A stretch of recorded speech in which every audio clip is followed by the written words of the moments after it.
Yeah, so some of you, before we go any further, some of you may know that Twitch has started getting a little bit more psychotic about, oh my god, Twitch streams because the children's. Which is dumb, because there's easy, simple ways to solve that without going overboard. But as usual, whenever there's some kind of moral panic, they have to go completely overboard with it. Keep in mind, I'm fully in favor of the idea of making nice, clear denominations of this is for, you know, adults and this is for kids, because, you know, kids do watch streams all the time. So that's cool, and that's fine, but that's not really what they're doing, per se. Jesus Christ. Here's the thing. So, Twitch has very recently, as in like just a couple weeks ago, probably in relation to this game, hi Arabeth, has just come up with this brand new thing where me, the streamer, will be penalized if I don't properly rate my games. Okay, that's still okay. But then we get to the final step. I had to actually jump through a couple of hoops to properly label this game in order to make sure that it was correct. And in fact, it actually gives me a warning right now. I can see it right there, and it will not go away. Hang on, this is a mature rated game. It might not be suitable for some viewers. And I'm like, you freaking duh. So I had to go down and manually make sure to check this as a game that includes drugs, intoxication, or tobacco usage. It is a mature rated game with a profanity warning, with sexual themes, and violent and graphic depictions. All of those are separate checks for some goddamn reason, by the way. And I had to be like, yep, click, click, click, click, click. I'll get to that in a second. Yeah.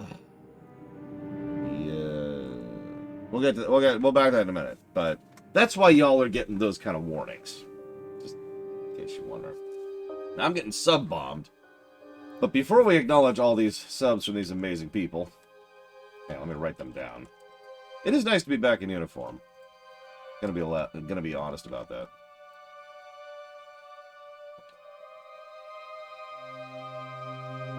Fine. I'll do it. This was Student's Choice.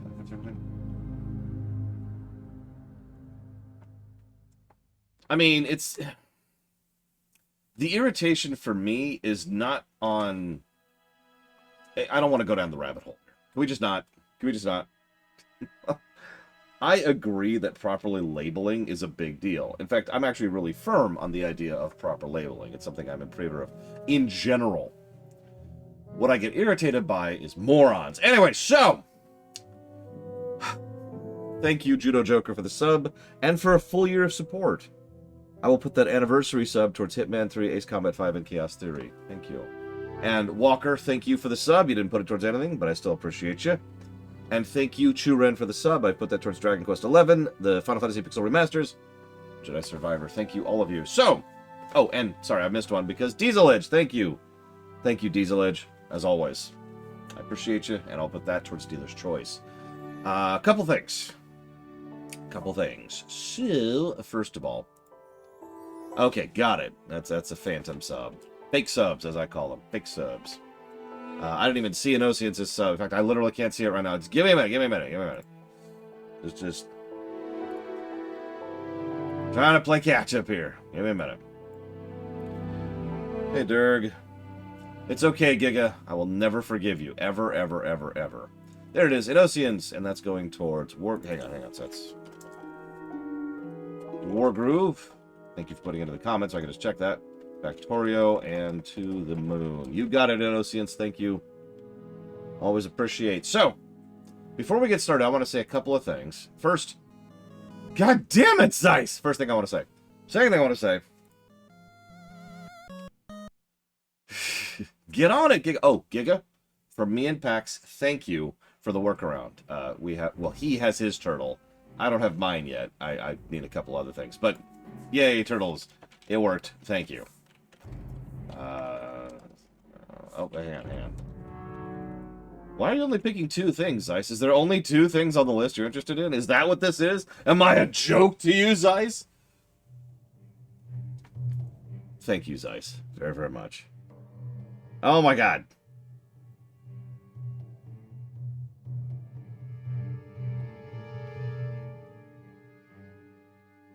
800 games or whatever it is on the list. Nah, none of those games interest me.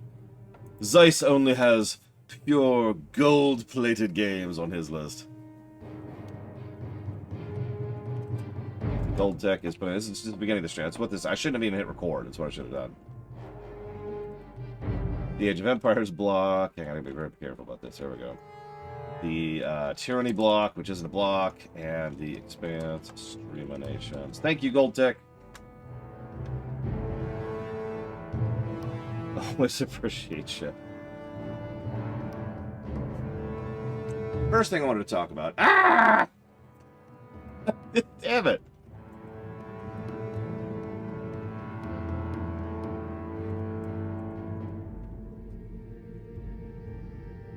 Thank you, Dr. Winter.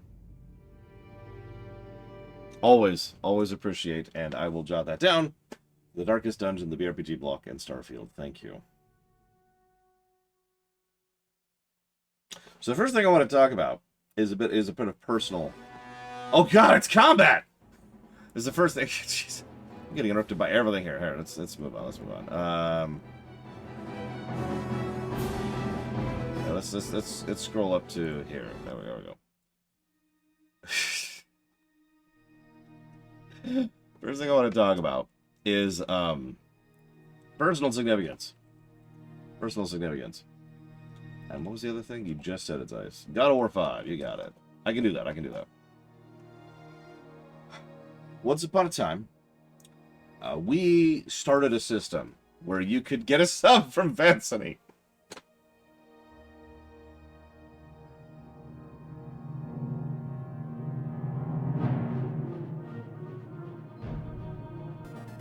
Ah!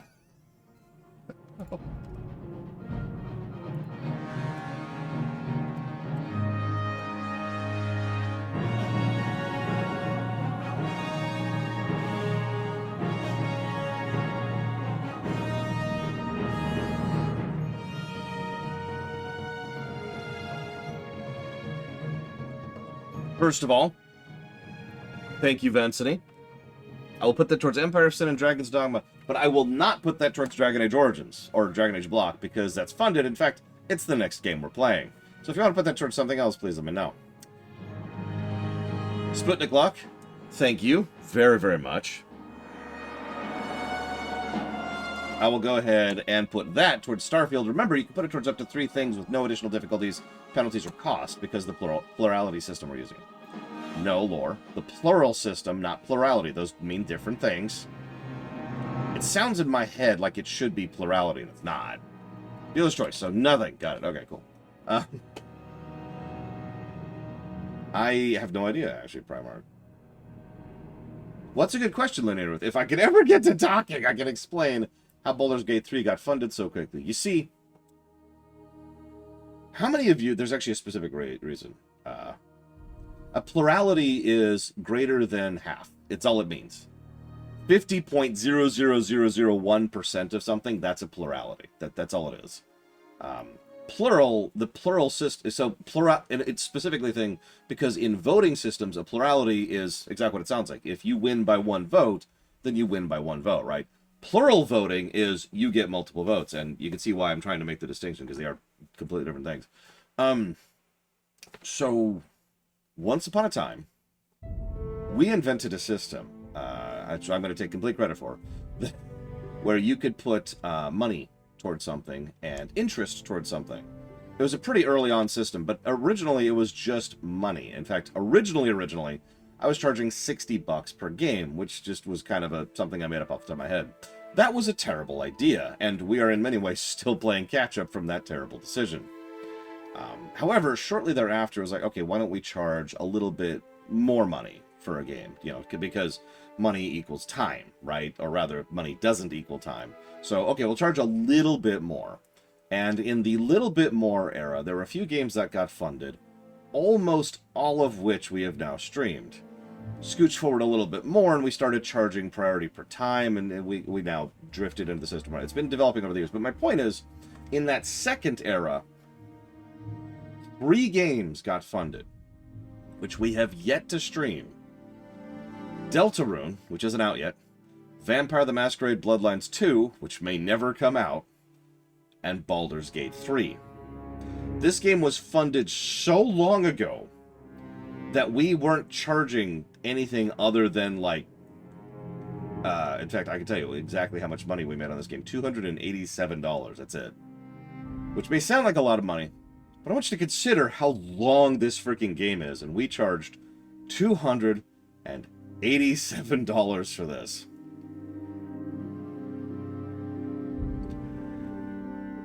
In fact, this is so long ago, I wasn't even keeping proper records at this point.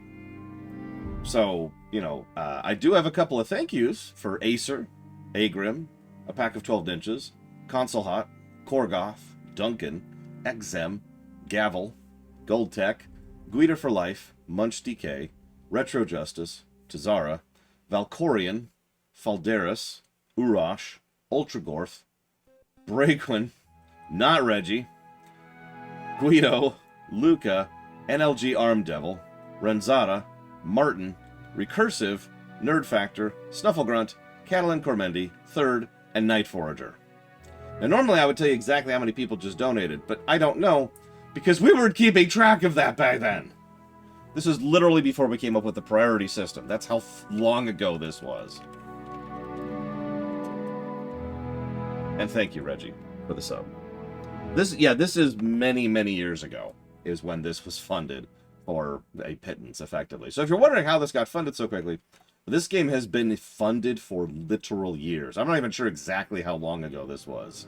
It is a bare minimum of 3 years ago. I'm pretty sure it's actually longer ago than that. Anyways. So the second thing I want to get out there. I just want to say this, because we all know I'm a stick in the mud who nobody loves, and who's alone, and will die alone. Unloved. But I want to stress this. I don't expect I'm going to like this game on the story axis, and I want to be very upfront about that.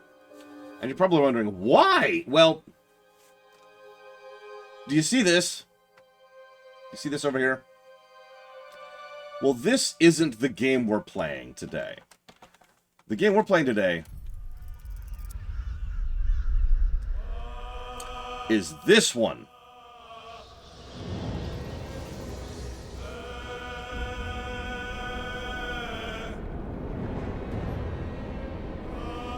I don't particularly get into dark, or gritty, or blood, or violence, or sex, or any of that crap. So, we'll see. But I wanted everybody to know right up front that I'm actually walking in with a negative opinion of the game. I just want to be very, very, very upfront and open about that. Also, it's going to be a very long game, but that's unrelated. That has nothing to do with anything. So, let's go ahead and check the options. Yep, okay. All right, perfect. So we've got Illity, Action, Umber of autosaves, and Umber of quick saves. That's really cool. What else we got here? We've got Nudity, Moments, Highlights. We could just have a highlight reel. Check it out. Mr. Red, it's going to do your job for you right there. Check it out.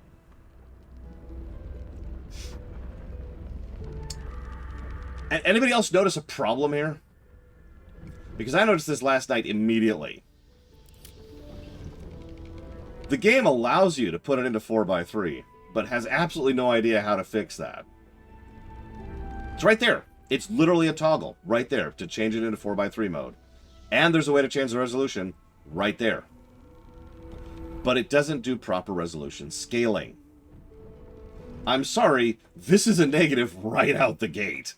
This is immediately a negative. We actually have precedents for this because improper resolution scaling is a big problem.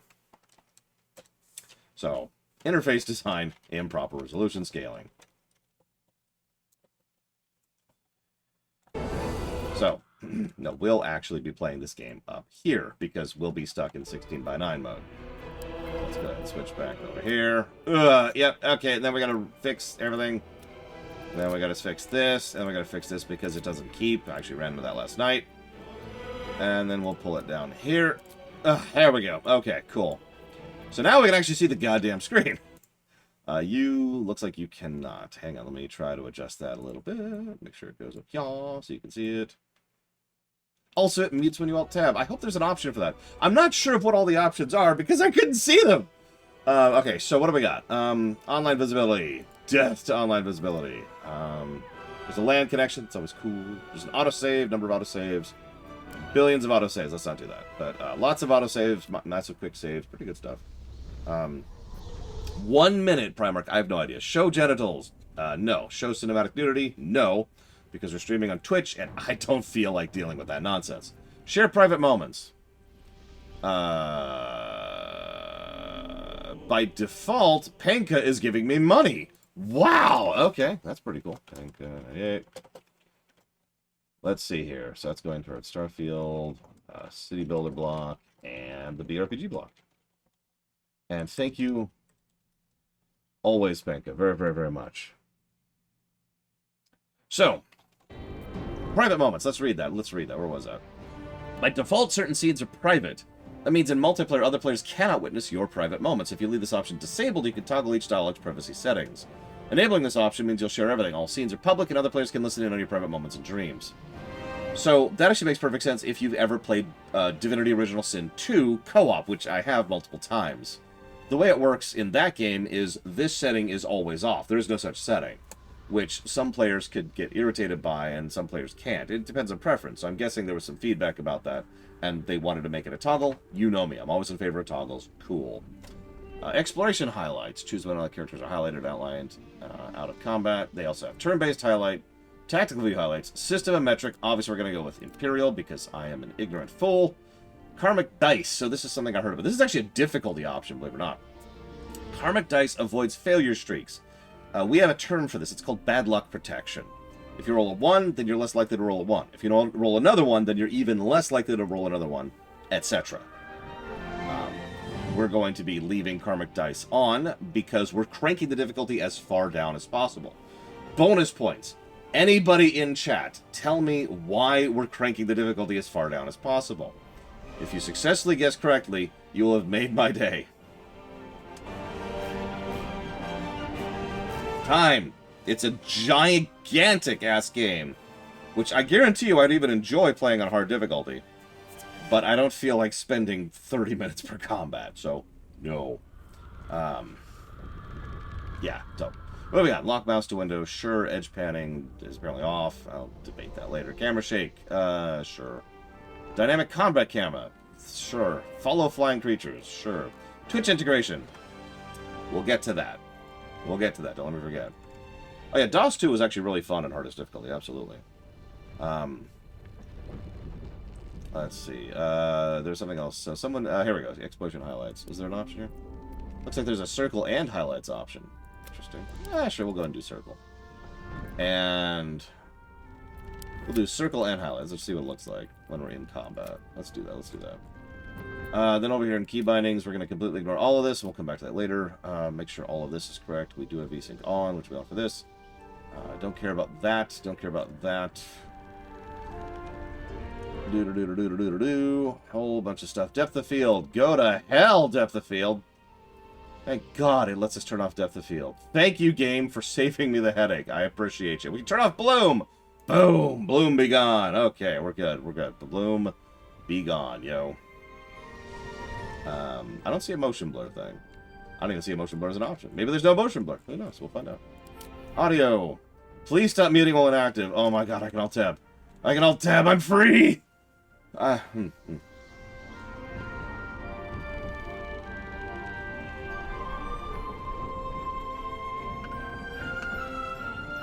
Interesting. Guys, looking over our options here. I know it's weird, Roman Cure. Some people actually enjoy seeing what they're looking at. All right.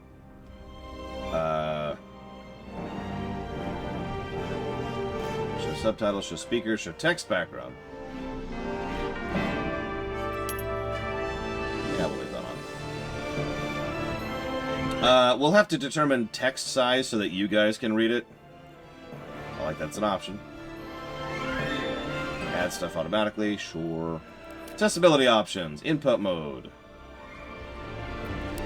That's cool, but keyboard only, please. Longer press and hold to avoid screwing with things. Show genitals, no. Show nudity, no. Camera shake, already did that. Auto rotate speed is whatever. Dialogue is there. That's already there. Audio options are there. Cool. Nothing too shabby. These, by the way, are good controls. These are good options. These are good options. This is, honestly, this might be multiple positives for options range, because this is some pretty freaking good options. The resolution thing is already negative. Separate, though. This is a different thing. So I'm definitely thinking too. Oh yeah, I should mention, not to keep being negative about the game. So I fired up the game last night to make sure it was all good, right? First thing that happened is the game hung for about 5 minutes, and I'm really confused by this. I started freaking out at about minute 2, like what's taking the game so long to launch. Turns out, what it was doing was it was downloading the Larian launcher. Does everything need to have a freaking launcher? Does every company... There's literally only 3 games on the launcher. Does every freaking company need this stupid launcher? So it was downloading the launcher, and it fires up the launcher, and I'm like, hey, and it's junk. Now, I'm not going to give the game a negative for this, because it's not part of the game. But this is actually what I would call a bad launcher. What's the first thing I see when I fire it up? An ad, an ad, and an ad. 3 ads, which is taking up, I'd say, about 80-90% of the screen. Then there's the play button, a warning about, you know, if you play the early access, use this guide, and the option to use DirectX or Vulkan.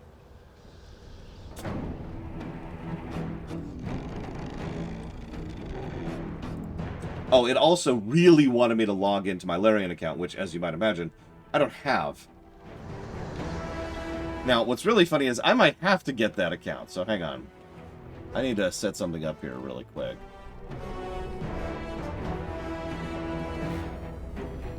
And that is to get money from Marrow's Boneyard, which it sounds vaguely terrifying, actually, if you think about it.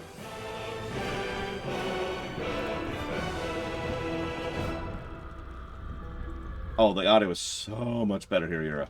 Speaking as an audiophile who does voice acting and voice direction, mostly voice direction, my audio sounds so much better it's not even funny. Thank you, Marrow's Boneyard, very, very, very much. I do always appreciate those subs. If you'd like to put that towards up to 3 things for future streams, please let me know. Otherwise, thank you. And thank you, Candyman.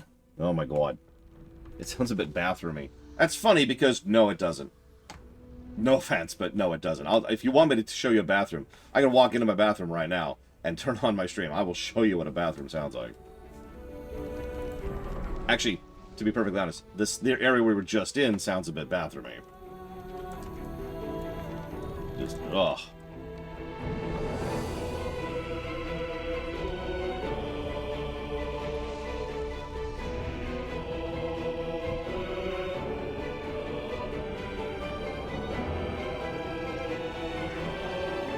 My bathroom is quite clean, but of course it is. It's my bathroom.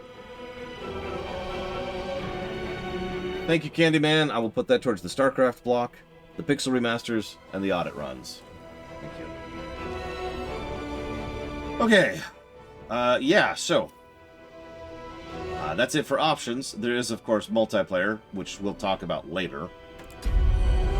So, we are, of course, cranking it all the way down to easy. I already talked about this, because I don't have 7 billion years to stream this game.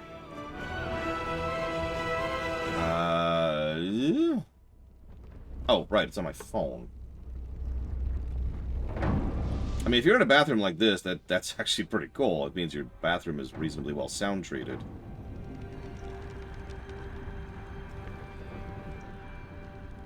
Here we go. So, Explorer mode. Enemies have decreased health and... Okay, so that's boring difficulty, but, hang on. You are given a +2 proficiency, which, if you don't know how proficiency works in 5th edition... By the way, this is apparently very based on 5th edition. If you don't know how proficiency works, it's kind of a bonus to most of your stuff. You get to add your proficiency bonus to a lot of things. So, +2 proficiency means +2 to a lot of rolls. It also gives you an addition to items, so items are cheaper. However, you can't multi-class, which is weird. Yeah, +2 in 5th edition, anybody knows it, is actually really big. Balanced mode is balanced mode. Tactician is enemies have increased health, they have higher ability scores, aka their base 6 stats, they also employ a completely different AI scripting, which will do... Basically, it's a smarter AI and a whole lot meaner. It also... This is a weird one for me. It also makes it so that you need 80 supply in order to rest instead of 40. So there's your 3 difficulty modes. So, decent difficulty. Not too shabby. I've seen better, but that definitely feels like a positive.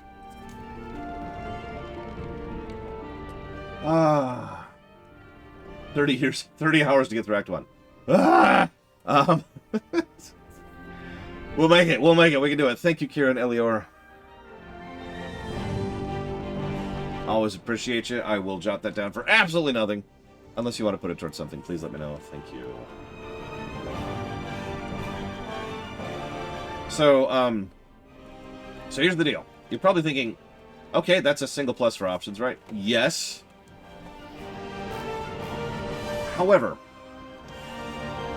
you can actually swap difficulty on the fly. In fact, from what I understand, you can also change the karmic dice on the fly, too. Which means the mere fact that you have that kind of on-the-fly difficulty option thing, we have precedence for this. Good difficult options are good, but being able to change them on the fly, that is its own separate positive.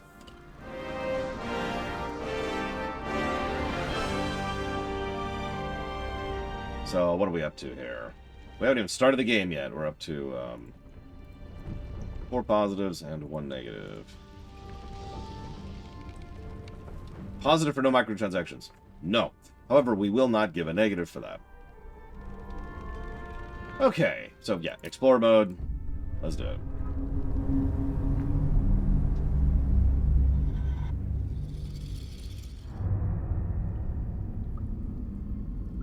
So I hope you like gross. By the way, gross warning. This is a game about illithids. We all know this. Illithids are really gross. The more you know about the lore of illithids, the more you know how gross they are. Illithids have spaceships in lore. That's not a joke.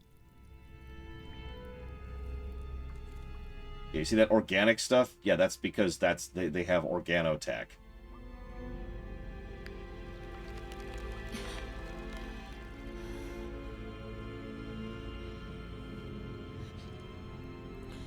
Oh yeah, and a specific trigger warning, if you don't like eye stuff, don't watch this.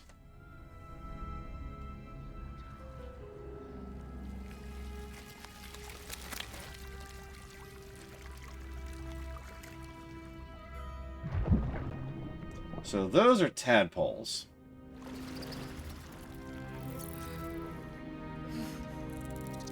They go in through the eye. I'm just going to give that away. See, illithids are actually a parasitic race. They reproduce, well, through that.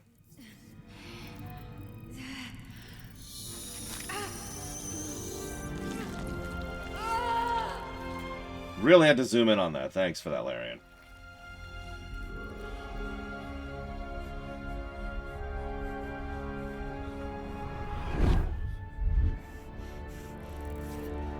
Yeah, this is the type of game we're in for, by the way, so you're going to have to be used to this.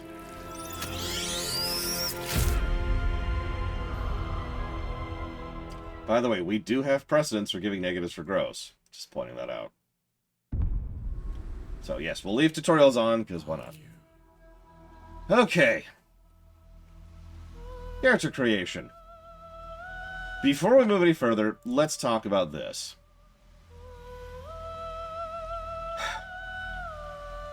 There's nothing else to be said about this. The Dark Urge, it's the ball spawn. We all know it's the ball spawn, right? We all know this is the ball spawn. But whether or not we're going to actually use it or not is certainly debatable.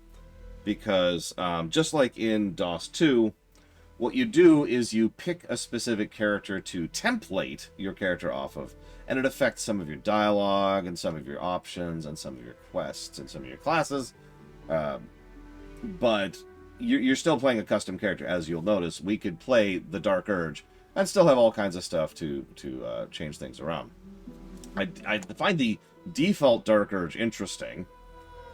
That is a strange build. So that's a Sork with very low strength and low whiz, which makes perfect sense. I want to play the Dark Urge with low wisdom. That sounds like a good idea. But also reasonably high con and a decent charisma. Not too shabby. You can, of course, make a completely custom character. That would be this one up here, as you can see. So, let's show off some intros. We will. Let's get this out of the way. We will not be playing any of these characters.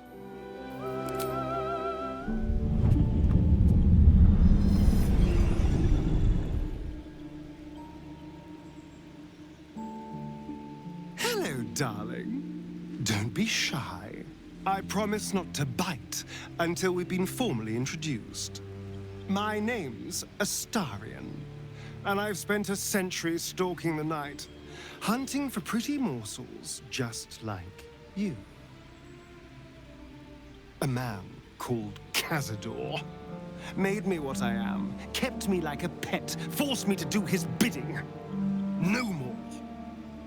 The Tadpole's influence broke his dominance over me, and now I can finally pursue the one thing I've hungered for these long, dark years. Revenge. I'm going back to Baldur's Gate to track Cazador down in his lair. I'll be the last thing the bastard ever sees.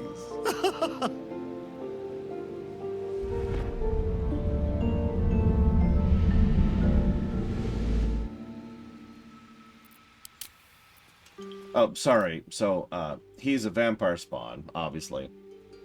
He used to be a high elf, specifically. He starts as a Rug. This is a Githyanki. She was the other one in the intro, if you caught that. She apparently plays a fighter.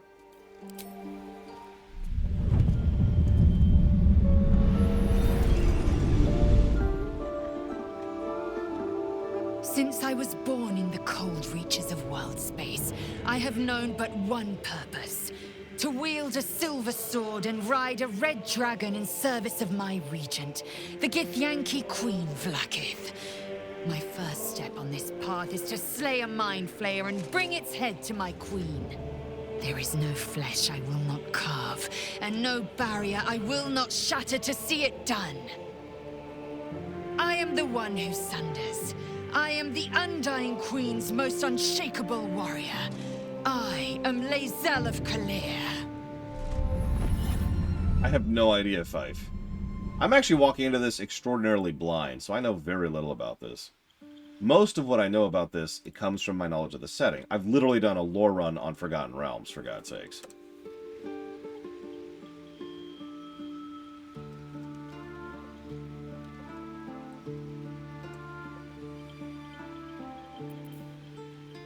So apparently, thanks Evo.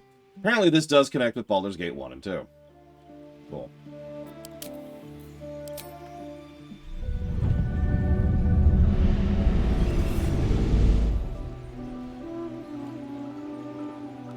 Well met, stranger. You find yourself in the presence of the renowned wizarding prodigy, Gale of Waterdeep. Please, no need to be intimidated. My virtuosic talents once caught the eye of the goddess of magic herself, Mystra, who named me her chosen, and her lover. Thanks to a slight miscalculation on my part, that relationship eventually soured, as did the greatest of my powers. Now I'm merely a humble wizard on the road to redemption. Unless I can find the path to something greater. I've noticed the game is already visually stuttering quite a bit. And you know I have a body of a computer. Oh yeah, so he's a wizard who, of course, has low charisma. I mean, he actually has above as average charisma. But seriously, his charisma is 12. Also, his wisdom is 10.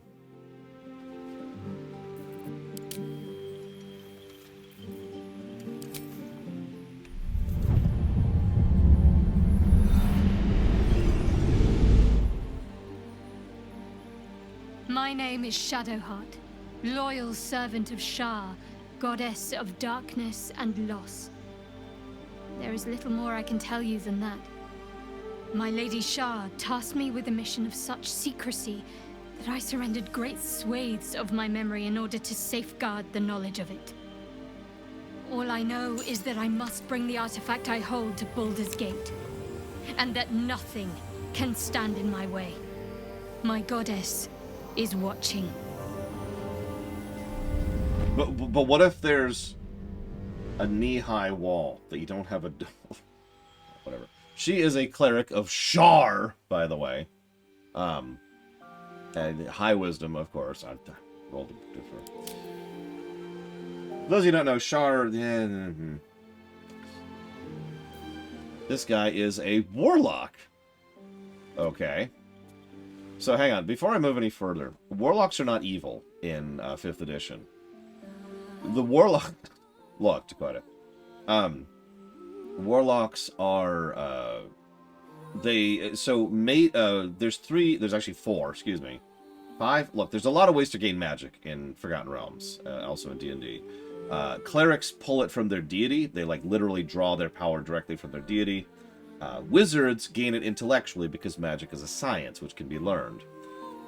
Sorcerers have it through their blood. They are innately magical beings, so that's the charisma thing. Warlocks draw it from someone else, similar to how clerics do. The thing is, a warlock can draw power from just about whatever. They could draw power from a magical entity, from an undead creature, from an artifact, from a demon, from a devil, from an angel. There's a lot of options when it comes to a warlock. Warlocks have someone... Yeah, they have a magical shitty dad. Yeah, Fae. They can also draw it from Fae. There's a lot of options there. So that's the thing that defines a warlock. Really quick, thank you, Braddington. Always appreciate that sub. And, as usual, if you want to put that towards something, please let me know. You can put it towards up to 3 things for increasing interest in future streams. Why do they have high charisma? So D&D defines charisma as a degree of a sense of self. We obviously usually think of charisma as how charming you are or how good you are with people. But in lore and in gameplay, in the crunch, if you will, charisma is all about your identity, your id, your ego, your sense of self. Which means charisma is what is a type of magic, just like we saw with the sorcerers, because they're innately magical. Similarly, warlocks draw from magic directly and then punch it through themselves, which makes them similarly charisma-based. There's also some gameplay reasons for that, because they wanted another charisma-based caster, but that's the idea in lore.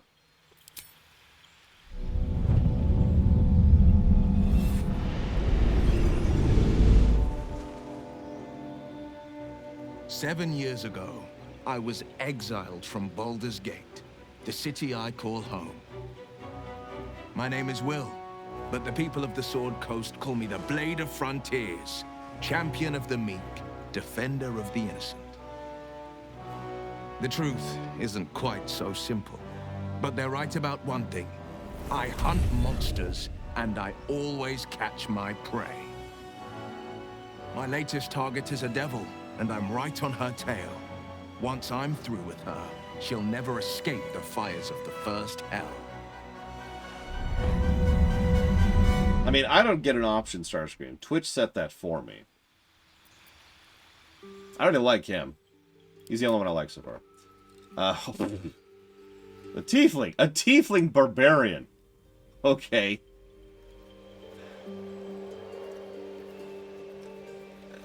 Someone once mentioned, someone actually mentioned in chat a bit ago, is 10 really a average stat? And honestly, no. 10 is an average stat for adventurers, which is a whole other tier. We've talked about the concept of tiers in Forgotten Realms. In my experience, as having GM'd for a really long time, over 30 years at this point, I would say 8 is actually average for a normal person, like an average person. If you go below 8, then you're, if you go above 8, then, but that's my personal take on that, at least in your typical system like this one. Anyways.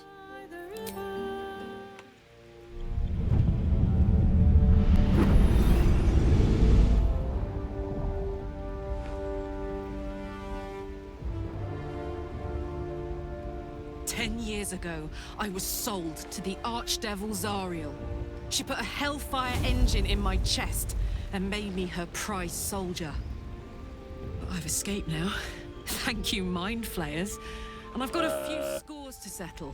If this engine doesn't burn me to ash first, I'll need people I can trust. An infernal mechanic, and a serious amount of luck. But you know what? I'm not worried. After 10 years in the Hells, I can take on anything. I've got my chance at freedom, and believe me, I'm going home. Oh yeah, this is a good time to mention something else that I do know. I told you I mentioned I know very, very little about this game, but I know one thing. First of all, this game occurs 116 years after Baldur's Gate 2. That's where we're at in the timeline. So the relevance there is this is after the oh god, I can't remember what it's called. The Spell Plague. This is after the Spell Plague. This is after the big time skip that they did in Forgotten Realms. Because you have 4th edition, and now we're in 5th edition. That's the summary. But hang on, there's one other thing I know about this. So, a couple years ago, there was a big module that came out for Forgotten Realms 5th edition, which was called Descent into Avernus. It was kind of a follow-through on From the Abyss, which is what we actually played on stream, if you remember. From the Abyss was all about demons. Descent into Avernus is all about devils. So, the reason that's significant is Descent into Avernus actually directly leads into this game. So, for anybody who is trying to avoid spoilers for that particular module, this would be a good time to mention, hey, this maybe avoid this game. Just thought I'd mention that because it's interesting that they deliberately pulled that. It's not very common that the games try to so accurately follow through on the campaigns.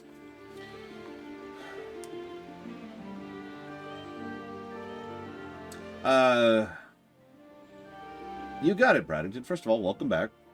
Oh, it was really bad. Descent into Avernus was, it was a thing. I don't want to spoil too much here, but all I'll say is, anyways, sure, I'll put it towards the top 3 things. I'll just make a note here about that. I do appreciate your support. I hope you're doing okay in your life. I remember the E-Chain thing. In fact, I still have the story written down. But we're, of course, playing the Dark Urge. So, what is the Dark Urge?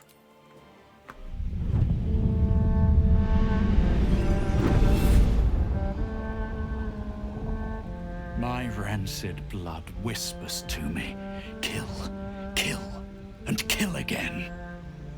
My ruined body yearns to reap death in this world. And when this foul urge calls, it possesses my whole being. Injured, beyond repair. I know nothing besides this. I must resist the dark urge, lest it consume my mind. I must discover who I was and what happened to me before my twitching knife hand writes a tragedy in blood. Yeah, he's a ball spawn. He's a ball spawn. Of course he's a ball spawn. We all know that he's a ball spawn. It's so obvious. Ball was the god of murder. There's a whole story about it, but also Baldur's Gate 1 and 2 had everything to do with the ball spawn. We will be playing the Dark Urge. I want to explain why. First of all, the Dark Urge is a custom race. Here, hang on. Here, custom race.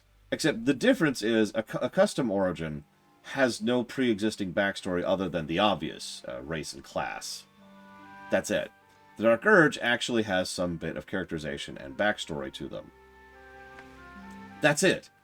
It's actually a brilliant idea in its own right, but what's weird is it's the kind of thing that's kind of normal, if we're being honest. Because, for example, in Dragon Age Origins, no matter who you're playing you. You're playing a custom race and a custom class, but you have a backstory inherent. This is also true in Baldur's Gate. This is also true in Neverwinter Nights. Like, there's several games where you have a backstory built inherent into the game. It's just, it's a custom character with a story-based backstory. It's the kind of thing that should be more normal in modern games, because it used to be normal for a good freaking reason. It allows the writers to actually have something concrete to write around. This is something I've talked about a lot. When you give the player too much freedom in creating their character, you, the writer, cannot write as much for the story because you don't know what the player's making. You have no idea what they're designing. Yeah, exactly. A truly blank slate character. A truly blank slate character is the kind I tend to dislike, especially nowadays, because of the fact that the way most writers try to write around them is they just kind of have them be there. The main character is present, but not actually part of the narrative in any significant way. Because that's all you could do. That's all you could do with them. But by having these kind of backstory hooks, now you have something to write to and write around. So, yay! So, we'll be playing the Dark Urge. It's because of everything I just said, right? No, actually. On a normal playthrough, I would never play the Dark Urge, because of course I wouldn't. Why would I want to be a ball spawn? However, this is a review.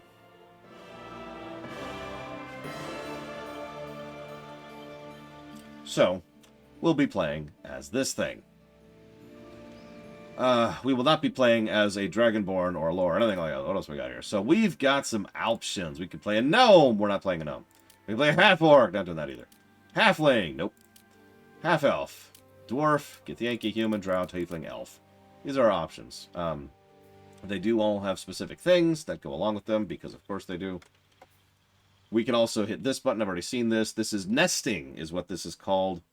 And, hang on, Grazers. Nesting is its own thing. Nesting is generally a positive. I'm going to jot it down as a potential positive right now. Somebody killed the question bot. That's funny. There we go. I don't know who killed the question. Who killed the question bot? Hands up. You violated the law. It was Primarch. Killed the question. That was quite a while ago. So nesting is possibly a positive. We'll have to write that down. Damn it, Meadfist. I knew it! I'll have to look up some things for that later. We, of course, going to have sub-races. Then we've got some other thing. Class! This is important. So here's our classes. This is important because you will be picking our class. So we've got Barbarian, Bard, Cleric, Druid, Fighter, Monk, Paladin, Ranger, Rogue, Sorcerer, Warlock, Wizard. Let me give you a very brief walkthrough of these, for those of you not aware of your choices. Barbarian sounds obvious, but actually what it really is a tanky Death Doom. This is probably what you're thinking of when you think of the phrase fighter. It's got a lot of health. It uses D12s all over the place. It literally has the ability to just stop dying because you're sufficiently angry. There'll be a poll. Hang on. Let me walk through it. But this is your typical actual fighter type, the fighter archetype, which I know is funny because there's a class called fighter, but bear with me. Hang on. Let me get the poll started. We'll talk about co-op later, Nugget Cruncher. I don't want to talk about it right now because we got a billion other things to cover right now. And we gotta actually make our character. Where's the goddamn poll? Why do you keep moving things on me, Twitch? Okay, here we go. New poll. So we've got Barbarian, Bard, Cleric, Druid, Fighter.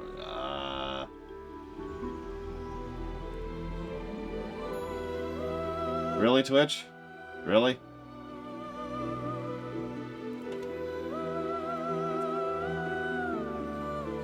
Okay, we're going to do a multi-phase poll because Twitch is dumb. So here's our first poll. Don't worry, I know it's not all the classes. Just go with it. It's up at the top of your chat. If you don't have it, don't worry about it. Anyway, so that's a Barbarian. Fighter. Cool.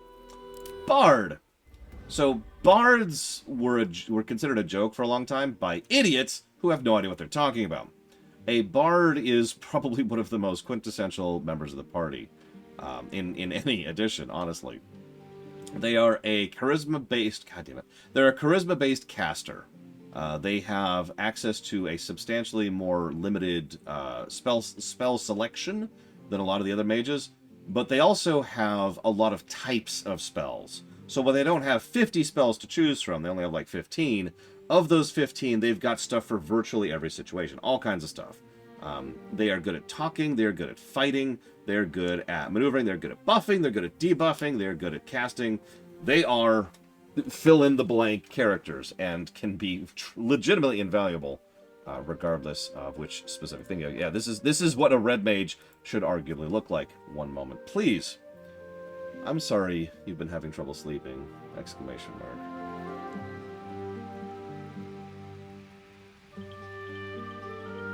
Bards have another follow. I'm not going into specifics. This is a very, very brief overview. Also, really quick, thank you, Nithrius. Oh gosh, thank you very, very much, Nithrius, for the 3-year anniversary sub. Welcome to the 3-year club. Holy crap. Hang on. I'm falling behind here. I got a lot of people in chat right now. Give me a second. So we're putting that anniversary sub towards Fell Seal. I'm glad you like the setup. FF Pixel Remasters and Pokemon Violet. Very, very much. Thank you. So yeah, Bards. So this is based very much on 5th edition. How are Bards magic? I don't understand the question. They literally have spells right there. You can see it right there. In fact, one of my favorite Bard spells is not on this list because they don't know how to pick spells. Oh, there it is, right there. There it is. Vicious Mockery. Insult a creature. It has disadvantage on its next attack roll and it takes 1d4 psychic damage. Wisdom save. Hey, ugly! Ugh! Anyways, there's so many things you can do with Vicious Mockery. Anyways, so, that's a Bard.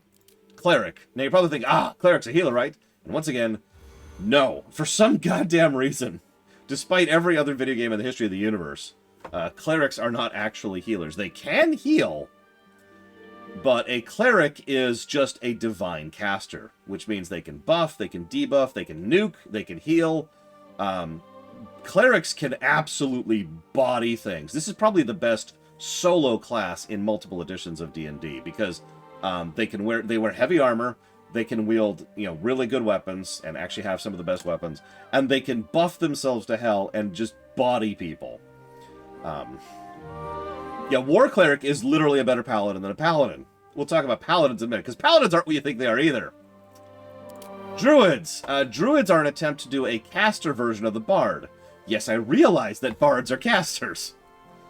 I would actually say that Druids are the second least interesting class in D&D in general, and 5th edition in specific. Don't mistake me, they're not bad, but Druids don't really have much of an identity other than nature-y stuff. A lot of the spells they have, they share with several other people who also have those spells. So they have some heals and they have some nukes, but a lot of it's just whatever. The biggest thing is the shape-shifting, but honestly, the shape-shifting is a little bit case-specific and a lot less useful than you'd think, so it kind of depends on your GM, essentially. They also can have pets, which we'll get to in a minute. Fighter is not a fighter. We've already talked about that. Barbarian is a fighter. A fighter is a choose-your-own-adventure. Or, to be more accurately, a choose-your-own-adventurer, because I tell terrible jokes for a living. Anything can be a druid. Anything can be a druid, regardless of species. I'm not joking. The whole point of fighters is they can be whatever. That's what a fighter is designed to be. You can be focused on ranged, you can be focused on whips, you could be focused on heavy armor and tanking, you could be focused on being a dual-wielding DPS. It is it's not even necessarily a melee class, excuse me, it's a martial class is what I call that. It is a martial-focused class. 10 minutes, Mike, come on. But other than that, they are whatever the hell you want them to be. That's what a fighter is. It's customizable. That's the point of a fighter in D&D. Back in 3rd edition especially, their biggest shtick was the fact that they got plenty of bonus feats to allow them to do whatever they want to. Speaking of which, monks. You're thinking, okay, monks punch things, right? So, yes, but the thing is, most of monks' special abilities are non-combat related. Oh, sure, they can hit often, not hard, but they can hit often. And they could roll around and do that. But what monks are really, really good at is all kinds of other stuff. Speaking of someone who played a monk over the last few months during a 5th edition campaign. So they can dodge the hell out of things. They can move in and out of combat easily. They can move in general very quickly. They can run on walls. Yeah, very, very, very mobility focused. They can... I want to say they're not good at combat because in a one-on-one fight, a barbarian's going to smush a monk. But the thing is, a monk has plenty of ways to avoid the barbarian. That's what a monk is. If you've played WoW, it's a dodge tank. You can really tank by simply not getting hit on a monk. They also have several other cool abilities, like the ability to understand all languages, or the ability to be simply immune to poison just by virtue of having that kind of control of their body. And they could periodically just spend ki. They could spend ki whenever they want to just say, you know what, I feel like doing this really quick, Like, well, you tried to hit me with an arrow, but I'm going to spend a key point and just grab this arrow and fling this arrow right back in your face and do damage with it. That's a monk, right? So you can see how there's still a martial class, but there's a very, very different flavor from the barbarian, which is... So, no, obviously, because fighters cannot be mages, Tevye Smolka. Every class into one is the bard.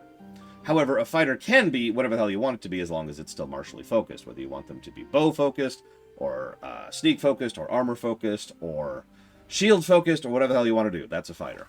So, speaking of classes that are not what you think they are, paladin. So you think, aha, an armored healer, right?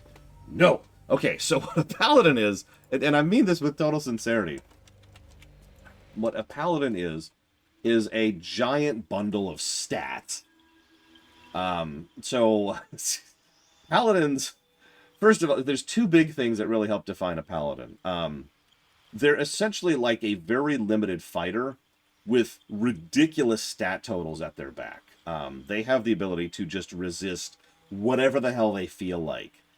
In fact, I know a huge number of builds, that's also true, but I know a huge number of builds that will go out of their way to get one level of paladin, specifically so they gain... something that is not actually on this screen, but the ability to use their, I think it's their charisma score or the wisdom stat. Anyway, one of their saves over all of their other saves. It's at 2, excuse me, level 2, my bad. 2 levels of paladin, specifically get to that save feature, because that save feature is bonkers. So that's awesome in its own right. But then there's the smite feature, and smite is exactly what it sounds like. Smite is very bursty. And so whether you like that or not is your own thing.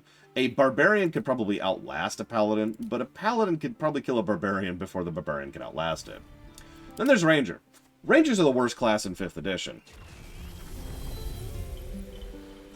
No, objectively. Like, in terms of stats, in terms of damage per turn, and just raw math, rangers are objectively the worst class in 5th edition. However, and that's just what it is. That's just what it is. We're just going to acknowledge it. We're just going to accept it. We're just going to accept that that's the truth. But the thing is, rangers tend to have a lot of cool stuff. They suck, but it's cool idea-wise, right? So, most people I know who play rangers specifically because they want to have the cool stuff. They want to have pets. They want to have a focus on doing traps, or they want to have some of the detecty things, or they want to have something that explodes into needles, or whatever. You know, they want something cool. Cool. But the thing is, a ranger is a poor man's bard. You'll notice they do have some spells, except their spell list is much worse, and their amount of spells is much worse. You might think a ranger, because it's called a ranger, is a ranged focus class. You would, of course, be wrong, because Wizards of the Coast does not know how to name classes. It's a perfectly viable build. In fact, it says right over there, martial weapons, long swords, short swords. It's perfectly viable to be a dual-wielding ranger. In D&D, rangers are the exact opposite of a badass. In Lord of the Rings, that's a little bit different. Yeah, it's the thing. Don't pick ranger. Then we got rogue. So you're probably thinking, what the hell's a rogue? Oh, that's easy. Hang on a second. So, rogue, you're probably thinking, so a rogue is a thief. So a rogue is a giant bundle of skills.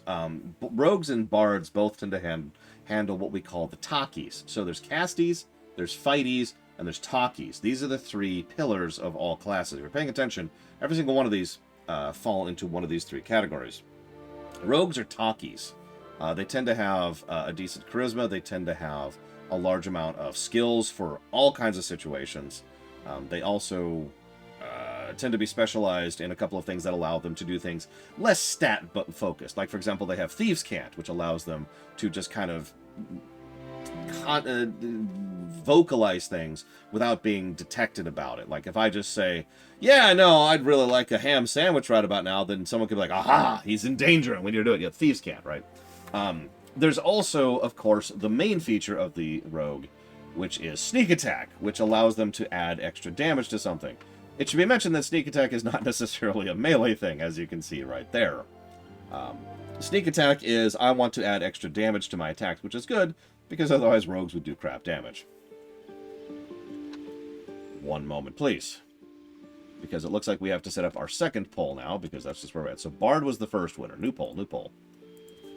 Here, I'll set it for less than 10 minutes this time. Hang on, Traven. Hang on. So, oh god, it was 1, 2, 3, 4, 5. 1, 2, 3, 4, 5. So we went down to fighter. So now we got monk, paladin, ranger, the worst, rogue, and sorcerer. And here, I'll set it for a 5-minute poll. All right, boom, go. Poll number 2. Because for some reason, Twitch does not allow me to put more than 6 options in a poll, which is freaking stupid. Thank you, Twitch, for continuing to be one of the worst things in the universe, and yet somehow still being the best streaming platform out there. Congratulations, you earned that participation prize. Thank you very, very much, Trafen. Always and ever, I do very much appreciate that sub. Give me a minute, I will go ahead and jot that down. Towards the Zelda block, the Resident Evil block, Dragon's Dogma. How would I try to screw the vote, Made Fist? Clean laundry is good! Exclamation mark. I forget, comma. When are you heading out again? Question mark. A paladin, that would be funny. I mean, yeah, no, Twitch is kind of sand before water. Speaking of someone who's been streaming on Twitch for over 10 years now, Twitch is absolutely sand before water. It's just, you know. No, I didn't forget Warlock, or Sorcerer, or Wizard, Crazy Norse. To repeat myself, you can only put 6 options in the poll. So we did the first 6 classes, we did the next 6 classes, and then we're going to do the last couple of classes, and then we're going to go ahead and be done. We'll do 3 polls, because that's what we got to do. Or maybe it's 5, I don't know, it's whatever. Sorcerer. We've actually already talked about Sorcerer. Sorcerer is a charisma-based caster. They're innately magical. What that means... So maybe it's 5, I don't know. No, that sounds like 5. Sorry, it's actually 5. My bad, it's up to fighter. So, sorcerers, in gameplay terms, because that's what we're caring about here, a sorcerer is all about having access to casting a lot, but having a much smaller spell pool to pull from. They also have a couple of new things in 5th edition, like the... well, it doesn't actually say it's going to tell me here, but the point is, if you want to cast more, but less, that's a sorcerer. And I know that sounds weird, but let me explain it this way. Your spell pool is really limited. In some cases, you only get like 1 or 2 spells per specific category, or per specific spell level, but you can cast it a lot more times than a wizard can. Speaking of which, we're going to skip over Warlock for a second and go over to Wizard, because Wizard is the inverse of a sorcerer. Wizards get tons and tons and tons of spells, but they can only cast a few of them. They have very, very limited uses, even though they have tons and tons of options. They also have... It's still not here. But whatever. They also have access to metamagic. That's the big difference between them. Sorcerers have spell points, I think is what they're called. And wizards have metamagic, and that's kind of their big thing. So that's cool. Warlocks. Now, I was looking into Warlock. So I've already kind of talked about Warlocks. Apparently I'm extremely wrong about everything. What, Neviki? What did I screw up?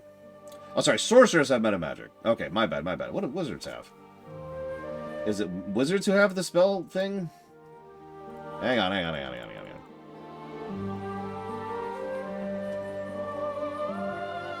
I absolutely despise playing wizards, by the way. I have since 1st edition. Schools, that's right. Wizards get schools. Arcane Tradition. That's what that's called. I'm starting on it right here. Yep, so wizards suck, and they're garbage. Anyways. But no, wizards are crap. I hate wizards. Everyone talks about how wizards are like... I'm dead serious. I've hated wizards since 1st edition. I don't like spell slots. I don't like the way that their spell system works. They have... the whole benefit of a wizard is you have access to tons and tons and tons of spells, and you can't use them! It's like, why would you do that? Oh, it's okay. You can just use them wherever. No, you can't. You have to memorize spells as a wizard. So unless you know what situation you're walking into...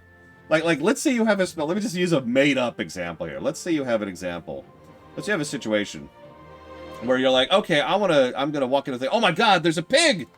There's a pig that used to be a man, and I can fix this because I have Speak to Pigs as a spell, but I didn't memorize that spell today. Sorry, my bad. I didn't memorize that spell today. So hang on. Let me go take an 8-hour rest. Okay. I've rested for 8 hours. Okay, cool. I'm cool. Let me go ahead and check my spell book here. Okay, I've memorized Talk to Pigs. Oh, the pig is dead. Damn. Now, I am, of course, talking about in P&P. As 700 people have told me that the frickin' monsters are made of worms in chat. But wizards suck in P&P. I hate playing wizards in P&P. There's a... have you ever wondered why the joke exists that Fireball is the answer to every problem when it comes to wizards in D&D? The answer is because Fireballs are one of the only spells that are almost always useful. So, you can memorize 2 spells today. Which 2 spells do you memorize? You don't know what you're walking into. You don't know where you're going. Which 2 spells do you memorize? Do you memorize Speak with Pigs? Or do you memorize Fireball? I'm not joking, by the way. I know I'm being a little facetious for the sake of humor, but to be very clear, that is why the Fireball meme exists, is because Fireball is useful in virtually every circumstance, so most wizards always stock at least 1 Fireball. They'll probably get something else there, probably a buff spell, maybe a move quicker spell, like Expeditious Retreat or Haste or whatever, but you know what? They're probably going to hold on to Fireball. Warlocks! Warlocks, gain, so they have a decent spell list, but very, very, very few casts. Even less casts than a wizard. So they have even less ability to cast than a wizard, which is weird, and you're probably thinking, that sounds terrible. Well, there's 2 things that offset that. First and most importantly, a warlock has the ability to cast cantrips infinitely, just like everybody can. And, well, they have a cantrip called Eldritch Blast, which is a 1d10 force damage, which doesn't sound impressive until you realize that they can cast that infinitely for free forever, and also they gain tons of things that buff Eldritch Blast in different specific circumstances. I've already answered that, Tevya Smolka. I literally just answered why wizards are bad. I don't know how to repeat myself.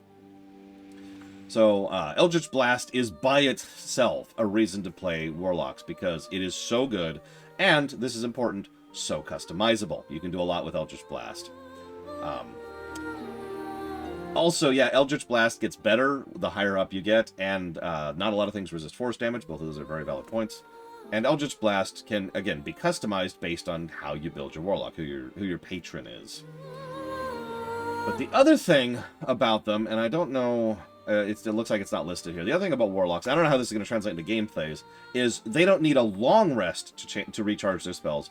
They can do it in a short rest, which is huge in P&P, because it's the difference. So let's go back to our pig situation. A Warlock could have Talks to Pigs. So the Warlock's like, hey, what's going on? Oh, shoot. There's a pig, and I want to talk to it. No problem. And you can just sit and chill for like 30 minutes, right? Or whatever. I forget the exact time. There's actually specific rules for it. But they could chill for a few minutes and rest and then get up and their spells are back, as opposed to the 8 hours crap. So all of a sudden, it's 1 hour. Thank you. 1 hour is apparently the minimum. So you take an hour to just chill and you get up and we're good. And that's a Warlock. Warlocks are very, very, very useful in P&P. I have no idea, Tevye Small. The reason wizards are different from sorcerers is because of gameplay, not because of lore. In lore, none of these are better or worse than the others. So that's whatever it is. Yeah, 4. Thank you for the sub, Pineapple Man. Always appreciate you. Always thankful. If you want to put that towards up to 3 things, as far as increasing interest in future streams, please let me know. Thank you. This goes down here.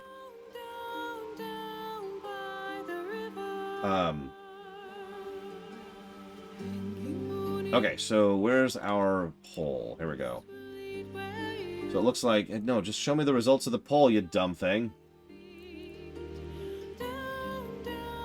Paladin by a landslide. Okay, so far we got Bard and Paladin. Okay, new poll. 5 cent.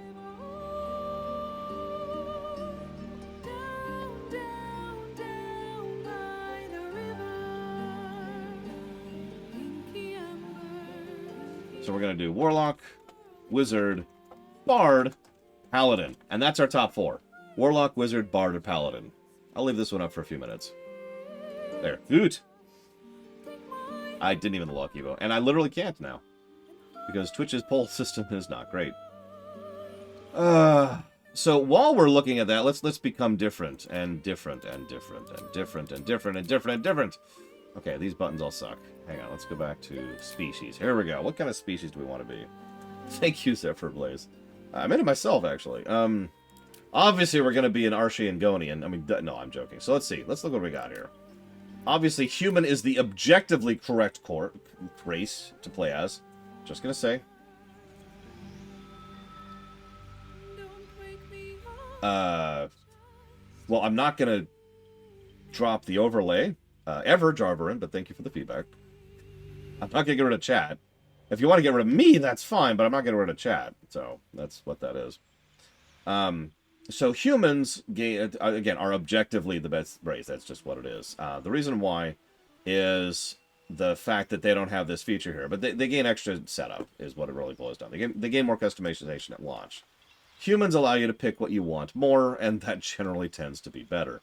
In fact, there's a reason why Human Fighter is one of the most common builds ever in the history of the ever. It's because you can customize yourself more.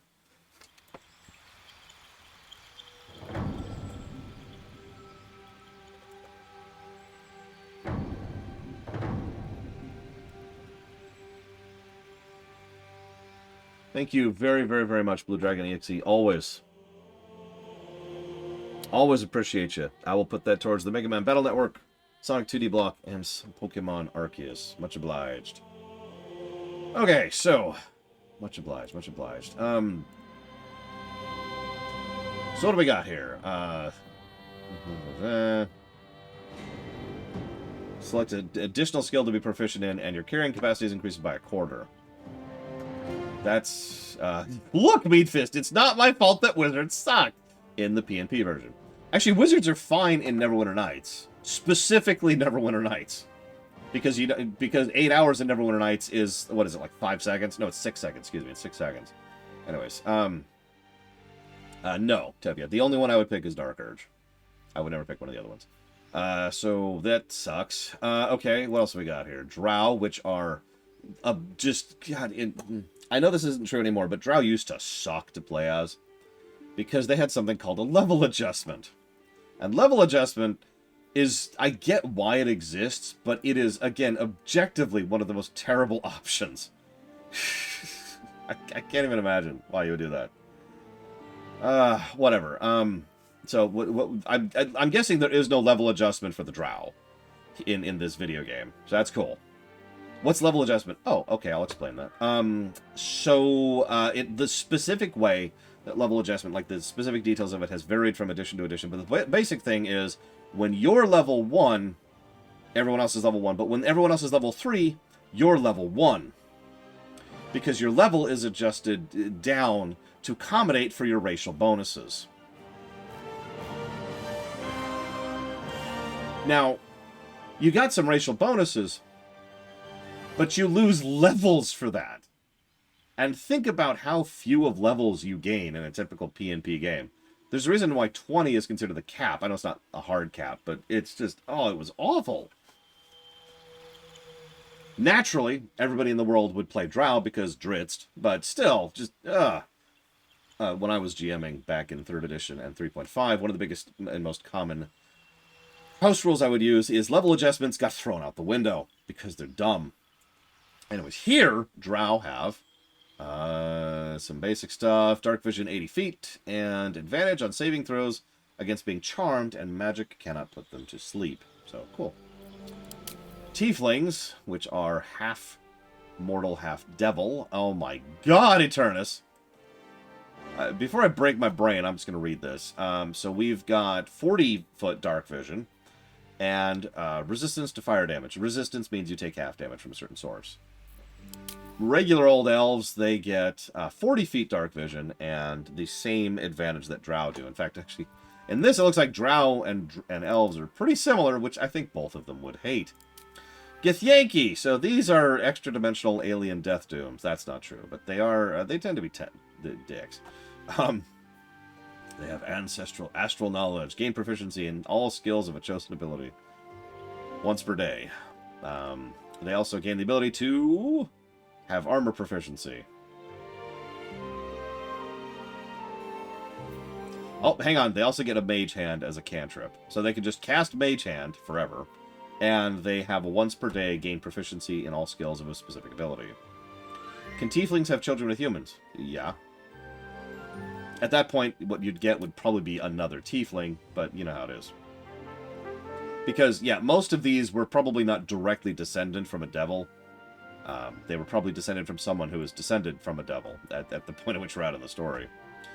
Yeah, exactly. Tieflings kind of dilute out bit by bit. So their visual features tend to be indicative of how much devilish blood they put in there.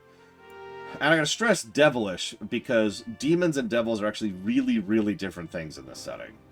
For reasons that I will not go into right now. Dwarves! What do we got here? Proficiency, dark vision 40 feet, and advantage on saving throws against poison and resistance to poison. That's dumb. Half-elves.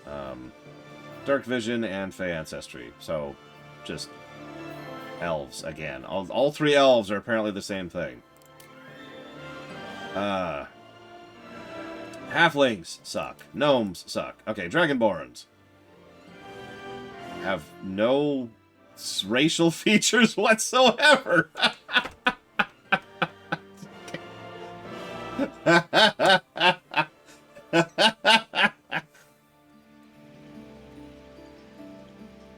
Look, there's nothing there. There's nothing there. No, it's probably under here. So yeah, this is where we get stuff.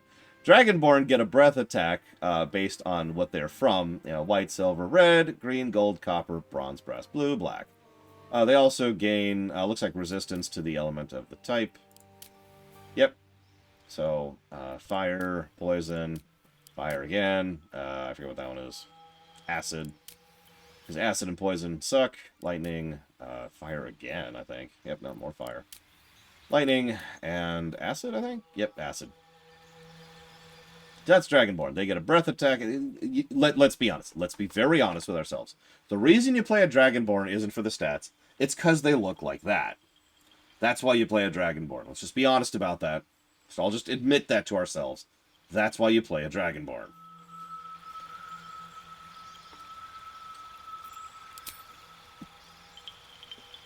A proud race that values clan and skills above all else. Once enslaved by dragons, they strive to be self-sufficient. Not wanting to be beholden to anyone, not even the gods. Okay, let's play a cleric Dragonborn. Actually, for paladin Dragonborn would be even funnier. Is it still sub-spamming? Are we done? We're good? We're good. Okay, so. Damn it, Lunaruth. But think of it. Wait, hang on. There we go. Okay. You could look like this, Lunaruth. You could look like this. Thank you, Eternus. Way too much.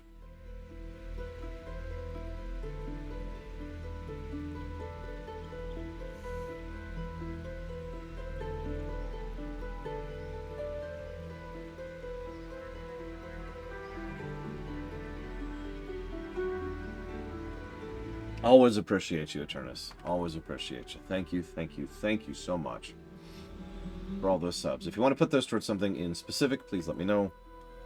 Otherwise, I'm going to have to throw Giga Pudding to the wilds. And oh, by the way, Giga Pudding, you might find this funny. This is a female dragon. Yeah, there's where are we? There's male. There's female. Anyways, what you did, Giga Pudding, was you reminded me that there's this place here nearby here that literally just sells pudding. It's really good. We got some recently. I mean, it reminded me of you, and I just wanted to share that. Anyway, so Eternus.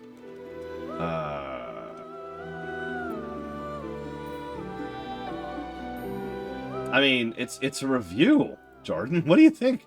Of course I'm playing Dark Urge. I would probably never play Dark Urge under normal circumstances, but this is my job. is Pizza Tower. I've never even heard of Pizza Tower, Vect Machine. What the heck is Pizza Tower? Let's see. 63, apparently. It's my job, Jordan! What do you want from me? I don't have a choice here. Literally, I don't have a choice. Okay, looks like we're playing a bard. Ultimate, Admiral, Dreadnought.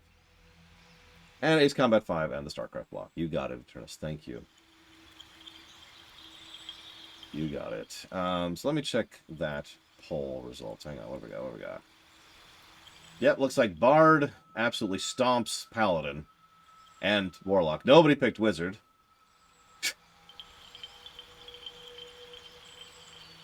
So Bard it is. We will play a Bard. A Bard. A Bard ball spawn. Excuse me, Dark Urge. Dark Urge. That's gonna be fun. God. So hang on. Let's switch over to Bard here. Oh yeah, there we go. There we go. That's where it's at. Now we all know that the objectively, oh there it is. The objectively best dragon races are silvers, of course. I don't actually have one. Tevia Smoke. I don't have a favorite class. As low wisdom as possible. No! No! In fact, how do I set my stats? There we go. Stats. Hang on. Let's get rid of Constitution. Let's get rid of Dexterity. Let's get rid of Intelligence. Let's crank Wisdom as high as it'll go. In fact, there. We're bonusing our Wisdom. Give me Wisdom. Give me Wisdom. All right. Okay, I feel safer. I feel safer about this. For no reason. For no particular reason. It became a meme in one of my campaigns that I was running, where everybody constantly wanted to raise their will saves because they were dealing with a campaign that had to do with a lot of psychics, a lot of psionics. So there was a lot of will saves going around, right? So everyone always wanted to crank their wisdom. Anyways, and we'll put our extra one into, let's do Fawn. So you want me to do a poll for races? Sure, but we can only do 5, and I'm not doing multiple polls. That's cool, that's cool.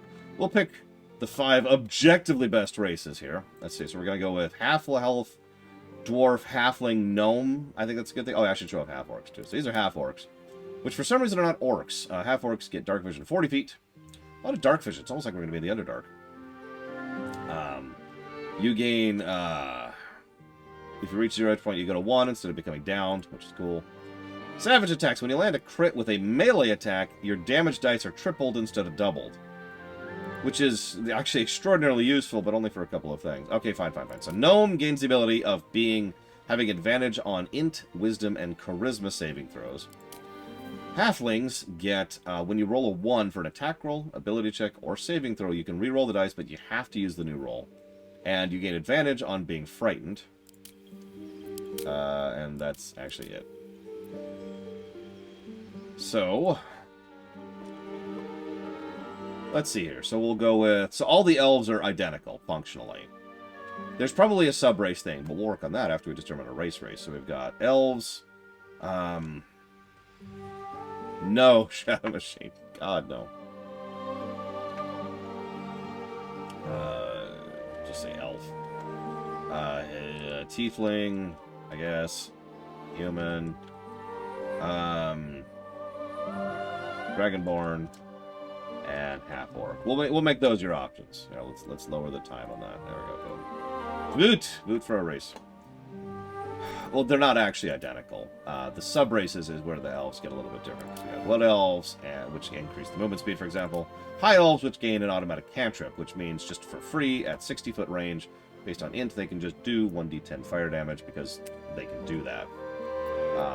For the Drow, we've got the Lolth Sworn, which we're not playing, and the Seldarine, which are a little bit different. Then we've got the Half-Elves, which can be High Elf, Wood Elf, or Drow Elf. Drow Elf gets Dancing Lights as a cantrip. So there we go, those are variants.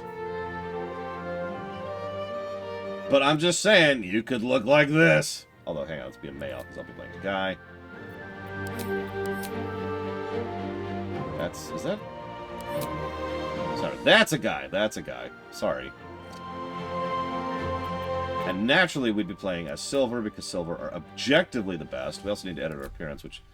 God, we haven't even looked at this screen yet. We haven't even looked at this screen yet. Okay, hang on. So, that's not what I want to do. Let's back up. Let's back up. How do I get out of this screen? Proceed. There we go. Okay. No. Ah! How do I edit? Back. Edit appearance. Okay, there we go. Nope, that's still wrong. Okay, hang on. So let's go back to race. So what kind of elves can we be here? We can be male, female, non-binary, or other. Various voices. Hells. Be wary. It's opened. More of those wretched things. There's magic keeping this chest sealed.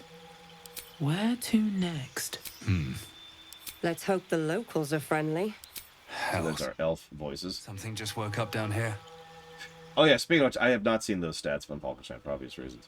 We got some basic heads. Looks like we would go with probably that one, I think.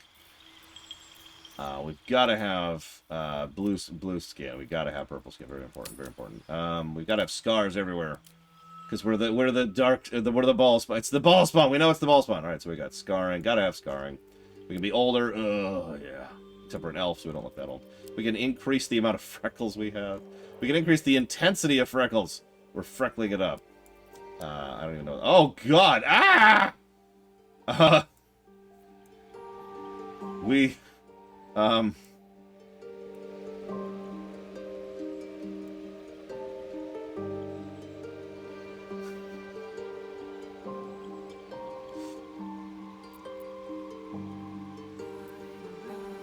So this makes sense, because, you know, yeah. But, it's a little bit weird when you're up here in your normal skin tone. It's,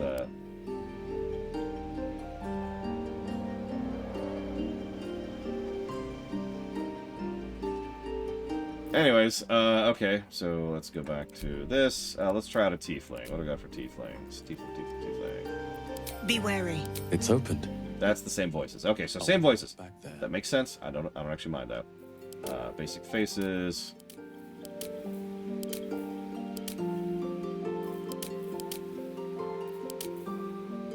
I don't have to think about that.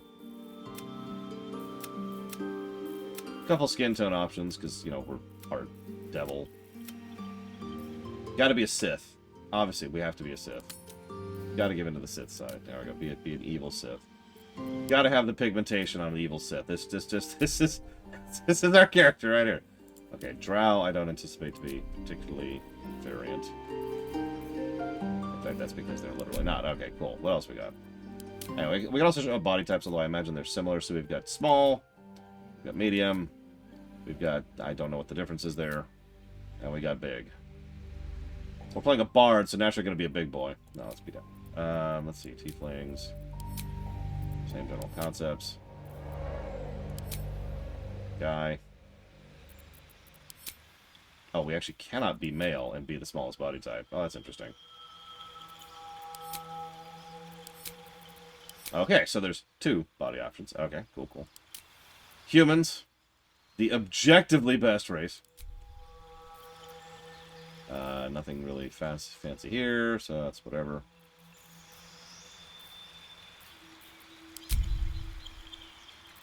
No, I know, Jordan. Youth Yankee, so let's see here. Dragonborn. Wow, so elves and humans were actually pretty close to each other. And Tiefling was pretty high up. Nobody picked Half-Orc. But a couple more people picked Dragonborn. So Dragonborn it'll be. Everyone who picked Dragonborn picked the objectively correct choice. I'm joking. I'm sorry. I'm joking. I know I shouldn't do that. I apologize. Various dwarf. Not too bad. Not too bad. Yes, I know, by the way, there's body art, and there's eyes, and there's makeup, and there's hair, and there's facial. I know. I'm just... There you go. I'm not ignoring those. Just kind of doing a quick through. Because, I mean, you know, we've got to have, like, this is just our character. That's just what we look like. In fact, hang on. Do we have, Oh, there we go. Now we're playing... Oh, God, what's his name? Our, the villain from Devil May Cry 3. I can't think of his freaking name.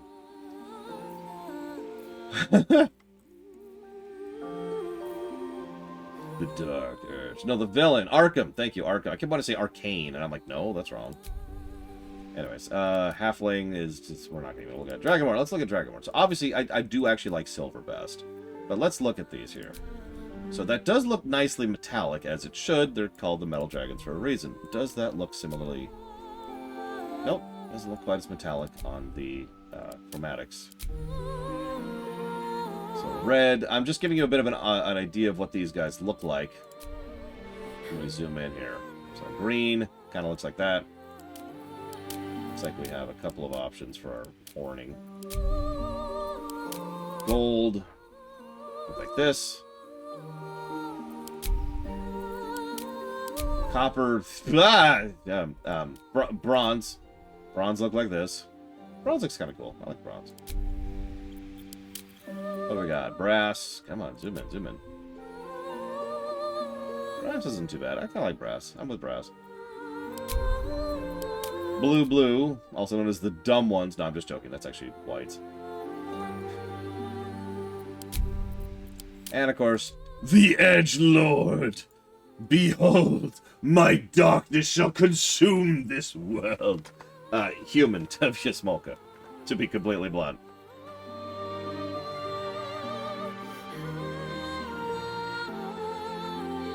So, what do you think? What do you think? Let's pick 5. So, we're not doing copper because copper looks like... So, we need to pick 5. I don't like white. White looks... I'm with green. So we can have green as one of them. I'm going to add silver. We can do black. I'm with black. So green, silver, black. Blue?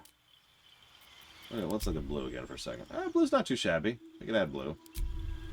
And we've also got gold. Several people were saying gold. I do like gold. So hang on. So we could do... hang on. So... Silver, we have 5 options. Silver, gold, green, black, blue.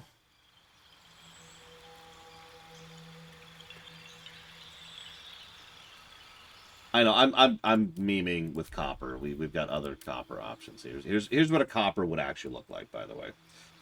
It's just, for some reason, they decided the default copper looks like this, which is just not what I would call representative of a copper dragon. This, and this are a lot more representative of what a copper dragon would actually look like. What's my choice? I don't know. I'd have to think about it. Yeah, we got to be the Red Prince. Obvs. Look, shut up, Lord Harem. It's only been an hour and 34 minutes, okay? It's fine. It's fine. Oh, that's a good point. Actually, that's not a good point. Let's do chromatic versus hero. So we're gonna do a very quick poll. So you've only got like a minute to vote, okay? Chromatic or metallic. That's the 2 types. Super quick. Super quick poll. There. Go vote. Go vote. Vote, vote, vote. Yeah, sure. Here's silver. Let's zoom in on silver a little bit here. Silver has a couple of options. Oh, I like that. That's cool. I like the Star Destroyer head there.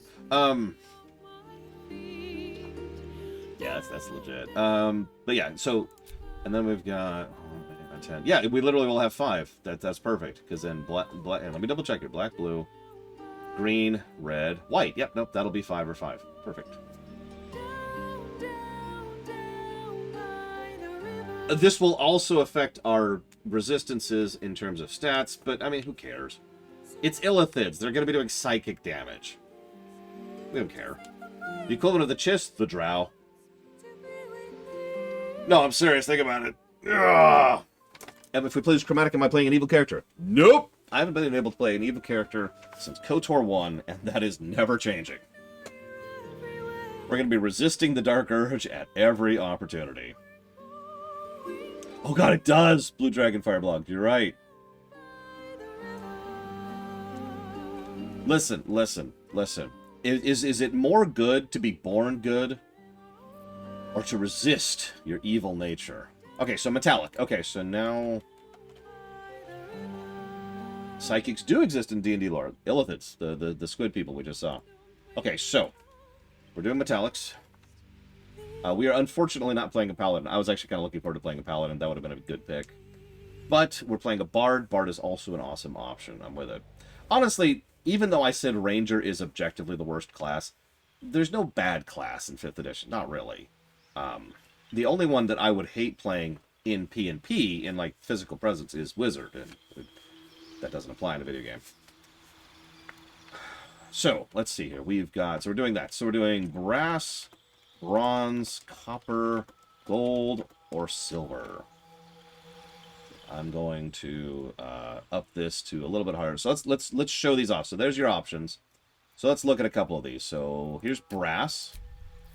Brass has these options, as you can see, and you get the general idea. No, I would never kill Parthenax. He's my bro. We've got some crests. I don't know if these crests are different. I think they're not. That's actually, I mean, that looks like an Argonian, but that looks kind of cool, kind of with that. This is straight up Argonian. I don't even mind. That's just the Argonian. That's what that is. We choose our jaw. You get it. So that's brass. No, I'm playing a guy, whatever. Because I'm playing me. Bronze. So we've already shown off derp bronze. Oh no, that was copper. Sorry. So bronze. So we got bronze. We got bronze. We got bronze. We got bronze. These look pretty similar, actually. Some difference on the cresting. Just a few little, what do I call them? Nibbling details, whatever. Well, that's different. Well, thank you, Lube4X.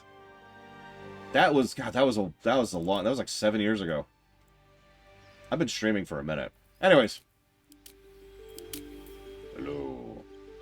He's got it like this, like, I don't know, like almost aristocrat bearing. Look at him. Look at him. I mean, he's bronze. That makes sense.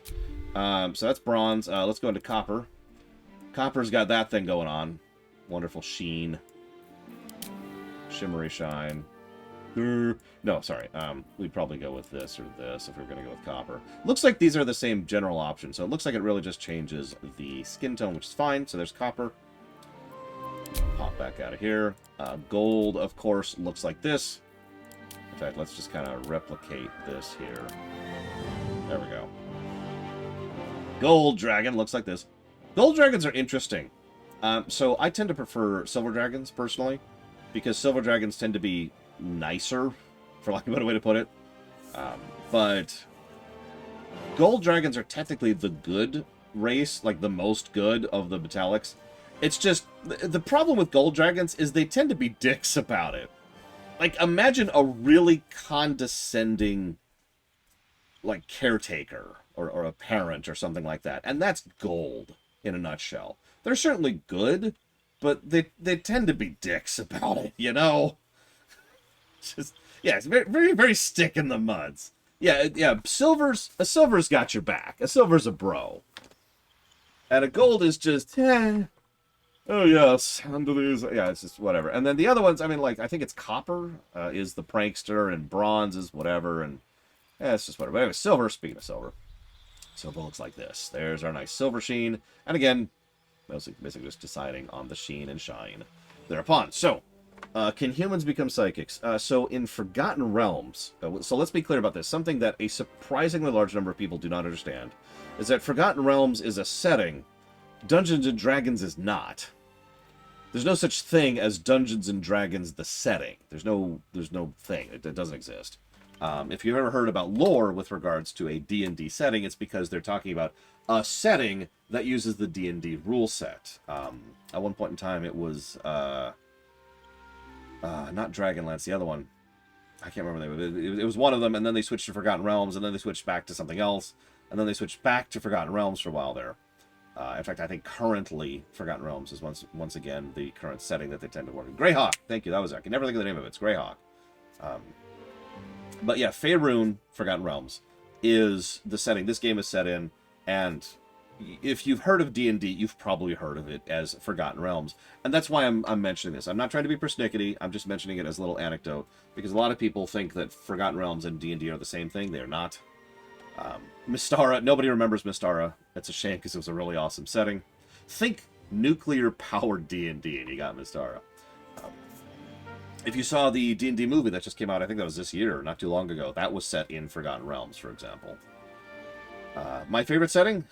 I mean, Forgotten Realms, of the D&D settings, is my favorite setting. Having said that, I do have a fondness for Mystara. And I suppose that's actually it. Yes, they are Spartan. Eberron was a setting that I think I would enjoy, but I've never actually really had a chance to dig into it. So I think I would like Eberron quite a bit. I don't actually know. Nobody does anything with Eberron, right? Anyways. The Thay? Oh, we don't talk about the Thay, Triaxia. Oh, Silver! Okay, well, I guess we'll be playing Silver. Hang on, where's the spread on that? Silver, gold, brass, bronze. Nobody picked copper. No, excuse me. 2 people picked copper. Ravenloft is not my thing, but pretty decent. Spelljammer... I was soured on Spelljammer for gameplay reasons, not setting reasons. So, Planescape Torment, God. Planescape tries to be its own thing, but also tries to connect with everything by design. So legally, officially, canonically, Planescape is not actually a part of any other setting. But they flub it deliberately and kind of vague it deliberately, because that way the players who are not bound by the canonicity of, you know, whatever the companies are bound by, can say, oh yeah, no, you could totally go to Sigil from any setting, because it's Sigil. It's designed to be the multiplanar city, right?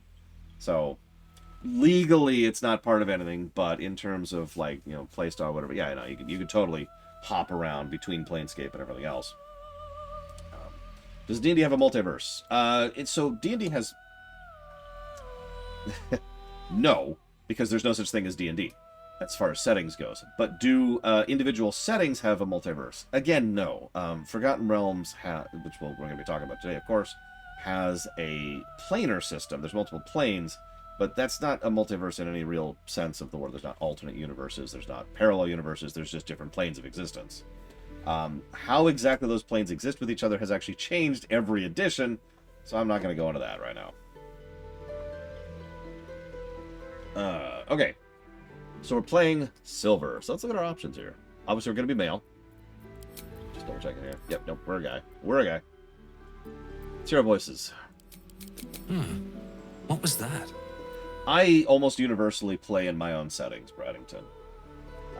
In fact, pretty much everything I've run for the last 8 years at this point has been within the extant.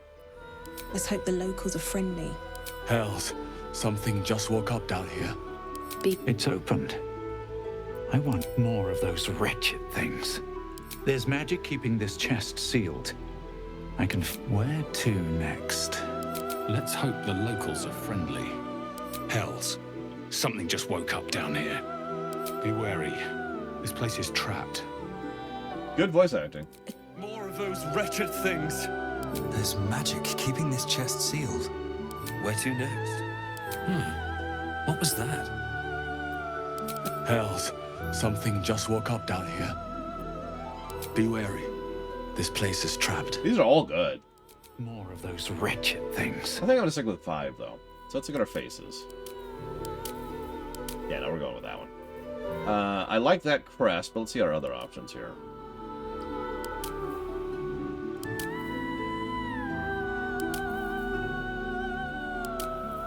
Good afternoon, Nutzero. Yeah, I've heard that the voice acting is pretty legit across the board. That hair. No, Evo. Look, I don't want to romance a guy, okay? We have to romance somebody.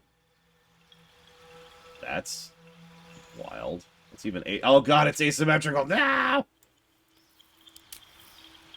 Oh god, they do have names. Where was the hairstyle one? Predacious Crest is what this is called. Ha ha ha.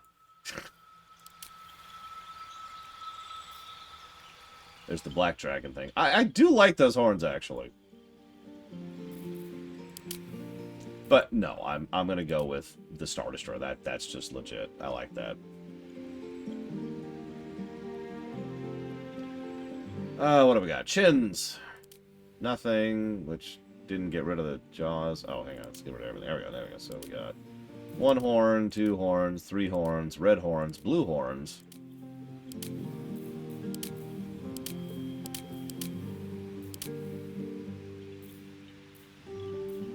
I'm sorry, did I just say Somber Calamity? Yeah, this is called Somber Calamity. Imagine going into the barber shop. Yes, what can I do for you? Could you give me a Somber Calamity? Sure.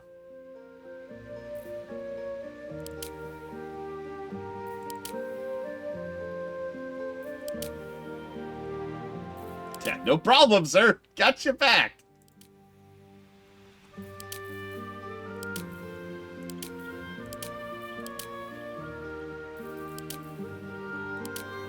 I'm thinking this one. What do you think?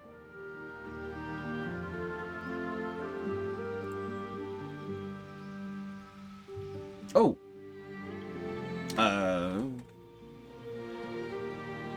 Hey, Evo, the thing is, on its way.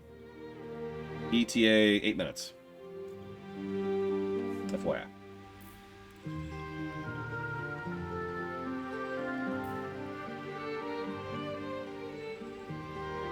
No, I like that. That's nice. Oh god, we've even got a damaged tusk on the side. I'm with it. I'm with it. Okay, so skin color. What? Oh, right. We could have different shades of silver. Oh, now I'm torn. Oh, that completely changes like the shimmer of it too. Look at that. That is not indicative at all. Ooh, ooh, ooh, ooh. Look. You see that like violet pearlescent thing? Oh, I like that. I like that. Look at that. We had a couple other ones out here. So there's a blue one. There's like a green one. There's like a ochre one. Teal. Black. I'm gonna go with the violet one. That caught me immediately. Oh yeah, there's also like a goldish looking one. No, look at that. Look at that. When was the last time a PC game came out with a physical release? I'm pretty sure the console versions of this will come out with a physical release, though. Yeah, that's good. I like that. Okay, so that's skin color. So let's look at our body art. Piercing style. Lapis, stud muffin. I don't even see it. Where's the piercing? What's on my nose, I think. Yep, there it was. I can't even see these on my body. Why would I have piercings? Here, let's just get rid of all these. Get rid of them. Get rid of them. Okay, here we go. None. Okay, eyes. We're gonna have heterochromia because every anime character has to have heterochromia, so it'll be like red. To have for the darkness inside of us. And then black for the even more darkness inside of us.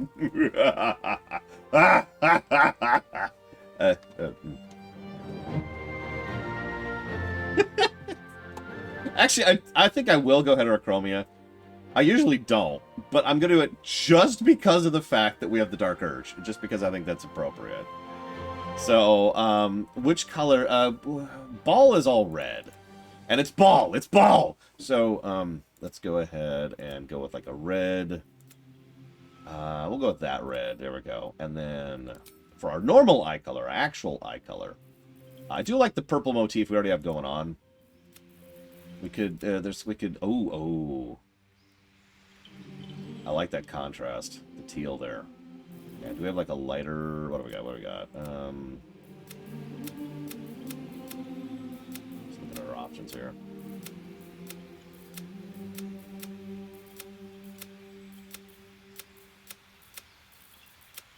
We also have just white eyes. I think I like that. I think I'm gonna go with that. Listen, it's not my fault that the god of murder built me in a cave with a box of scraps, Mean Fist, okay?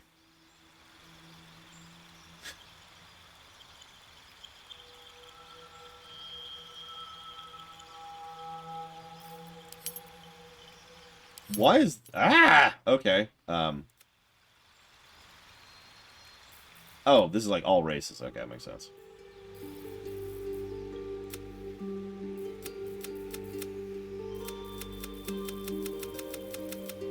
Interesting. We're gonna get rid of that.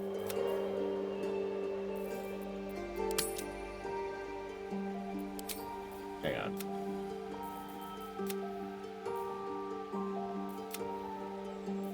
Look at that. There. Okay, cool. Behold. Ugly man. Alright, so makeup. We gotta have makeup, obviously. We gotta have lipstick. Hang on. Let's get some really thick lipstick going on. Oh, yeah! We're a pretty boy now.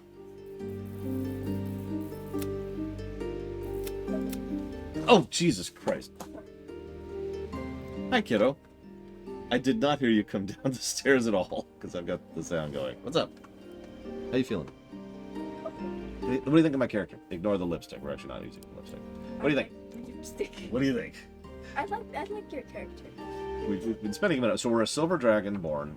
We were born with evil inside of us, which we must resist. Okay. Okay, so you can use the bed if you want. You got this. Do you want me to go get your chair? My chair's all the way upstairs. It's not that far. It's not that far. I can go get your chair. You sure? The floor is fine. So in 20 seconds, when you get bored of sitting on the floor, I'll go get your chair, okay? Okay. Okay. Eva says hi.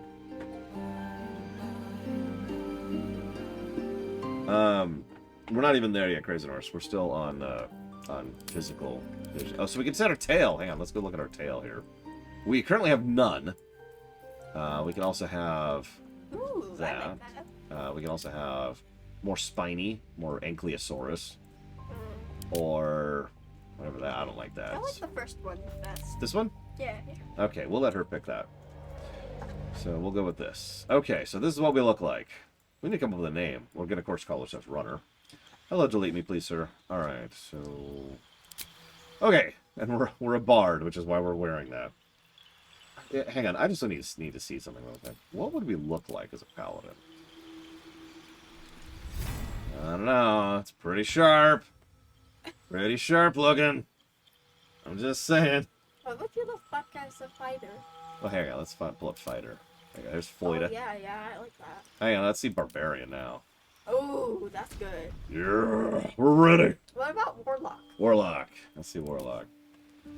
Yeah. That's okay. Wizard is... it's not bad. It's not bad. Sorcerer's much better, of course, because sorcerers are just objectively better than wizards. That looks so cool. Then we got rogue, which is... it's okay. Ranger, which... yeah. Monk. Definitely not. So then we got the druid. Ooh, That's pretty good. That's actually not too bad. I like that. Cleric, which is armor. Interesting. And we already seen bard. I don't know. But no, you guys picked bard. We'll play bard. We'll play bard. It's a good pick. We have lots of charisma. Oh, good. Good, Evo. Makes me happy. Okay. Oh, yeah, let's actually... hang on. Sub-oath. So we can do... oath. So, hang on. So, most of the classes have some sub-classy stuff. You're more than welcome, Evo. I hope you feel better. She is also sick right now. Hi. So, yeah, there's some dual sicking going on here. So, Oath of the Ancients. You gain... what is this? This is a... it's a bonus action. Sorry, I'm just trying to figure out what the hell it actually was. No, I haven't done an evil run since like 2002. I'm never doing an evil run again. So as a bonus action, you can heal yourself. What's the proc? What was I gonna say? So that's cool. Oath of Devotion gives you is this, and this is an action. I like that too. Actually, looks pretty cool. Actually, when did KOTOR come out? KOTOR 1. Help me out. What's the year? I think that outfit. Yeah. I like that. Oath of Vengeance. I was about to say that outfit would look good with like red. You or your allies' weapons deal an additional 3 radiant damage, which is good against a lot of evil stuff, and can daze enemies for 1 turn. That's pretty good. That is pretty. It's got a 30-foot range, I think. Hang on, let's see if we can understand this tooltip. Weapon deals an additional charisma modifier, radiant damage. Yep, that's the range, and it is a bonus action. It's not bad, actually. And that looks cool. Although, of course, that's just our starter armor, so we'll have other armor as we go. Okay, hang on. So let's go back. This is called Baldur's Gate 3. Okay. It's an RPG. I don't think you would like it, to be very honest. It's very dark and gross and violent, but we can look like that. No! You built this. I don't know if you even remember. Do you remember this? I'm pretty sure it was like the last minute thing I got. It was... I like it. I think it's cool. You also built this. I know you don't remember this. Remember this? Yes. So, you made a board game. And it's called Coin Flip. And you actually told me the rules and everything. So you have to roll a dice, and if the dice is a positive number, then you get to flip the coin. The coin tells you whether or not you get to roll the dice again. If you get heads, you roll the dice again, you move that many paces further on the board. Whoever gets to the end of the board first wins. You designed a board game years ago, and I remembered it and I kept it because it's really, really cute. Let me guess. It's the trailer intro, isn't it, prisoners? Do I need me to go get your trailer? Okay. I've got more pillows over there too, if you want. Okay, so let's look at bards because we haven't looked at our. Oh, this is just cantrip and spells. We can choose our starting instruments. We can have a violin, a lyre, a lute, a flute, or a hand drum, which is... What is a lute? A lute is that thing on his back right there. It's like an acoustic guitar. Man. I'm just gonna stand here. Is it that hot upstairs? No. The band's so nice. I like the lute. I think I go with the lute on that one. But I'll let you all decide. Here, let's do another poll. We're doing all kinds of polls today. Don't worry, we will turn on the Twitch integration at some point. I'm not there yet. Let's start the game first before we do that. So we got drum, the dumb drum. No, I shouldn't call it that. I shouldn't put my finger on the scale. Hey, there's 5 options. What do you know there? Okay, so what do we got? We've got Vicious Mockery, which obvious. Mage Hand, True Strike, Friends, Dancing Lights, Light, and Minor Illusion.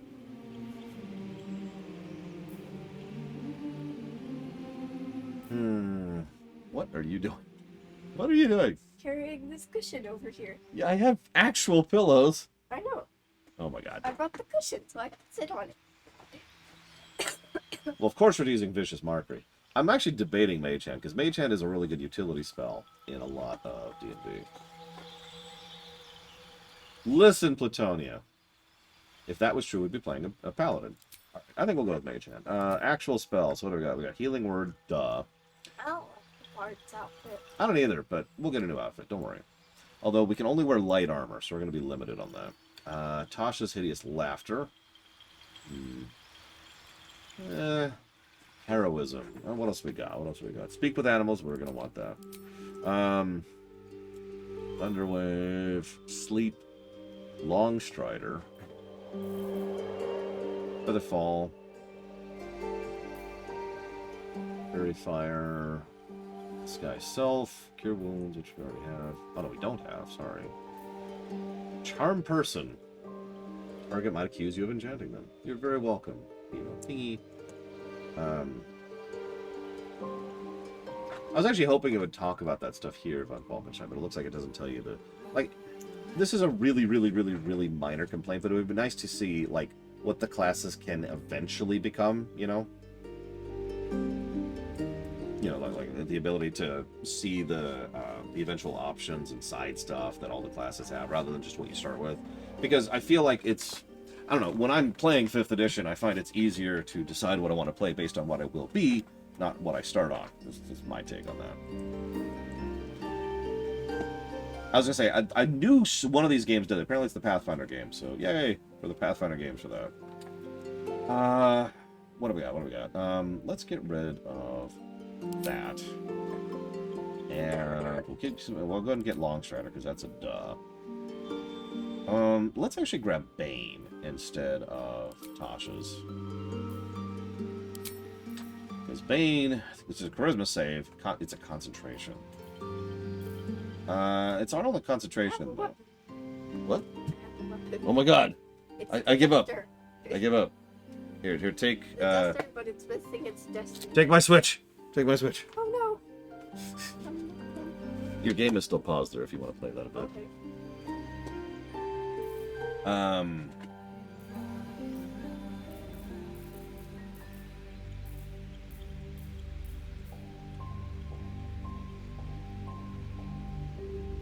I do like the idea of Charm Person, but I don't want to lose anything I've got here. So, hang on. So that's a ranged 1d3, 1d4 plus 3, and this is a touch 1d8 plus 3. Oh, sorry. Sorry, exclamation mark. I got caught up in the stream, period. I apologize, period.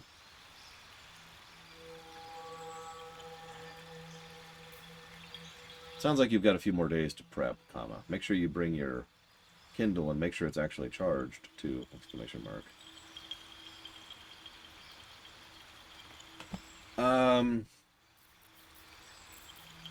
Where was Friends? Oh, Friends is a cantrip. That's up here, isn't it? Yeah, there's Friends. Gain advantage on charisma checks against non-hostile. But Mage Hand... Oh, whatever. We'll get there. And I'm not getting rid of Vicious Mockery. There's no way. So... we'll go ahead and take the ranged one. We're going to play ranged. We're going to be ranged. We're going to be ranged. Background. Background? Do I only... Oh, I guess I only have one background. Right, right. We're the Dark Urge. We gain +2 medicine. That's funny. And +2 intimidation. Right.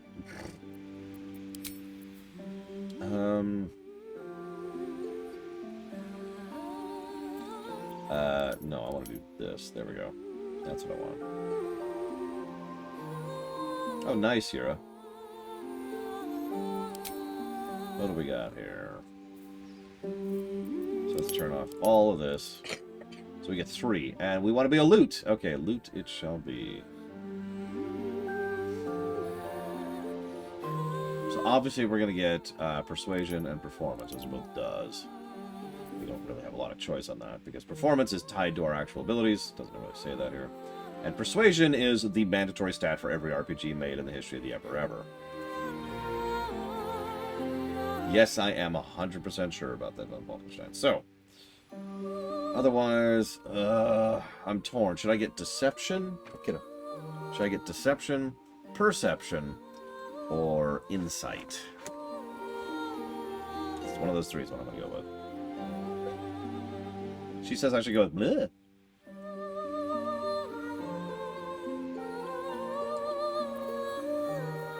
All of these are useful. Insight is how you break someone else's deception. It also usually gives you stuff, like a little bonus stuff. You can play a half-orc hero.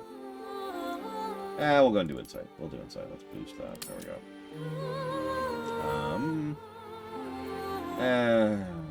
Sure. This, there.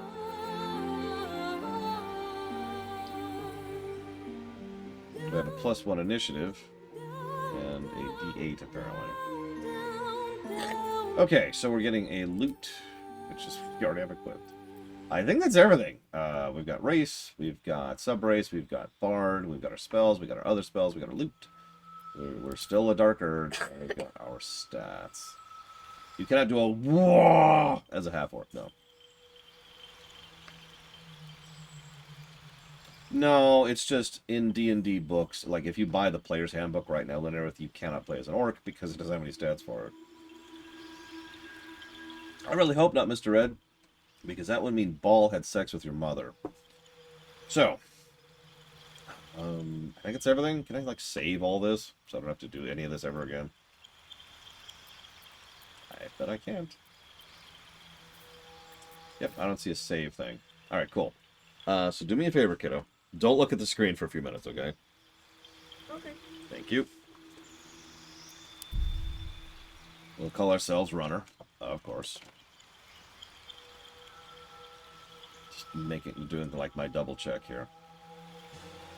And Eternus is going to give us money for some reason. Yeah, Runner, me. Fine. The Urge Runner sounds terrible. We could be Dark Doom, Destructor, the Annihilator, the Murder Runner, because Baal is specifically the god of murder. Murder Runner. wait. There we go. That's gonna be our name. Our alignment, obviously. Actually, I noticed alignment's not even listed here, which is interesting. Thank you, Eternus, again.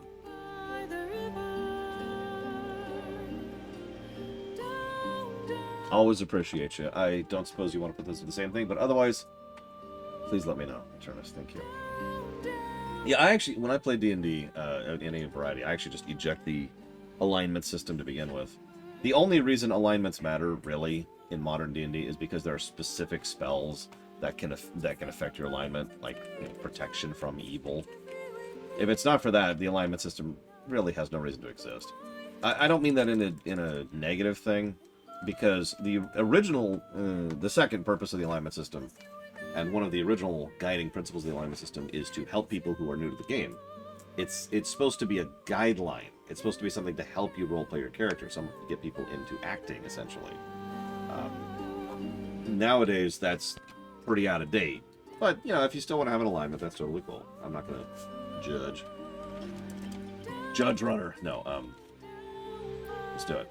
You're not looking? Good. You need a guardian. Oh, right. We got to make a second character. Right. So I love how nothing indicates what... I actually knew this was coming. I just forgot. I actually have... I kind of don't like this. And the reason I kind of don't like this is because it doesn't explain why we're doing this. Now, I get that that's probably for some kind of narrative purpose, but that's vaguely irritating to me to pick a second character for effectively no reason. I'm sure there's a reason eventually, but it's like, are you gonna tell me what that means? Yeah, it's your guardian. Okay, what does that mean? Well, it's your guardian. Okay.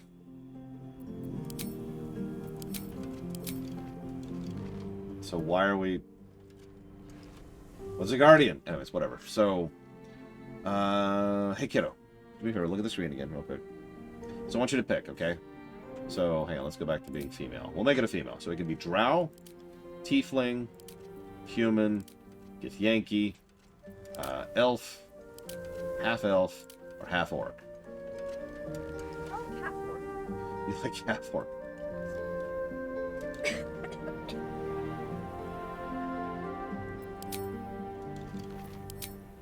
No, I'm gonna veto that one. I don't like her face. If I can adjust her face, can I fix her face? Oh, I can fix her face. Hang on. We can fix her face. Okay, we'll do half-orc then. We'll do half-orc. Back in the character creation. Okay, so we'll make you... Green is best, as we all know. Green. Give me green. There we go, that'll work. Actually, hang on. There we go. Red. Yeah, red orcs. Purple orcs. Blue orcs. But no, we'll do green. We'll do green. I lost it. There we go. Right about there. Okay. Remarkable. Good luck. Follow your instincts. Don't be afraid. Remarkable. Oh, okay, there's only 2 places. Okay, cool. So, faces. Yeah, we'll go with that. What already did skin tone? Scarring. She's got to be super scarred. Just scars everywhere. Lots of freckles. Just all the freckles. You can't even see them.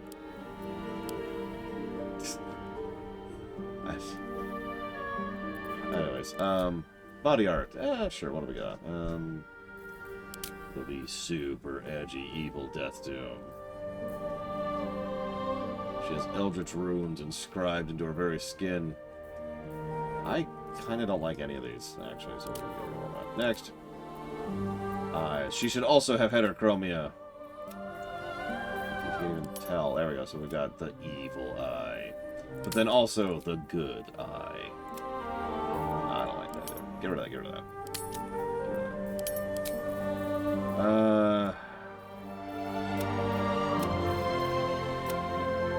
We'll go purple. No makeup. No makeup. Get rid of it. No lipstick. Get rid of it. Get rid of it. Hair. The Edge Orc. Listen, Roman Cure. It's only been 2 hours and 12 minutes. What do we got here?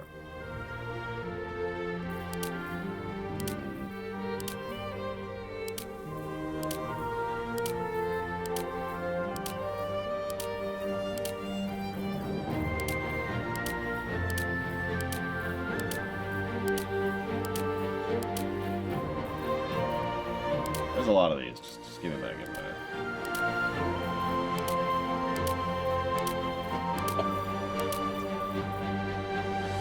Okay. I'll also get some dig for your throat. I don't have anything other than the nukes, though. Actually, I'm not sure where they are. They're there. I've got the nuke cough drops if you need them.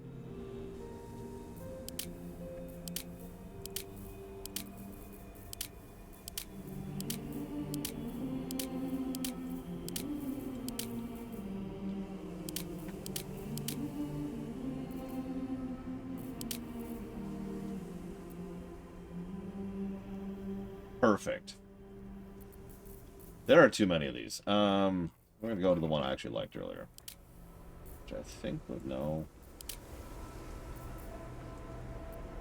I think that was it.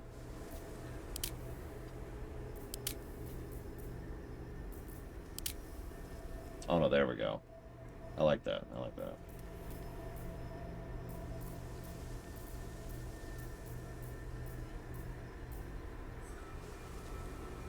Yeah, we'll go with that. We'll go with that.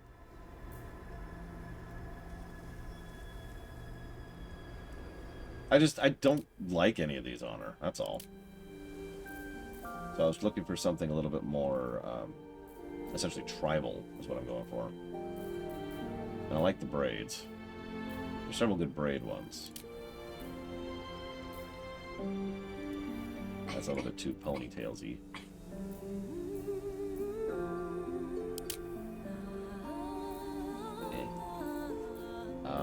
That's it. There it is. Okay. We'll go with this. Let's see. What kind of hair color? Oh my god! Look, we've got a Frosty on our head.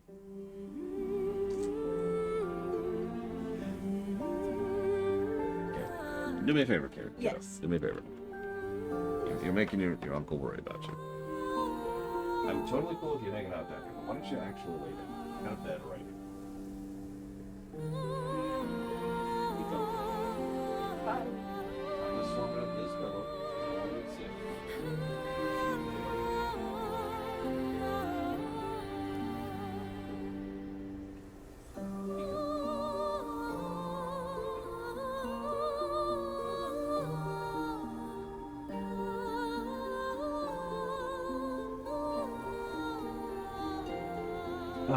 Okay. And he was dead.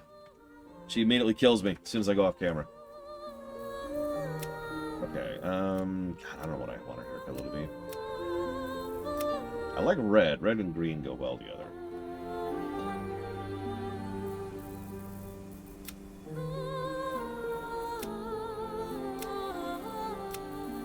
You know what's funny is I don't even know how long ago this was fun to do to Tron.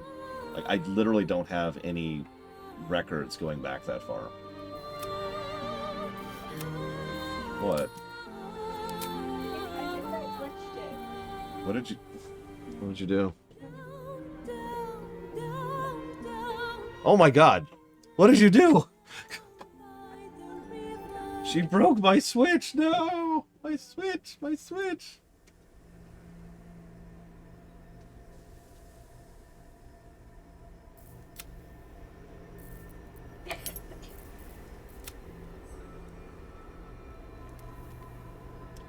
She's playing... Oh god, what's the name of the game, kiddo? A Short Hike. We actually streamed it some time ago.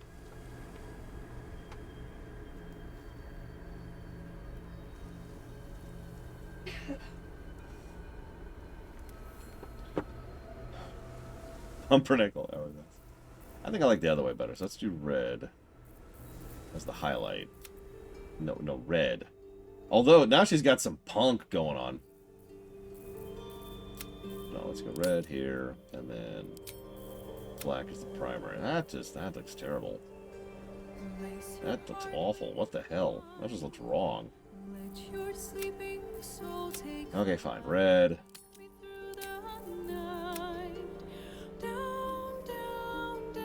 Cybergoth orc. I love it. Screw it, we're gonna go with that. There, it's a little more realistic.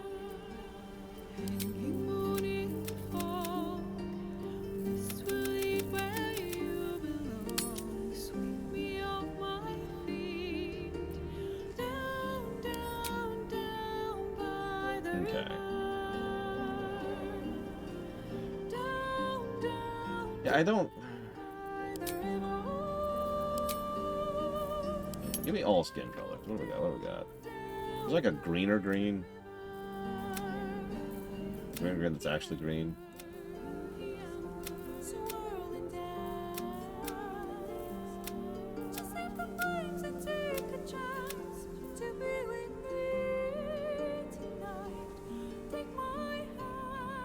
Yeah, we'll go with that.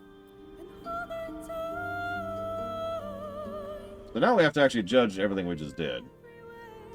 Because this is still a review.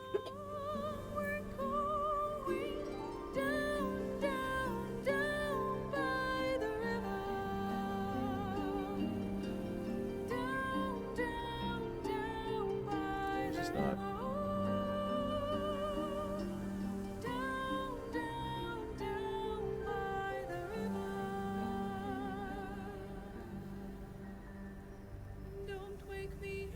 Yeah, we have to write down music at some point, too. So, believe it or not, I've actually seen better character creation options several times. In fact, we've already covered better character creations. This is still good. So, I'm thinking double positive, but not triple.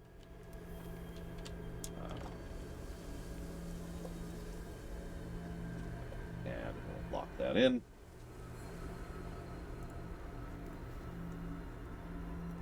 Yeah, we've played some games that have some bonkers character creation.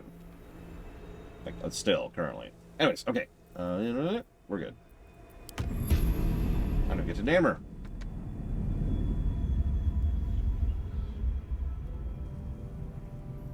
Vroom, vroom, vroom, vroom.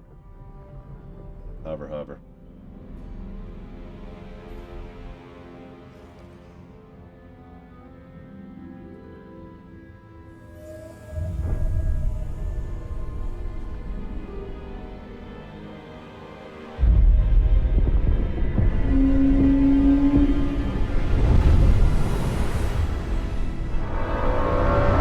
Kidding when I say they have organotech.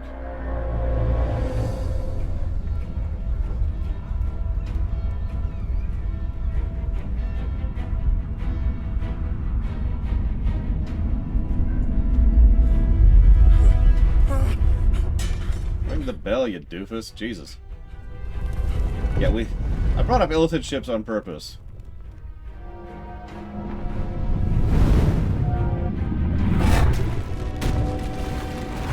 Illithids themselves are kind of innately psychic.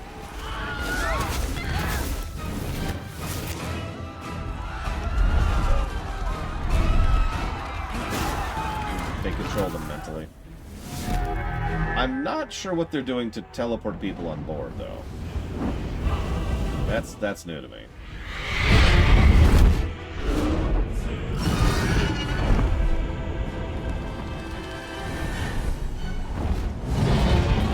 Roger, Wilhelm.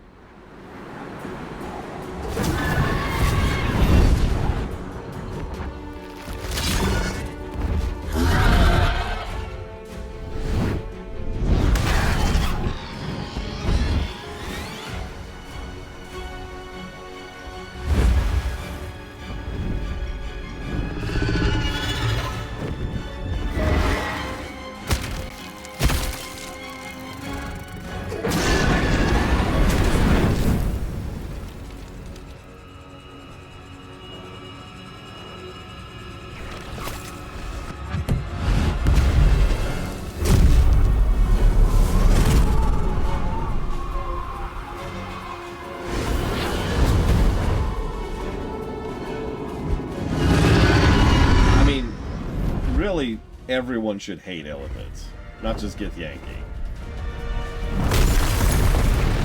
Like, just everyone should hate Illithids. They are acceptable targets.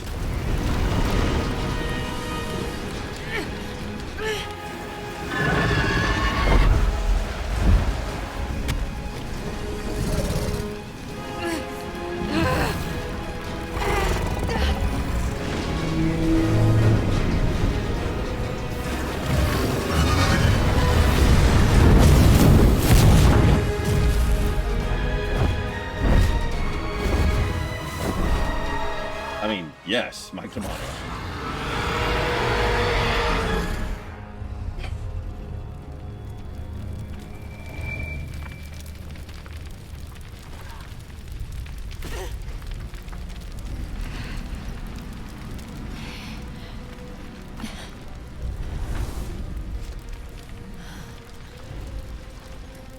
Yeah, the thing is, the Githyanki are not good. They happen to be against the Illithids, and that's good. But I wouldn't call the Githyanki good.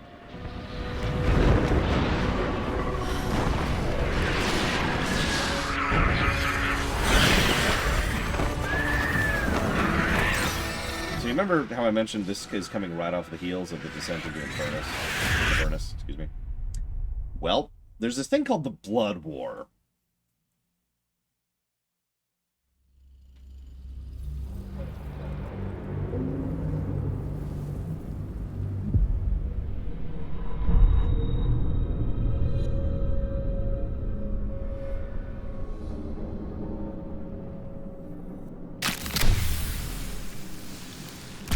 Oh, good. We keep our wonderful outfit.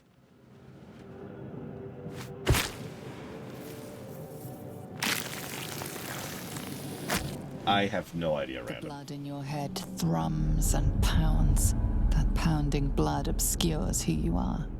An overwhelming loss of memory. How you ended up amidst these hellish flames is just as hidden.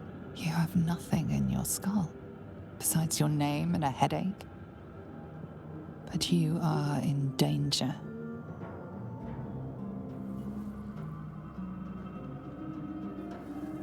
Very, very quickly, I mentioned the difference between devils and demons.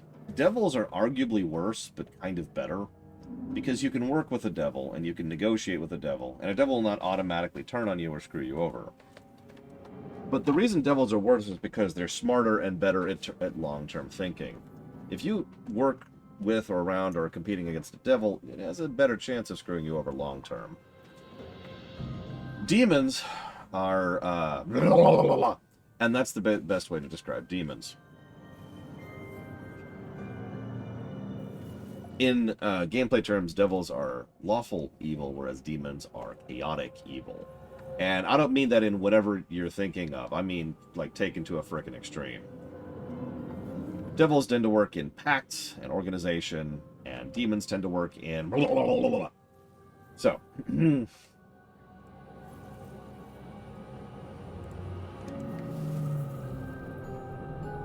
I know I saw a sub there. God, the chat is just flying today. The sub has already flown off the screen. How is this on the screen?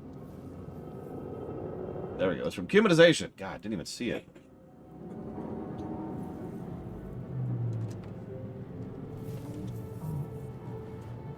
And that's a sub towards the Kingdom Hearts block.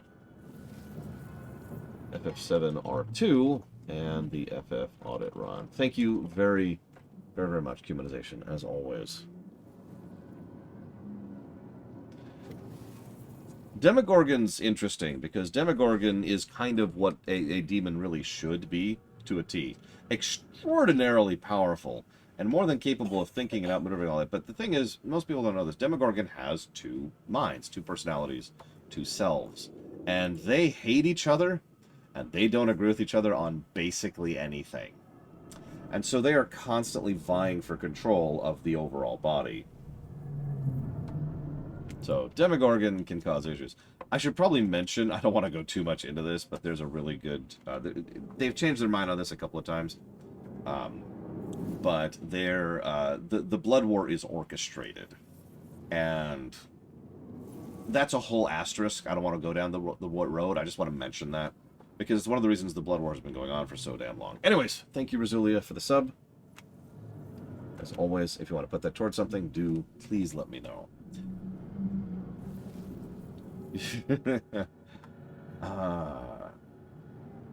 Okay. Oh god, that just makes me hurt, the Liar's Tale. I feel tainted by association. So I curse whoever did this to me. I can say my name aloud and have a part of myself, or take a deep breath, shake my head, and start anew.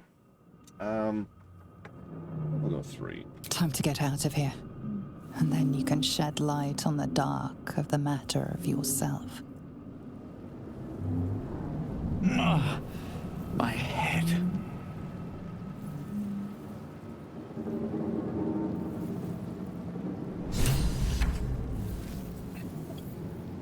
That's an interface. I'll look more at that in a minute.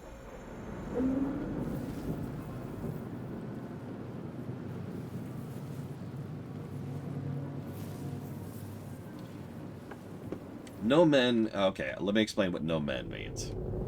So obviously, clearly, we don't allow any men... Okay, so once upon a time, I was playing Dragon Age Origins. I was specifically playing through Awakening. And Dragon Age Inquisition had just come out and I hadn't played it yet. And I didn't want any spoilers. But the thing is, spoilers is actually a very specific brand of spoiling. No mentioning is what I mean. And I don't want to go fully down this rabbit hole either, but it's easy to spoil something without giving away spoilers. Saying it was his sled is a spoiler, but saying, oh man, there's this cool scene where you're going to get this super giant rocket launcher, is mentioning and can still spoil the experience. So I typed up in the chat, right here on the thing, no mentioning. But the text was really, really, really big, so instead in gigantic all caps on the screen was, no men.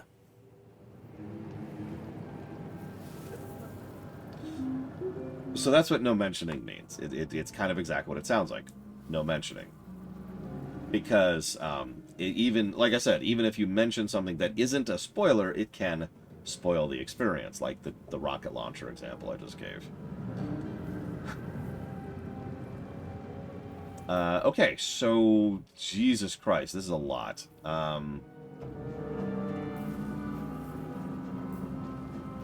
We have 3 Bardic Inspiration. Long Rest brings that back. We have 1 level 1 spell right now. Jesus. Bards, am I right? We've got a crossbow, which we somehow want to... we have got our fists. We can swap at will. We can toggle the will. We can toggle our light source. We have 12 HP. We can send our camera on ourselves. We have inventory, which we'll look at in a second. We have 1 scroll of Revivify on our person and 2 potions of 2d4 plus 2, which is 4 to 10 healing. Also removes burning. It's a bonus action, single use, weighs 0.4. I don't know what the 20 is. What's the 20? What are you? Ah, it costs 20 gold. Cool. We currently have our Oppie. We'll talk about that later.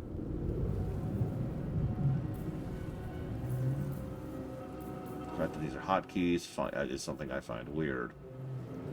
Dip a weapon into a surface. Shove. Improvised weapon, which there's whole things built around. Help someone up. Unarmed strike. Mobile shot, which... Yeah, do perform is obvious. We've got our frost breath, naturally. Piercing shot, ranged attack, disengage, dash, throw. Hide, which is obvious. And jump. Here's our spells. We have Bardic Inspiration, which is 3 times per long rest right now, which we can see right there. Which gives an ally plus 1d6, basically another dice, to their next attack roll, ability check, or saving throw. 60 feet range. Also costs a bonus action to dues. Mage Hand. Cannot be cast while a new parasite adjusts to our mind and magic. They specifically prevent me from casting Mage Hand. That implies several things. Long Strider's obvious. That's all our spells. As expected, this is a thing we can do. Interesting.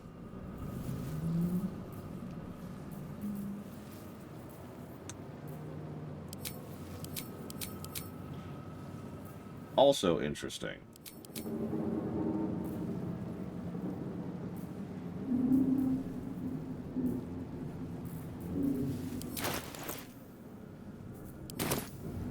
So let's look at our HUD for a second. Okay, I already don't like that.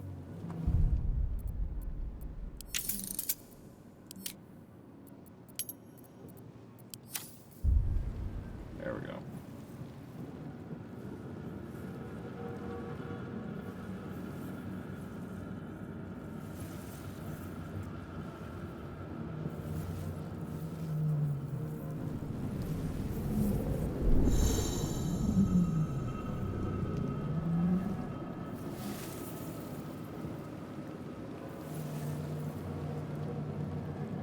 Yes, I know. Jesus Christ, people, I know that Alt is highlight. I've played a video game before.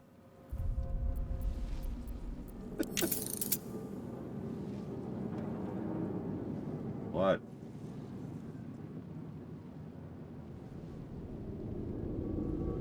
No, I've never played video games before in my life. Sorry about that. My whole life is a lie.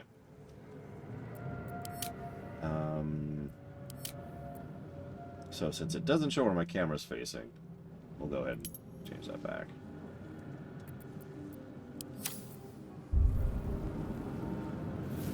Alt is usually highlight. If it isn't, it's something you could sit to it. No, secretly, all I do is cover TV. That's my whole thing. Never, Yura!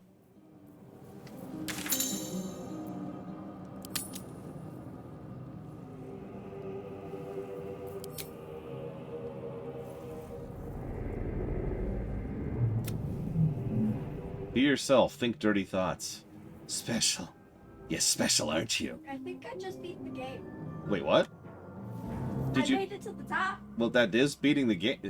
Really? Yeah, I found an easy way up. I only had 8 golden feathers.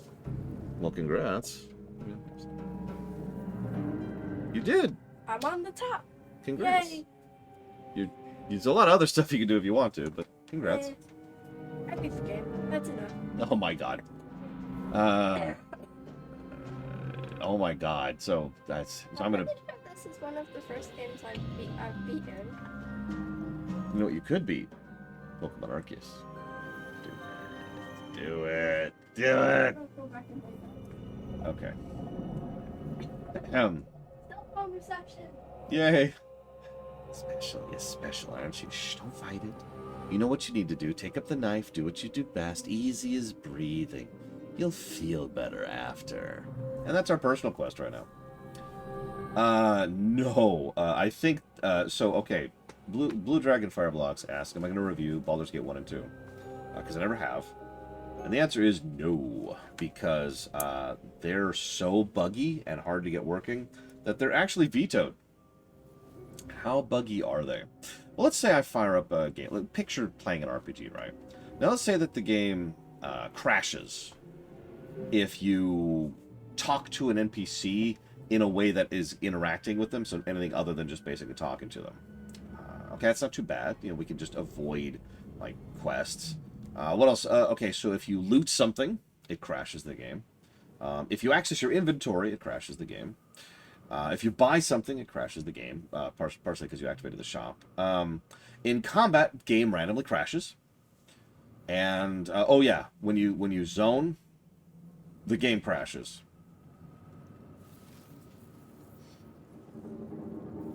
Yeah, I talk about this in the head-on reel. Long story short, no.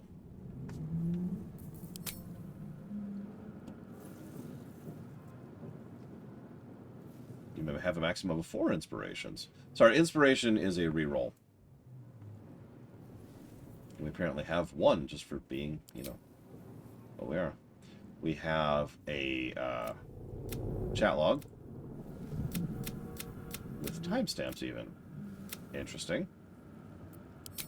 And tutorials. So, hang on. Yes, the extended edition is specifically the editions I'm referring to.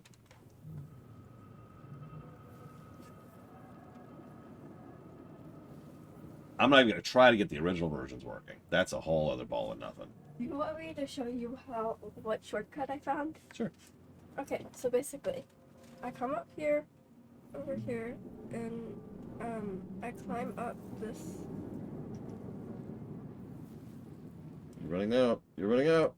And I come over here, and I jump up. Oh, because you got the flower. I climbed up of that side, and then I flew over here, and then got the water and hopped down, because like you can't climb while you hold water. So. I remember. I fly over here. And just straight up. Just climb up. You'll never make it. Yeah, even though you already have. I don't know. Sometimes you don't make it, and sometimes you do. Looks kind of barely, but I can see how you made it. And there's like a hot spring up there, and so like you climb up that over to the hot spring, and then you warm yourself up and finish the climb. My niece, she's like, well, I could level up, or I could just glitch to the end. Well, it's not really glitching, because like it's just you can climb up there, and so you do climb up there. I believe you. She was glitching. No, I wasn't. She I was got turbo all glitching. The 8 feathers. All the glitches. you know the mini glitcher. I'm not glitching. Mini glitch. I don't glitch. Glitch. The only time I glitched was when I was trying to climb up there, and then I fell down, and I could see the ocean. You can see through the you can see through the universe. It's okay. You're not actually glitching. You're doing what's called bomb jumping. It's when you can technically accomplish something in a game that you're not really supposed to. By bomb jumping. It's from Metroid. You remember how we could plop the bombs in Metroid? So you can do that infinitely if you do it right. So you can just access stuff you really should not be able to access. You'd have to be really good at that to infinitely do it. Oh yeah, no, I'm not good at it. I'm we're not reaching space in Metroid. Yeah. With bombs. Yep, that's how it is. I wonder what would be at the top of the world. I don't know. Or do you just keep going up into the sky? You'd probably run into like a ceiling at some point, right? Yeah. Like, where the game just stops being like, no, there's nothing here. Yeah. Go away. Go home. Go away. That's why so much of the game is underground. So you could then you'd run to the ceiling, right? At that point, just bonk. No, think about it. What? Think about it. That's why so much of the game is underground, right? Okay. So you can't do that. But then you bunk through the ceiling. She needs to work in QA. She'd be good at it. I'd be good at it because I find every bug in the universe. No, yeah, Samus just bombs up into the air and then lets momentum carry her down, and she like rockets into the ground, and that's how she destroys planets. I'm playing it completely by ear, Damashi. We're obviously playing a good character because it's me. Nobody answered me earlier. When does KOTOR 1 came out? When did KOTOR 1 come out? Hang on. I'm gonna Google it. I'm already looking at the thing. I'm gonna Google it. It's 2003. I haven't played an evil character since 2003. Not counting that one thing in Tor. Let's see here. Which doesn't count. It's not canon. It doesn't count. Yeah, it's been 20 years. Oh my goodness. Did I have breakfast? I had rice for breakfast. That's what I had for breakfast. Okay. I have no idea, Hourglass. I don't even know what the options are off the top of my head. No, parents. It's okay, Torchinator. Today, I'm going to be evil. Very evil. Rice. Mike Romano.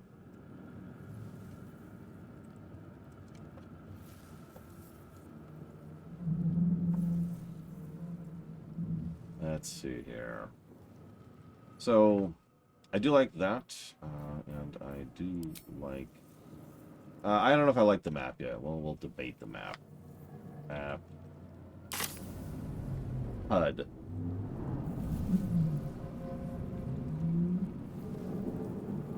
There's a lot of unexplained with the HUD right now.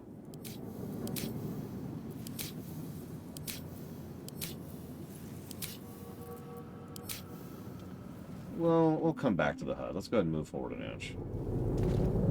Might still be stuck inside if we hadn't been attacked. Yeah, obviously. The hut is DOS too. Tell that. What's up? Can I have the Mario Kart game card? Sure. I gotta think about where it is.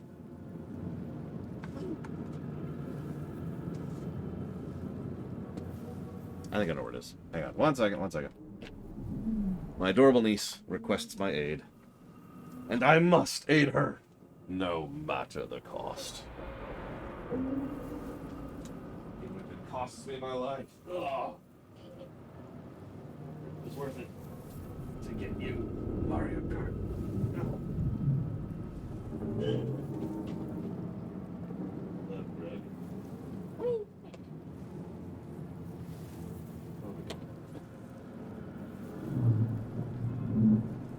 There we go. Dragon Quest Builders. That's what you wanted, right? Not exactly what I was looking for, but I guess it'll work. Let's go. No. Where the hell is Mario Kart? Oh, there it is. I found it.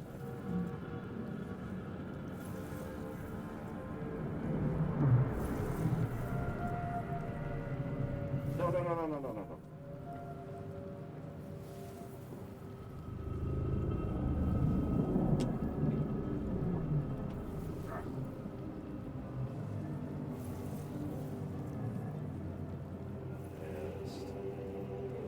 Yo!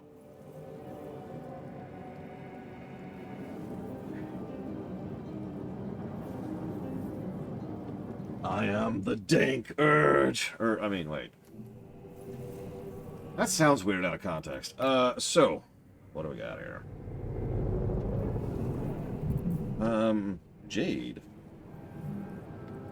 Okay, is there a loot all? Yes. Is there a hot button for loot all? Dead. There is.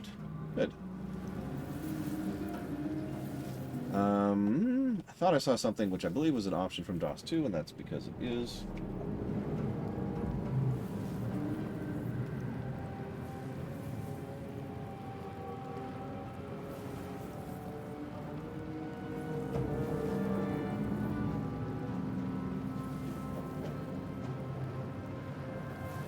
Yeah, and after this we're playing Dragon Age, so that should be fun. So let me double check to make sure that that is what I think it is. Yep. So there is actually, first of all, I like the log, but there is an indicator of whether or not you've looted something or not. We need to do more testing with that, which we'll do in a minute. Breathe deep and move. Wait. This is a video game, Blade Taval? Are you sure? Hang on. Is this... It is. I think this is, in fact, a video game. I'm shocked by this. It's Solitaire! I knew it! We should review... There you go. We were talking the other day about a game that would get no positives or negatives to everything. That's Solitaire. There's no pluses. There's no negatives. It's Solitaire.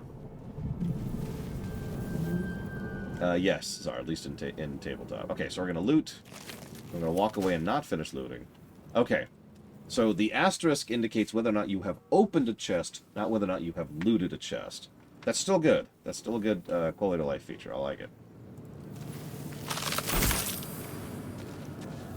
There's also the empty indicator, which, as usual, should be a thing. Don't mind if I do.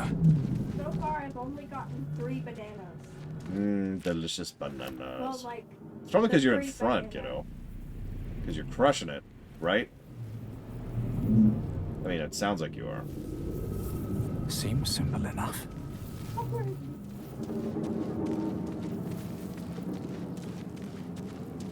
I have no idea, Hourglass. Where the hells are we? Yes. That's where we are. Not getting back in that thing. I'm leaning towards no, Hourglass, because I don't see an option for it. Okay, so...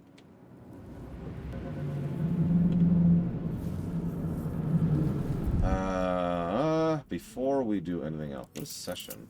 Oh, this is our multiplayer. That's... yeah, we'll talk about co-op later. Probably gonna drag Evo in here at some point just to show off co-op a little bit. Alright, so what I want is the button that exists. Where are you, button?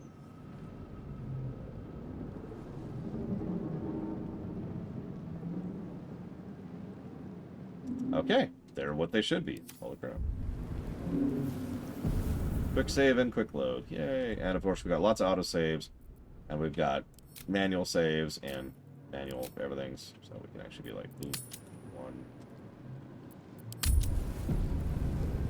one. Okay. So that's a triple save positive.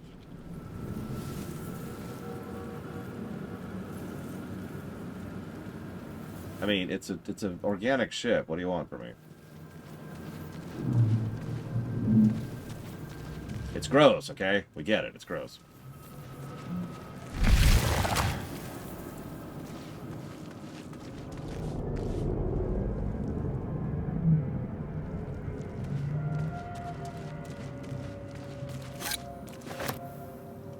We are here. I finished second, just barely passing the guy in third. Congrats. Which track you doing? I'm pretty sure it was the Berlin one. I like the city ones, so I'm with it. Where is I? Help us.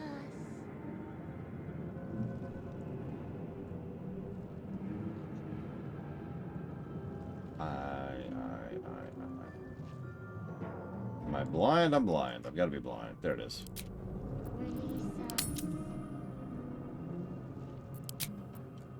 There we go. Inventory.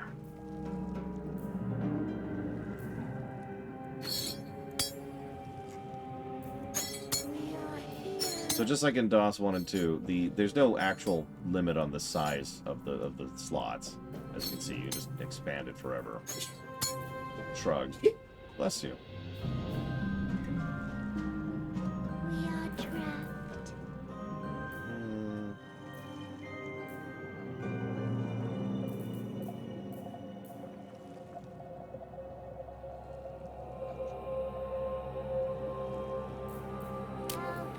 This looks straight out of DOS 2. Yep, no real size, just weight. Still not a huge fan of weight, but it's fair.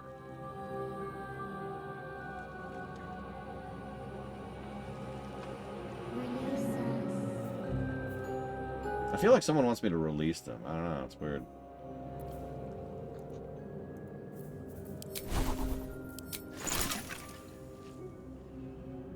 Is this crafting? Oh, Jesus Christ. This game was crafting. Okay, we'll come back to that. Yay, crafting. No! No! Why?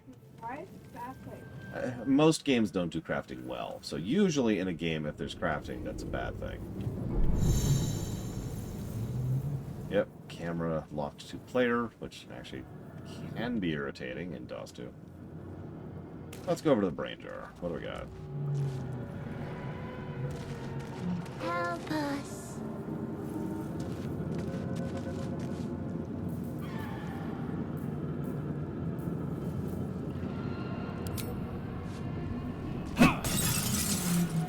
There, we have freed the brains. Okay, we're cool. Oh, there's an Eldritch tablet. That sounds like a good thing to read. Let's go see what that is. Mind Flayer horticulture. 1,000 years of humanoid history. Elves, dwarves, humans, and more flash behind your eyes.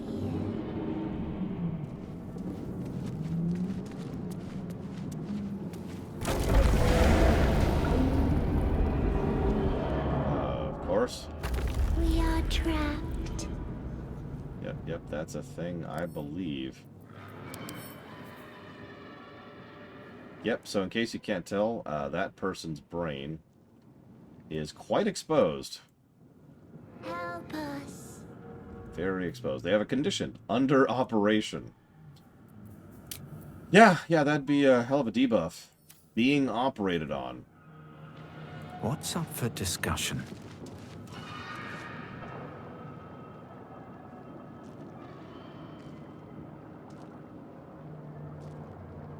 I offer you my scalp. Yeah, this is gross. Why are we doing this? You've come to save us from this place. From this place, you'll free us. The exposed brain quivers in expectation. Please. Before they return. They return. Yeah. Remove us from this body.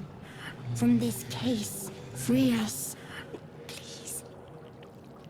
I have to do some logging in and some setting up, Czar, so it's off at the moment. Let's do an investigation check since our int is so high. Yep. I know what a skill check is. Okay, so it's a DC 10, which is actually pretty mid. We need to figure out how to turn off that thing. Oh, Jesus Christ. We need to figure out how to turn off this thing. This animation, because this is going to make the whole game take 700,000 years if they'd have to show every dice roll like that. Apart from this strange context, you notice nothing unusual about the brain. Like, I'm strange. How is that not an option in the options menu to skip that padded crap? Alright, whatever. Strength check.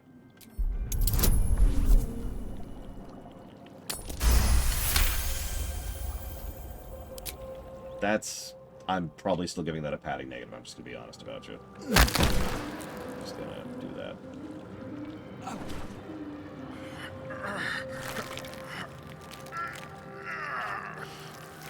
The brain lifts from the skull, but you notice an opportunity.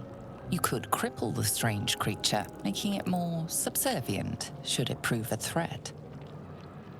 Your fingers twitch with the desire to rip its tender, moist meat to shreds.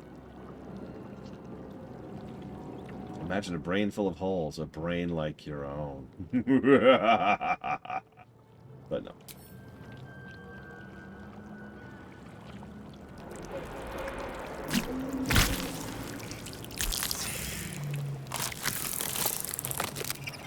We are free. Our freedom is ours, friend. The creature pauses, listening. Something behind your eyes seizes in recognition. We must go to the helm. At the helm, we are needed. One of these things was a boss fight in Neverwinter Nights 1. And it's actually one of the first difficulty spikes in that game. I should attack the brain! We could probably murder Hobo our way through this game, too. What's at the helm? The brain tenses, as though querying an unseen advisor. Do you not hear it? We will not survive here. We are needed to navigate. We are needed to leave this realm.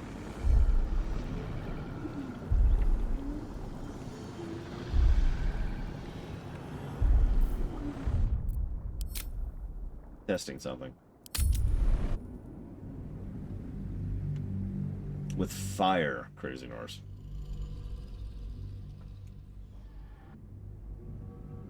Do you not hear it?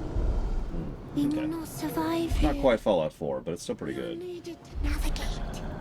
We are needed to leave this realm. To the helm we go. We are going to the helm.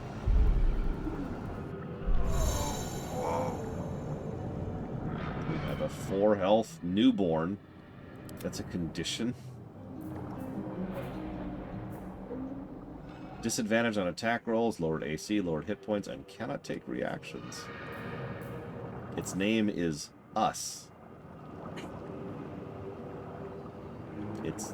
Its name is Us.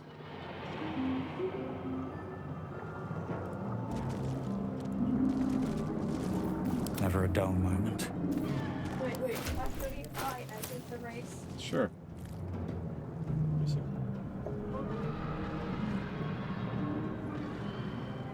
I can't see. I can't see. Okay. Let's rewind. Okay, that's the end. You can stop now.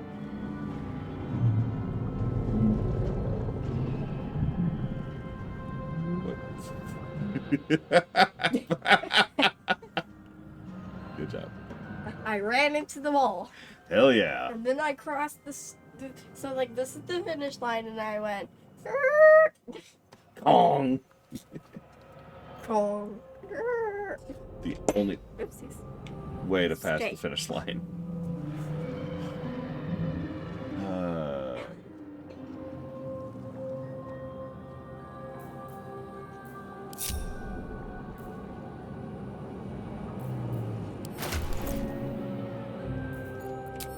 Can't slow down. Interesting. Oh, yeah, we gotta loot this guy. Thanks for the brain, buddy.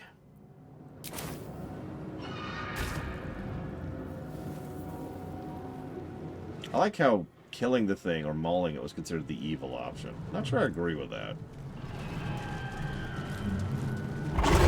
Oh yeah, hang on, I wanted to check that.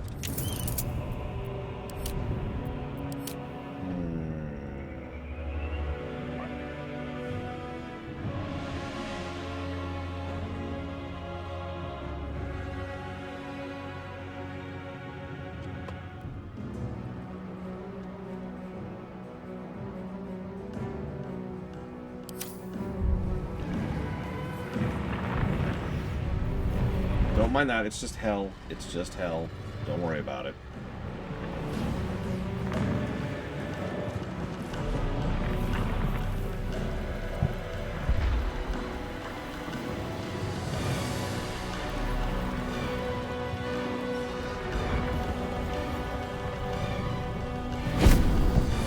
I'm not actually projecting. You can't kill my soul. Abomination. This is your end. Your head throbs and your skin tingles. Visions rush past. A dragon's wing, a silver sword, and a flash of your face seen through the strange woman's eyes. Ugh. My head. What is this? Skvar. You are no thrall. Vlaakith blesses me this day. Together, we might survive.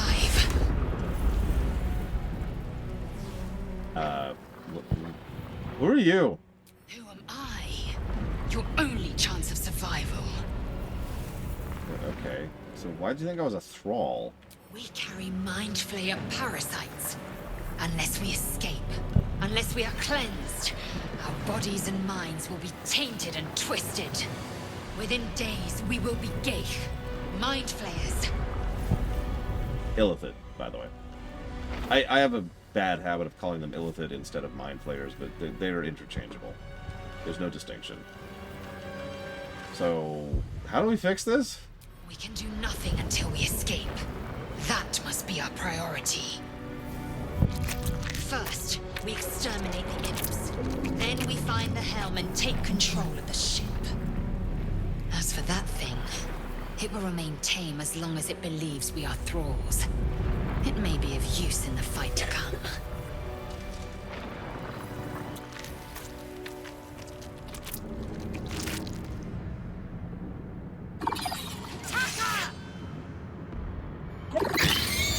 Combat tutorial. Imps. I've been told that on Tactician it's pretty easy to lose this fight. Oh yeah, that reminds me of another option I didn't see.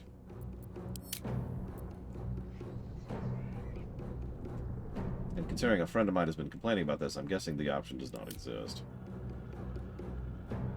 Gonna double check here.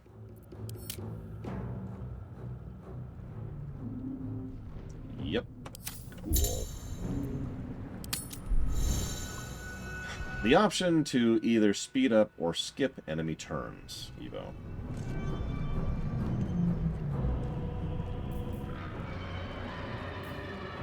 No, you can skip the tutorial. That was actually an option earlier.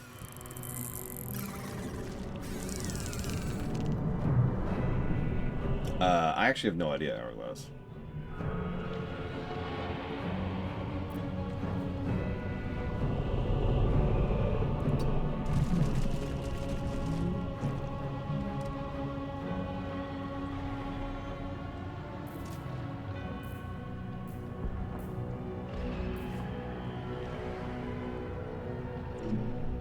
I was gonna say, yeah, DOS 2 got that exact same negative.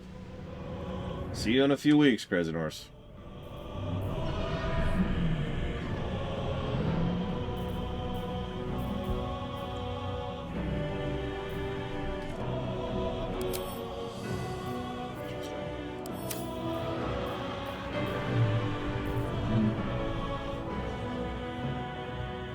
A choice in a game I hated making, but stand by and would do it again.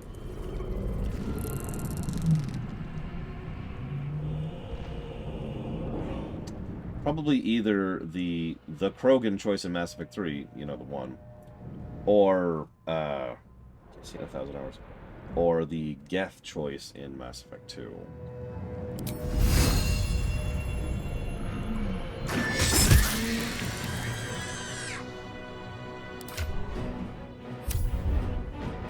Victory awaits.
No, I'm pretty sure this is the same thing it was in DOS 2, Dakota. Sorry, I was looking for something.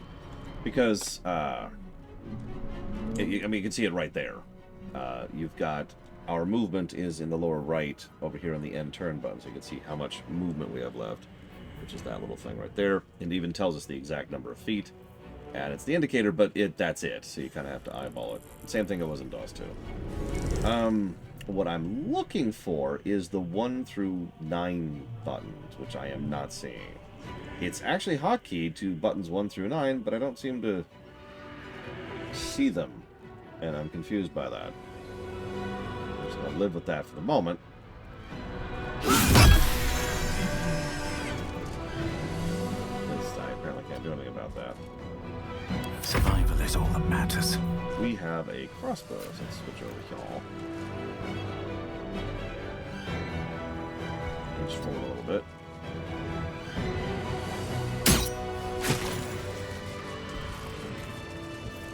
You proved surprisingly adequate in battle. Now, to the helm. Void bulb. Spiked bulb. Potion of healing. What's hiding here?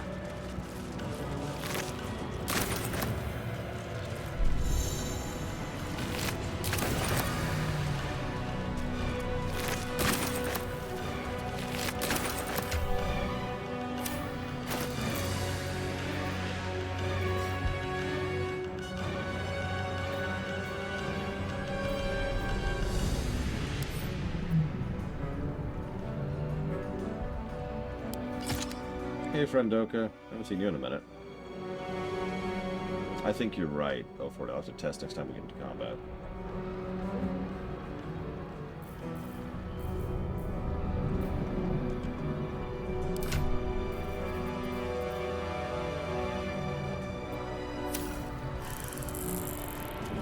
One day I'll catch a break. Ship won't be able to take another dragon attack. We need to get out before it's too late. Oh, we can talk, just not in dialogue. That might be a negative.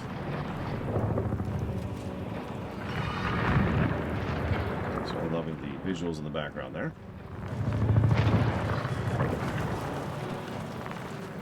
Inconsistent voice acting. People. We'll see. We'll see how much it bugs me. Here goes nothing.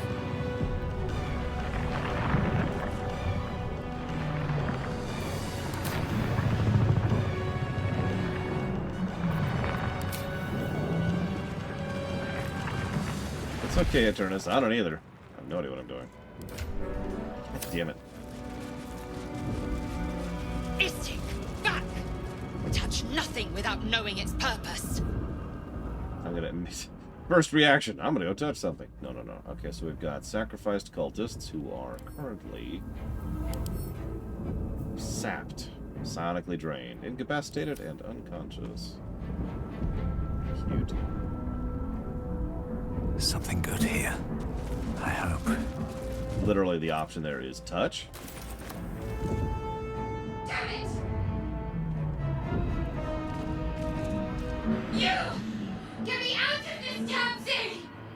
We have no time for stragglers. You're joking, right? Try that contraption next to the pod. They did something to it when they sealed me in. Hurry! Please!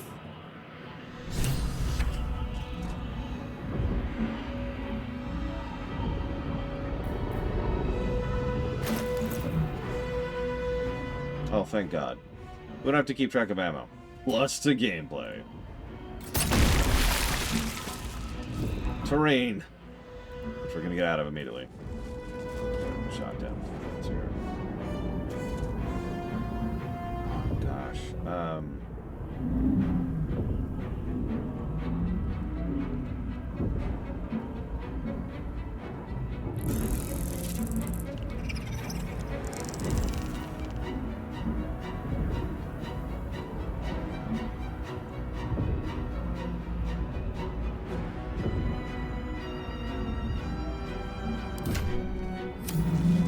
I swear at some point we'll walk into something that isn't this nonsense.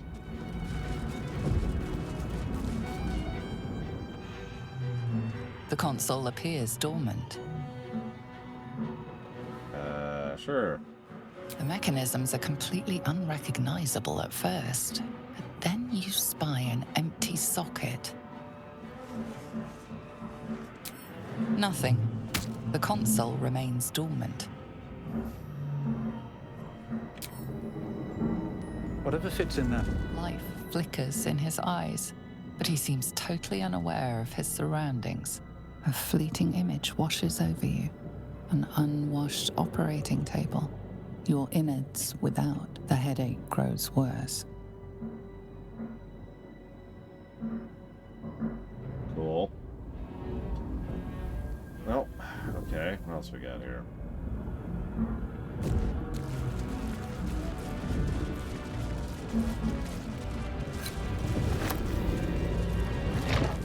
A brain and a jar. Needs a key. No, it's fine. We don't have PTSD. We just, you know, woke up on a frickin' illithid ship. Okay, well, Shadowheart is stuck there forever. Peace! I'm not sure, but I'm pretty sure this person's the record. This is the time I got. I'm supposed to be on. And that's my first time. Nice, double nice. In a while. You're just hitting some time trials? Yeah. You can do your own timing. I believe it. I believe in you. Damn it, Eternus.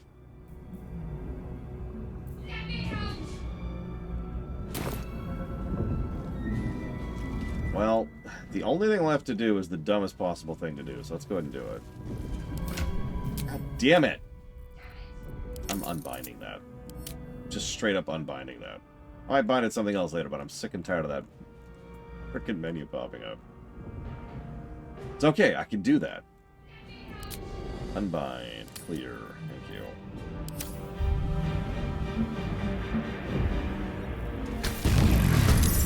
Machine made them hostile. Perfect. Exactly what I wanted.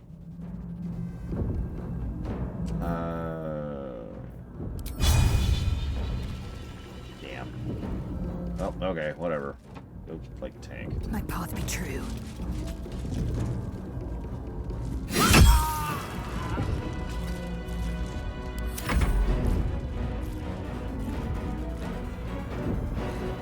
Another fight. Let's go.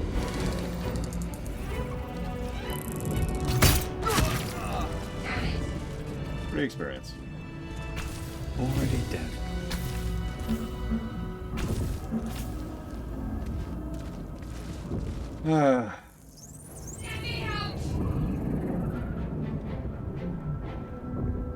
Thank you, Eternus, again.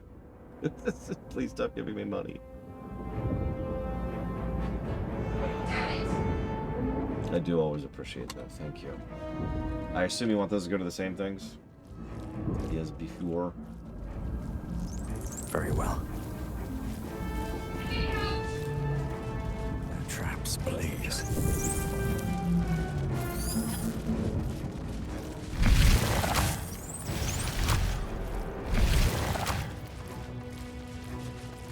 You got it. So that was 10. How many hosts of these gay infected?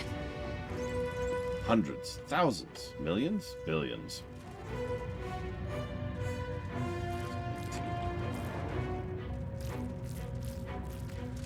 Thank you again, Eternus. I do appreciate you. The dazed woman is trapped inside the pod. She doesn't notice you. Why do people keep bringing up the alt thing, by the way? Like, you do see me hitting it periodically, right? In fact, I'm holding down alt right now.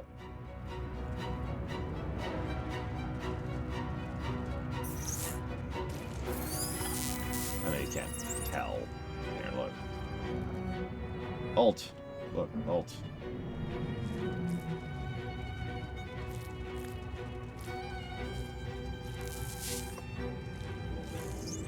Just literally hundreds of people in Faerun. I mean, the city sizes are actually minuscule if you ever look at the stats. It's funny.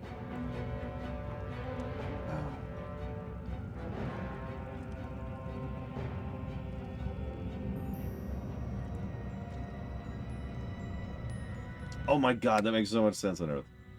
Yeah, that's what I thought. So we're going to save the game, and then we're going to quit the game. And we're going to go install a mod. This game does actually have an M rating.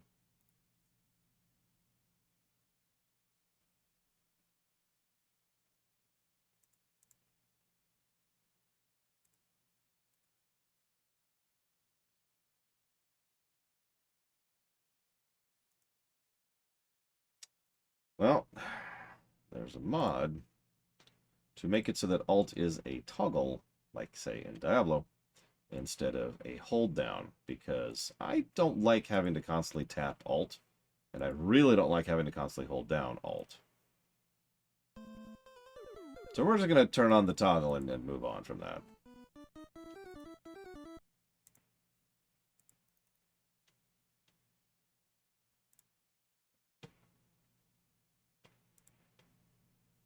I'm not even sure if that's a I guess we need to decide if that's a negative, because there are several games that have that exact same problem. Did we get, in fact, actually, did we give DOS 2 that negative? Because I've got the DOS 2 review right here, specifically for comparison purposes.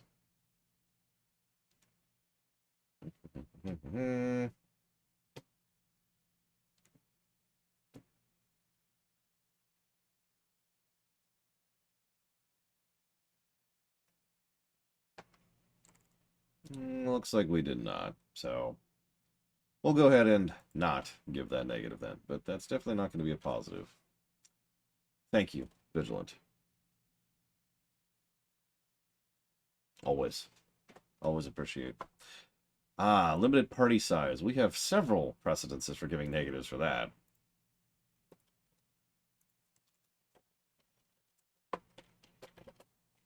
And Vigilant is putting that towards HOI4, Old World Blues, and Fallout London. You got it. Took us. I don't know. What did you manage? Okay, I wasn't seconds faster. I was milliseconds faster. Congrats. Oh no, Did you get rid of it? I believe you. I believe you. I was like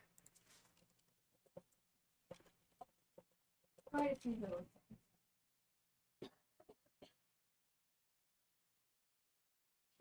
I mean, the negative isn't really for gameplay, Cashel. It's for locking us out of story, for the same reason we gave that negative to Mass Effect, Tor, and we will give that negative to Dragon Age as well.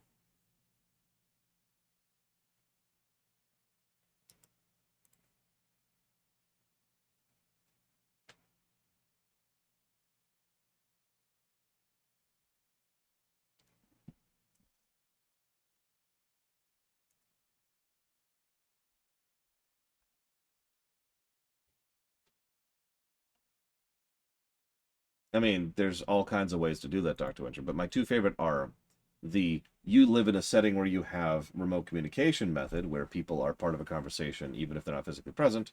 Tor actually kind of does that, but also, just Mass Effect, right? They've got the comms. They can just talk to each other. The other option is the Final Fantasy X method. In lore, the entire party is present, even though in gameplay, only 3 are fighting at a time. Which, I remind you, that game came out in the early aughts, so we've had that particular thing solved for 20 goddamn years. There's really no excuse at this point.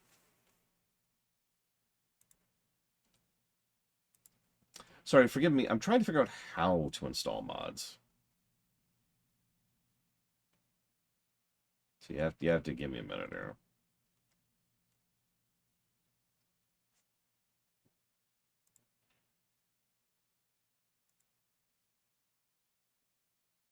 I can also just live with it.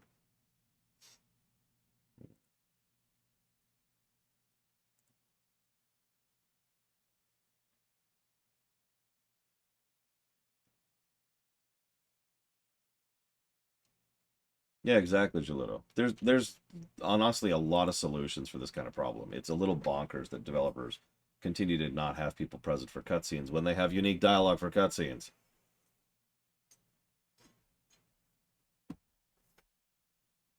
Hmm.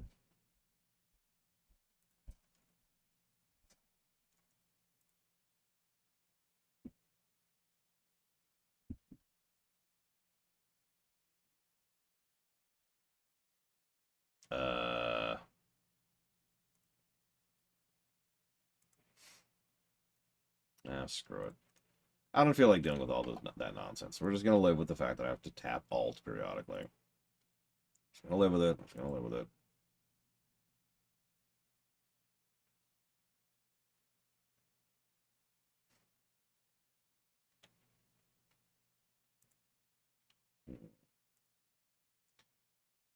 Well, while we're here, let's figure out this Baldur's Gate thing.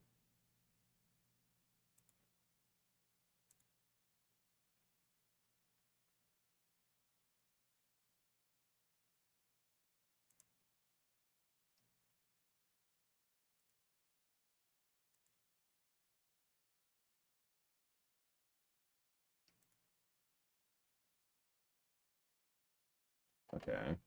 You gonna start game? Oh, you were giving me an error message. Of course you were.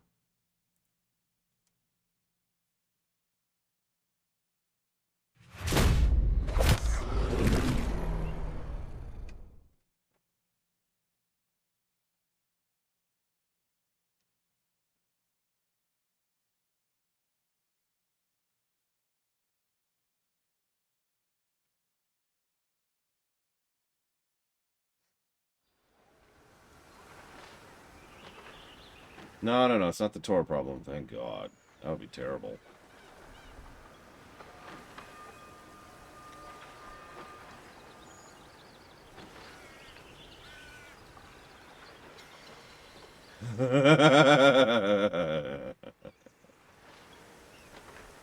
Oh, that's funny.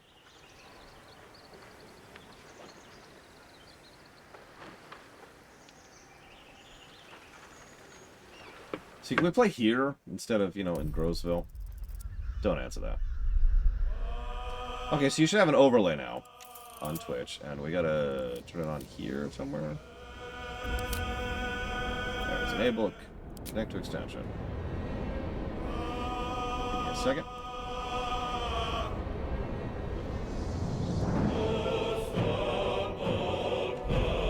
Okay, so dramatic pause. Should actually be connected now. Let's see how this works. This is actually one of the first thing I ever learned about the game was the fact that it had this extension mode. Seriously, literally the first thing I learned about it.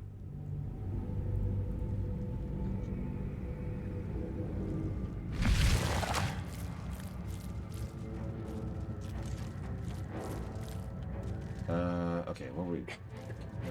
Right, okay. We got a free what's-her-face. Put face McGee, or we can leave her here to die. Hear something. Voices. I hear nothing of the sort.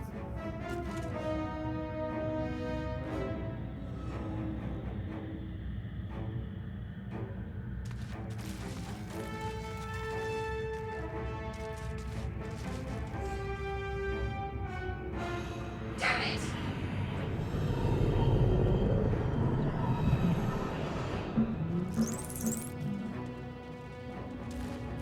Dazed woman is trapped inside the pod. She doesn't notice you.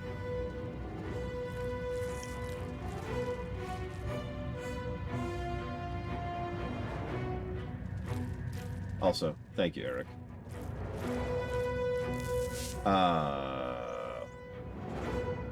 What? Oh, that's what you meant by the Tor problem. Why did it reset the resolution? Hold on. Hold on. I'm actually confused by that. We should be down here. That's really weird. Okay, let's quit the game. Give it a second. Pull the game back up. Probably give a negative for screwing us.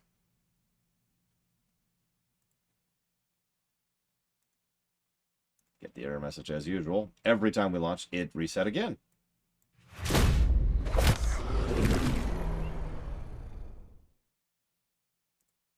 Okay. Negative.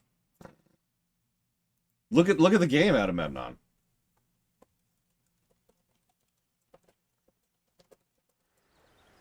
Now that's not as irritating as it was in Tor, because in Tor I had to physically manually reset it. Here I just have to go into the options and set it. But still, that is absolutely a negative.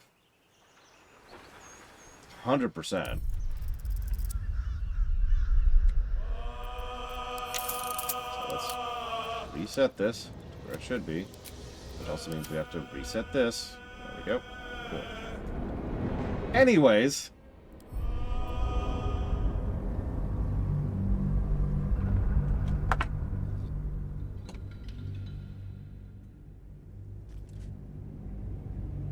Hey, kiddo, could you do me a huge favor? Yeah. Next time you get up, no rush. Do me a favor and turn off the overall headlights. I want to see what it looks like. No rush, though. Okay.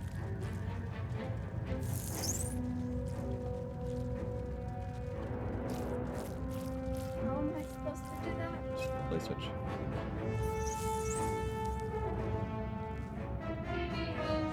Oh, gosh.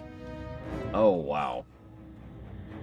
Let's leave it like this. You cannot eat. Like, I'm here. I'm right here. You can barely see me. Look at that. That is some lighting difference right there.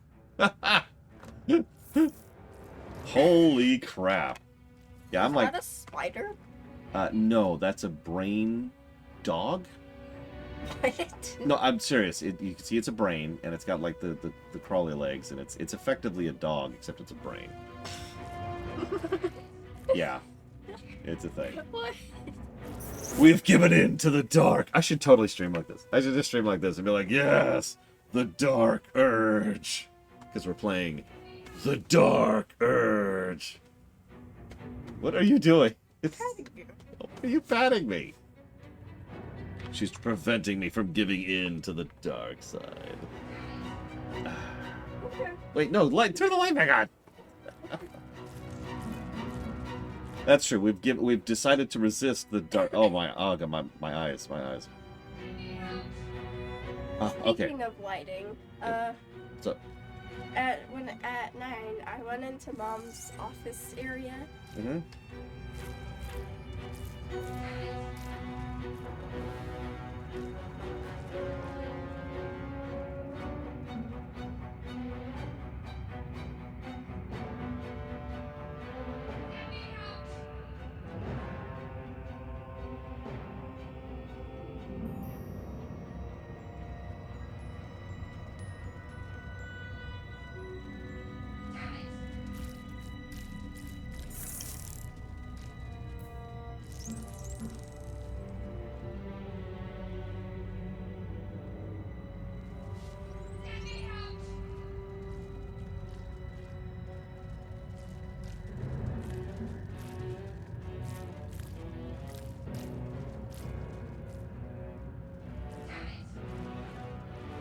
What's in here?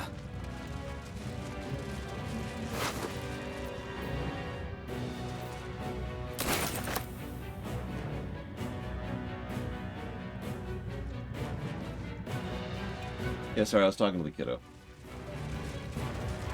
For which I will not apologize. This might unlock those controls next to another brain.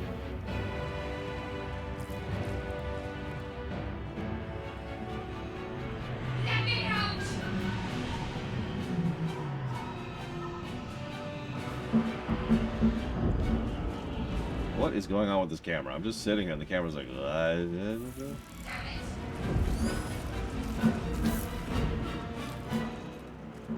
The console appears dormant. The console hums to life. Hang on. Let me use my extremely high Arcana skill, which I happen to be because I'm a bard.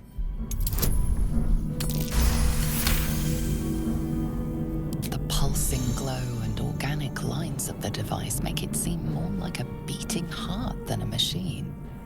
Perhaps it will open the nearby pod. Yeah, I get it. Organotech. Yep, we've blown our nat 20 on an easy DC, which means we have now cursed our dice for the rest of the game. The parasite. Then discomfort fades, and another sensation washes over you. Connection. Authority.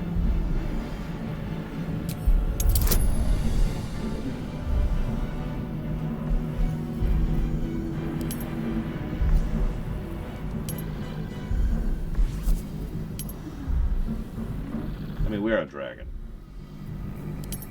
And yes, I saw the karmic dice thing.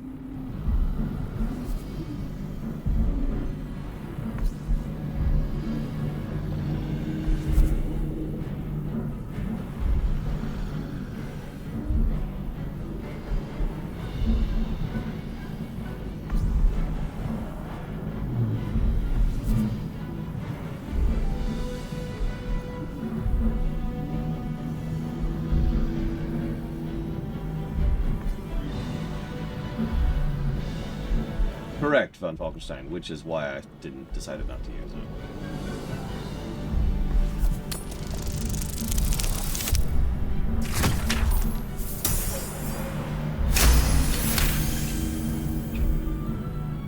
That's interesting.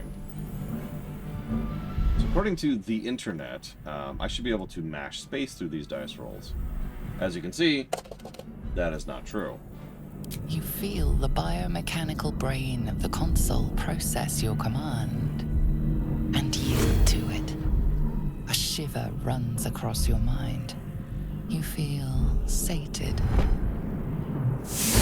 I am well aware of the fact that I can click. I would rather be able to hit space. It's going to be a non-stop irritation. It's already irritated me. And in a game this long, that's probably going to be triple negative territory.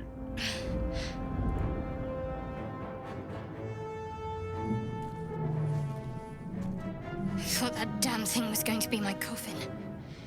Thank you. Your mind lurches into her thoughts. Her gratitude is mixed with wariness, because you have a gift with you. So you're angry, Wolf. You keep dangerous company. Yeah, I'm grouped with a Nazi. What's the issue here? I did. It must be because of those parasites they put in us. They'll have to wait. I need to get off this ship alive first. Let me come with you. We can get off this ship and watch each other's backs along the way. Okay. My name's Runner. Shadowheart. One moment.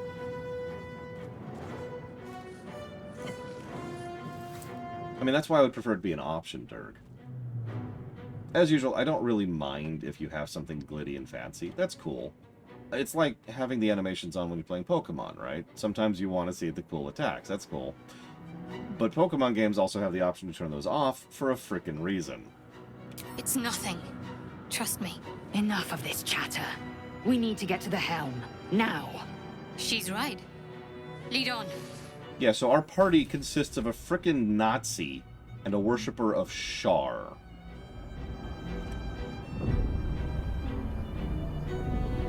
Okay. Okay. Oh yeah, and we're a ball spawn. We think. I keep saying that. We're a ball spawn, but I don't actually know that with total certainty yet. I'm just presuming because there's this giant neon sign over our head that says we're a ball spawn. But yeah, anyway.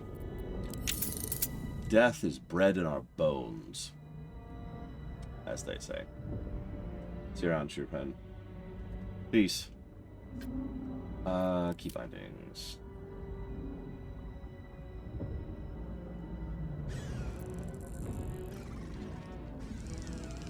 It's V bound too. So I'm still kind of customizing my way into the interface here. I'll put that over there. He is in. Put to inspiration. Yes, fine. Rebind it. Where's rest? Rest. There's rest. Just assigned to shove. Yes, rebind it. Yes, I want to show my genitals. I do like that it's a toggle that you can turn that off. What are you doing? No, cat, no! But for obvious reasons, I'm cool with, you know, that being a friggin' toggle. Okay, so...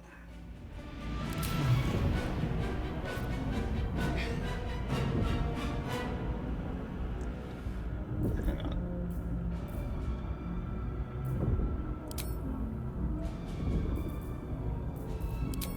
How do I...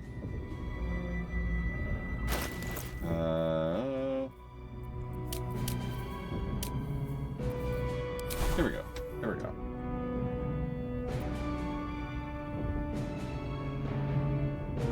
Really? Pregnant? That's funny. It's like playing Oblivion with mods on all over again.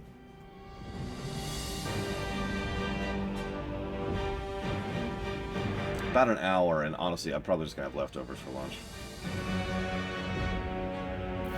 Yeah, Twitch mandates that now. I can't even turn that on, off, or anything in between.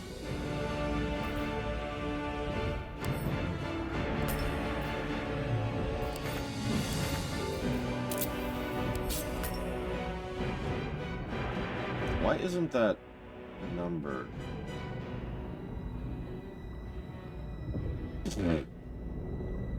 Lol, Tilia shot it. So we obviously want to speak with animals. We just want that on, ready to go. Bane is probably going to be a regular thing. Longstrider, we want that. Let's put that up here. Let's do this. Let's do this, actually. Yeah, we'll do this. And then Vicious Mockery, that'll be our number 2. Mage Hand, I don't know its use yet, so we're going to put it over there. We're going to Frost Breath is Long Rest. Wow, once per day. Jesus, we'll put that in cooldown territory. That stuff. I suppose we should get Jump. Apparently Jump is important. I don't know how or why. Mod support. There's mod support in this game? Would be my question to you, Hourglass, because last I checked, there's no mod support in this game at all. I'm not on, like, any level. Feel free to correct me. Okay, last I checked, that's something they've talked about. Junk food. No, that's what Bark Spawn calls it, Giga Pudding. Oh yeah, sorry, hang on, let me update the HUD. I don't like updating the HUD live because it takes time out. I have to go do this manually each time. One of these days I'm gonna come up with a script that does this automatically. And by that I mean that's never happening.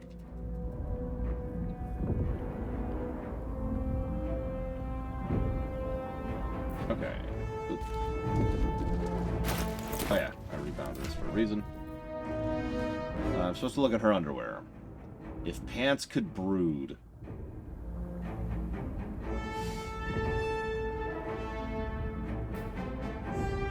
Built for function rather than fun.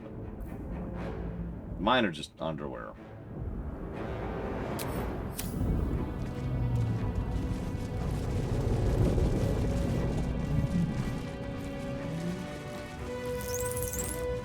Seems like a good moment to talk. You are beautiful.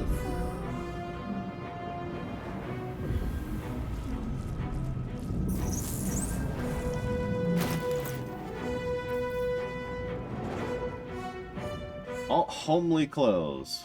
Perfect for ambling around a campsite, enjoying the starlight, and good conversation. Dark, messy stains line the armholes of the well-used leather breastplate. These boots are well-maintained and clean, though their soles are thin from wear. Made of tough, well-worn leather, these boots have survived years of use and can survive many more.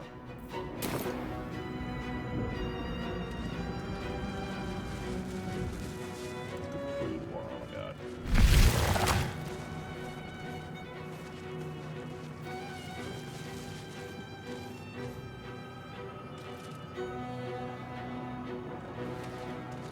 We're nearing the helm. Once inside, do as I say. Who put you in charge? I'll trust my own judgment. Where's your head? Cane yank. Cursed to put my hands on everything. This game, listen, this game is exactly like Skyrim. I can tell because it has dragons in it.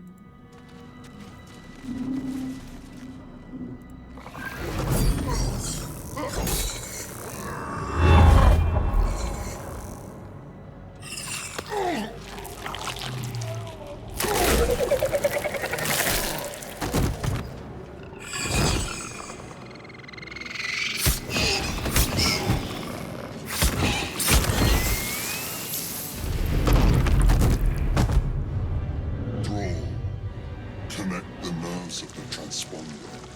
We must escape. Now. Do it. We will deal with the Geich after we escape. Connect the nerves. Nerves. We will connect them. I mean, I'd honestly take the devils over the freaking elephant, so... This thing's falling fast. Got to right it. What are we dealing with? Hellbore, couple imps, and... something I don't want to mess with. Okay, what are you? You are a cleric, excuse me.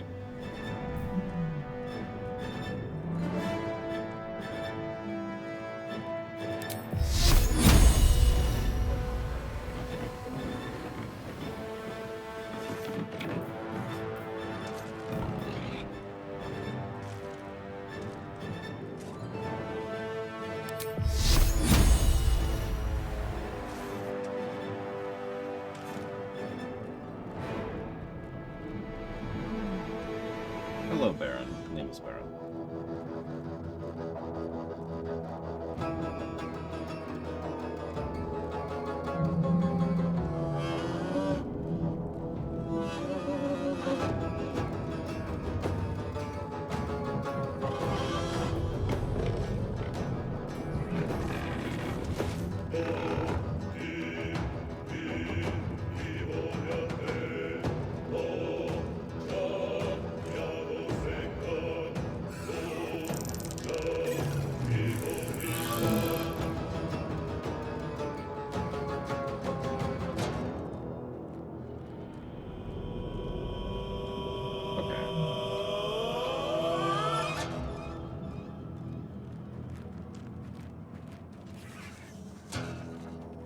moving.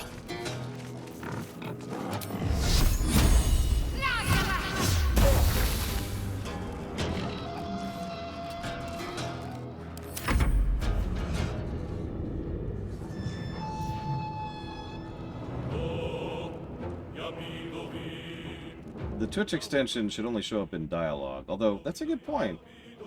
Maybe the Twitch extension literally doesn't work in the tutorial, because we're still in that. I don't know.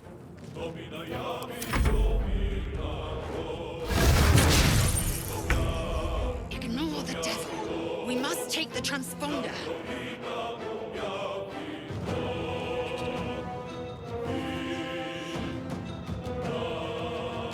Oh, you're a fighter. Okay. This is your end.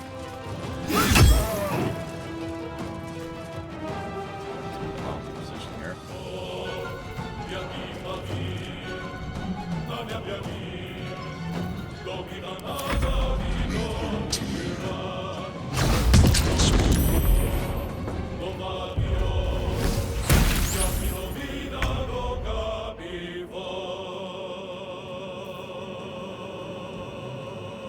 Okay, so these are reversed for some reason. No wonder I couldn't see the damn bars.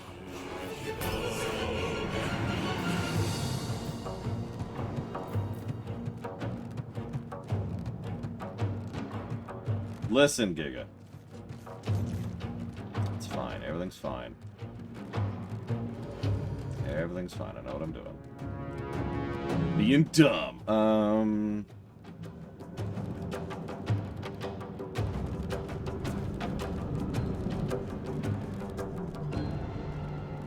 Don't waste a step. Hey, you!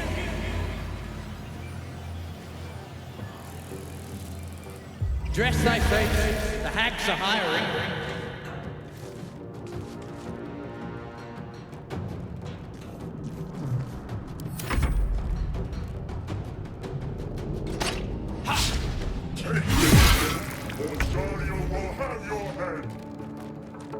Yeah, we got tons of time. We can't attack him yet.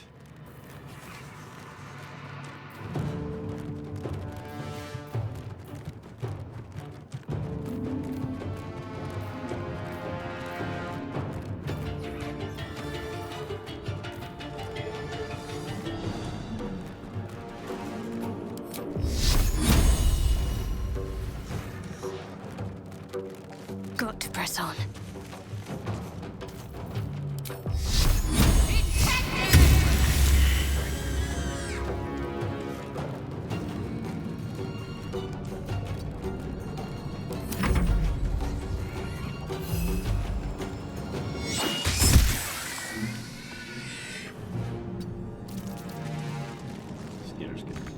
I'm fury. I am death. What'd you manage, kiddo? I beat My my path own be true. self by this much.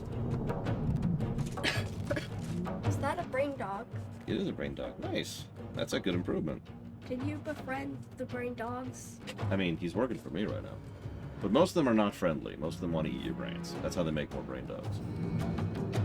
It's very strange. Yeah, it's pretty gross. I mean, I guess it's kind of like zombies. Yeah, no, they're just kind of zombie-esque. Zombie-esque.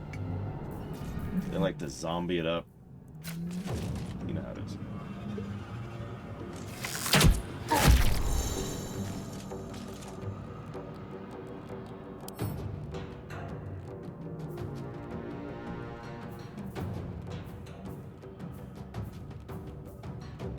Cute.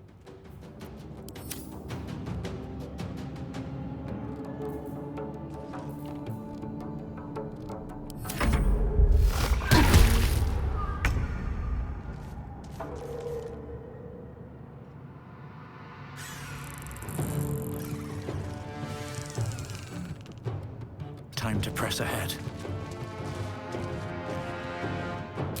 Oi! Ugly!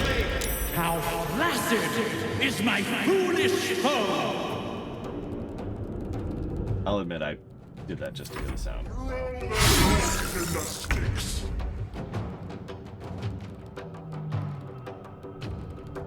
here to help you, Master.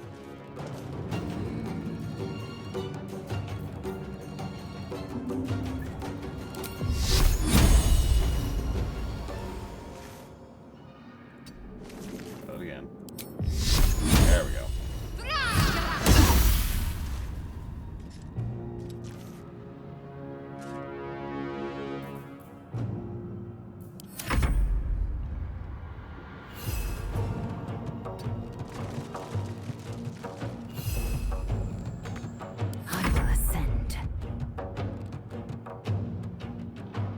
Listen, this can't possibly be Assassin's Creed Odyssey, okay?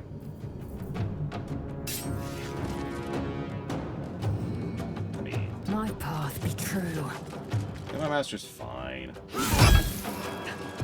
Oh, Jesus. You beat that really quickly, kiddo. You did a good job. Even if you bomb jumped.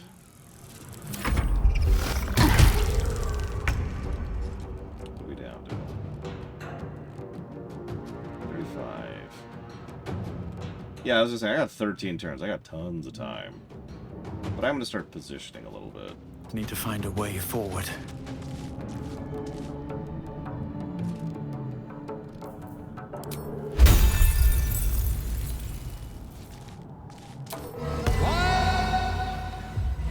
Thou art saucy as gruel.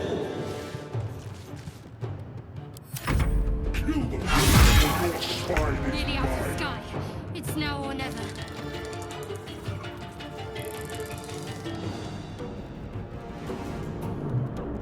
Who killed the question bot? Yeah, someone killed the question bot again.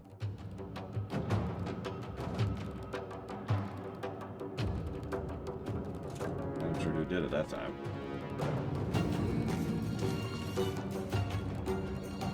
Now or never. Yeah, we got like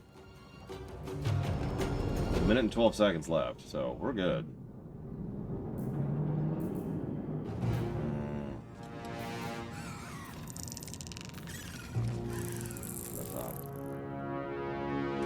Yeah, near as I can tell, there's no, they got rid of, flanking as a thing. What first drew me to Baldur's Gate? Well, the first Baldur's Gate game I played was Baldur's Gate 2. And the reason I played it was, I think, because Eric or Charlie was like, hey, play this. And I was like, okay. And that's what first drew me to the series. Any questions? Uh-huh. It was probably both of you. Yeah, it was probably both of you. I'm not joking. It really was just that banal. They're just like, hey, play this. Okay. I still have not beaten Baldur's Gate 1 to this very day. I haven't gone all the way through it.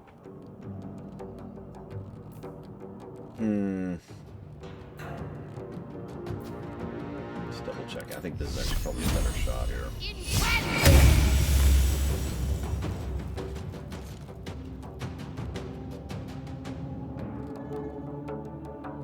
Got to move.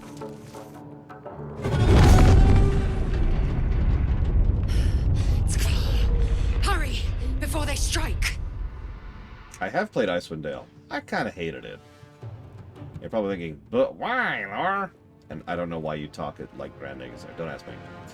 The reason why is because there's not really any story, and it's just gameplay in a franchise, in a game where I hate the gameplay. And I know what you're thinking. Oh, you're just thinking of that from a modern perspective. No, I hated the gameplay then. I've never liked that. I've talked about this before. This is true with Fallout 1. This is true with Baldur's Gate 2. This is true with Icewind Dale. I've never liked that gameplay, even when it was brand new. So, I never got into it. That's a good question, Mr. Floyd Pinkerton. Did you know we actually have a current review of DOS 2 onto the books right now? But rather than make you go check and do all the things, and going to the website that I have that exists. I mean, does anybody want to go to a website? That's ridiculous. So instead, I'll just pull it up for you. DOS 2 scored a 222.94. Got the sushi tag, and it got the yes on the replay. Yeah. In fact, I have another playthrough of DOS 2 planned with a friend of mine who's never played through it. And another friend of mine who has also never played through it, so that's one of our upcoming co-op games. And I'm looking forward to playing it again. I'm deciding. You know what, I can save in mid-combat. We'll just do that. Boom. Let's do it. Swift and lethal.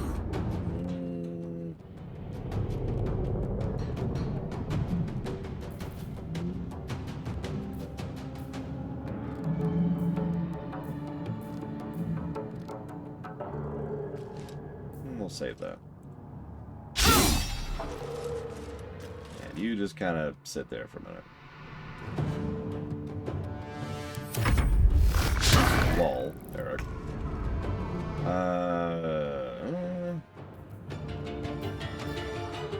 Let's reposition slightly here. So we can do... Perfect, okay.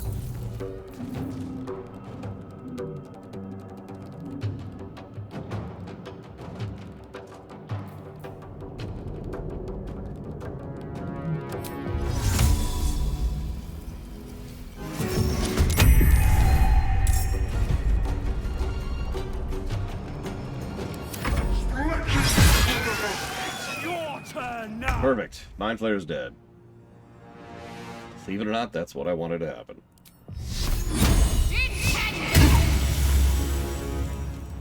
I was hoping to get a little more damage out of him first, but whatever. Moving.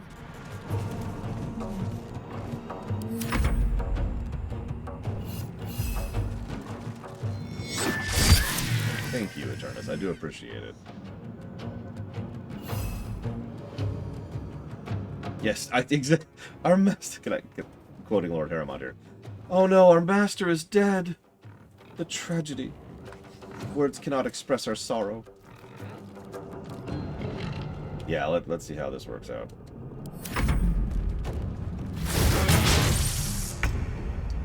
So, let's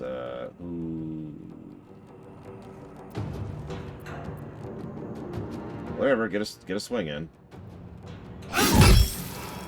Not terrible. Not great. Just stay right there. Lesser Imp's gonna do his thing, then I'll get a chance to breathe frost on him. I've been saving it. Just him. Just him. Oh, okay, hit the mage hand too. I don't even care. Damn. 1 damage. Not great. Back off. These boots have seen everything. Pause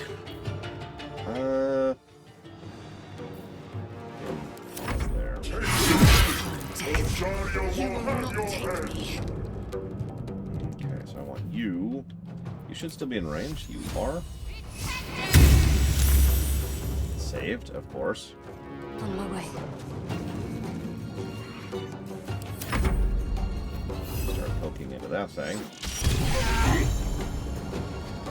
And go get in position for that guy. I will ascend. I really need you to hit this guy. That is a bonus, so go ahead and pop that. And then hit. Oh, no, hit. I need to hit. You see that dice roll? I don't either, but that's okay. Nobody needs a combat roll. It's fine. It's fine.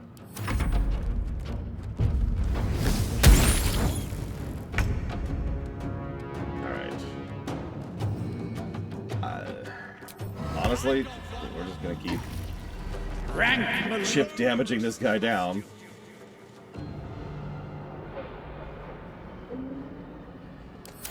Throw that dice in the sticks. Bless you. Bless you again. Shit. Oh, no. He's actually in range. How much health does he have left? 1. Okay, cool.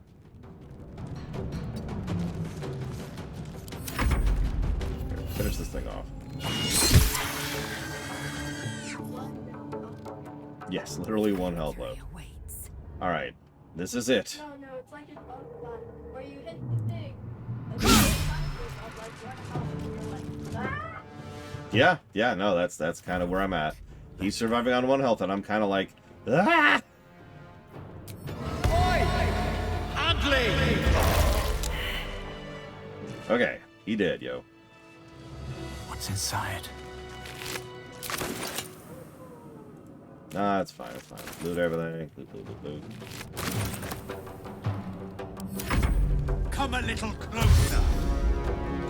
What? Who are you? Where did you come from?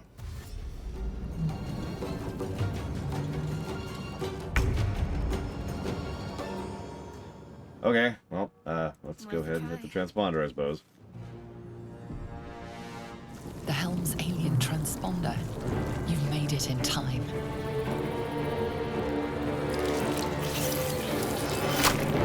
Gross. Hello. Are you going to kill me?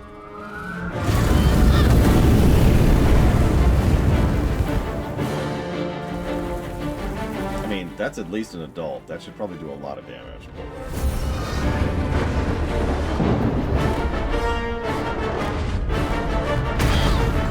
Well, that's her back.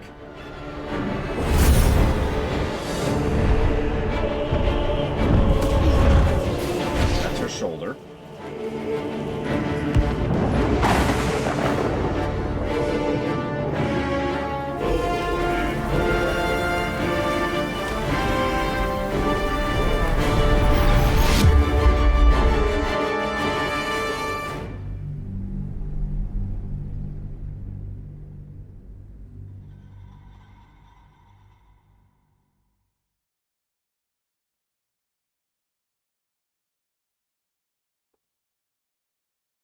I think it's her because she was the one who reached out to Lord Paramount, if I were to guess. So far, the overlay doesn't seem to be doing anything, Pink. We'll get to a dialogue thing, and hopefully that'll be where the overlay will start functioning? Question mark.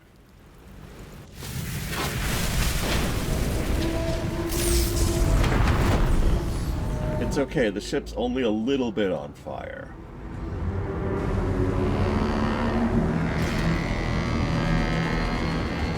Hi. Help? Oh, they're happy about it. Because, you know, it's an elephant ship going down. Goblins. Oh, God. It's okay. Well, I can predict my immediate future.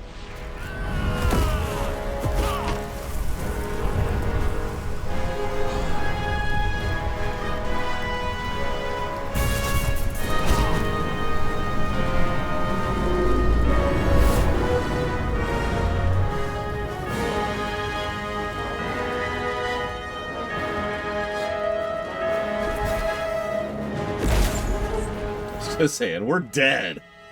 Falling damage is like 1d10 per 10 feet. It's a lot of damage.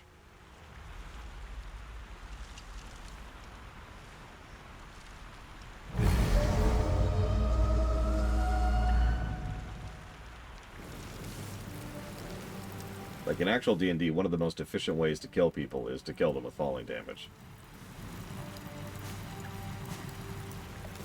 Because there's not a lot you can do about that if you don't have something specific for it. Half expected your memories to return once you were free of the Mind Flayer ship. But your past is still an aching void. If you don't find a way to remove the tadpole burrowed in your brain soon, your future will be as blank as your past. Your head whispers vengeance. You cannot wait to slice your way forth, seeking whatever wrought this tragedy upon you. Oh, yeah, it was a good time to mention, because I was right about this.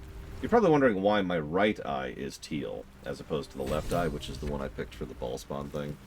It's because the overwhelming majority of games like this tend to have camera angles where you are looking left to right, which means you are on the left, looking to the right to the character you're talking on, which means the eye we'll be seeing most often is the teal one. If you're paying attention, that's been true so far. Also, there's, squid guts all over the place. So, you know, that's cool. Gotta have squid guts.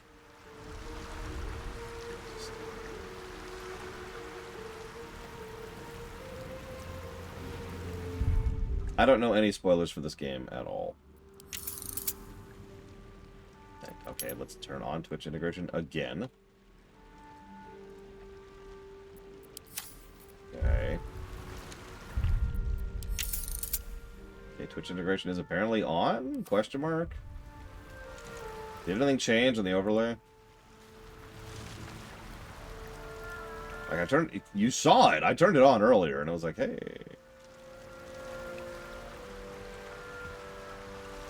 Cool, let's grab a save.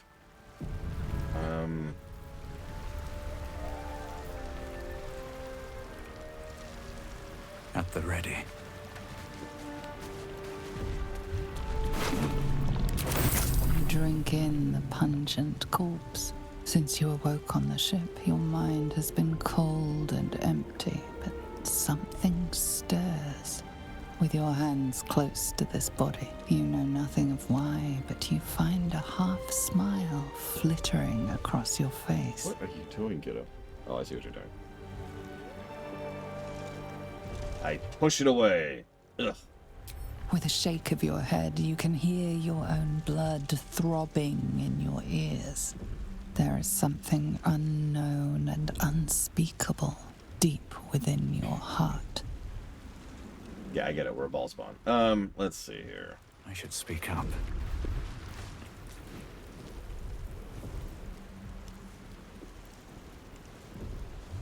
Oh no, the worshiper of evil is dead. Yes.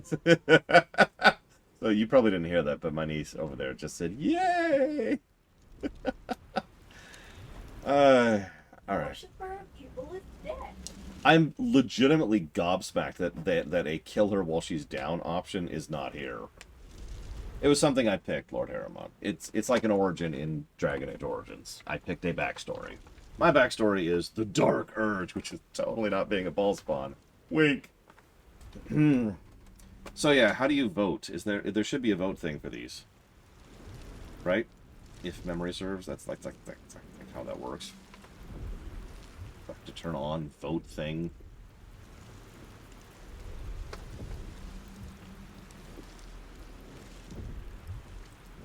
Let's see here. Oh, welcome to integration. Okay, well, inspecting the party, you can look at our equipment, stats, inventory, spellbook, and spills. You can keep people to play without having to ask it on. Just browse the journal.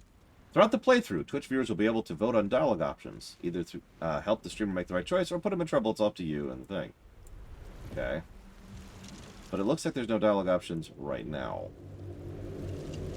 So I guess this does not count for that. Okay. Well, whatever.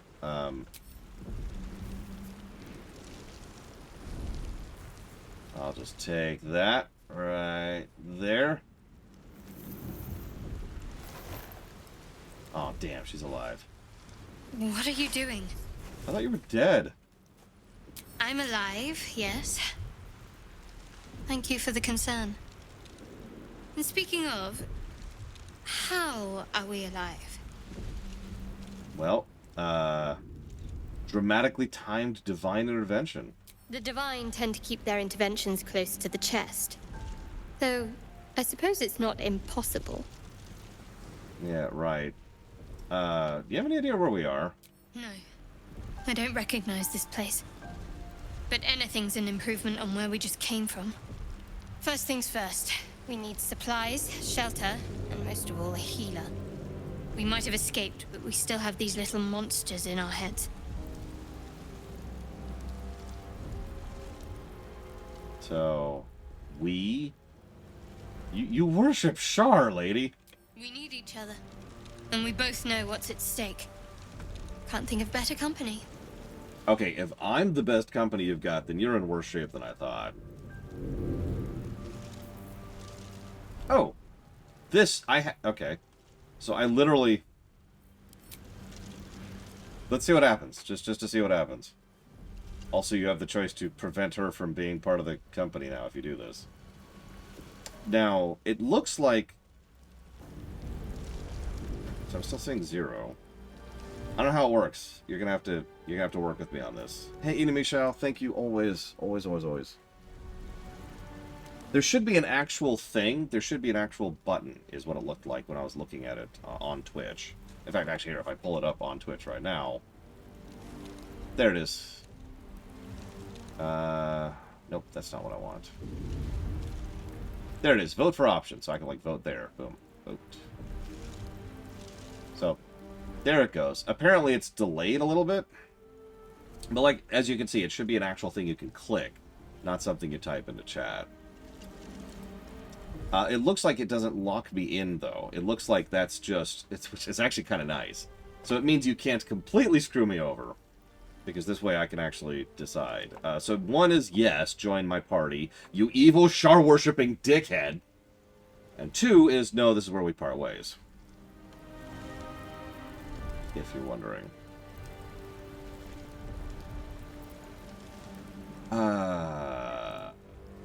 Writing down. There we go. Ina, Mei Shao, for the Neo block, Dragon's Dogma, 1. Xenoblade 3.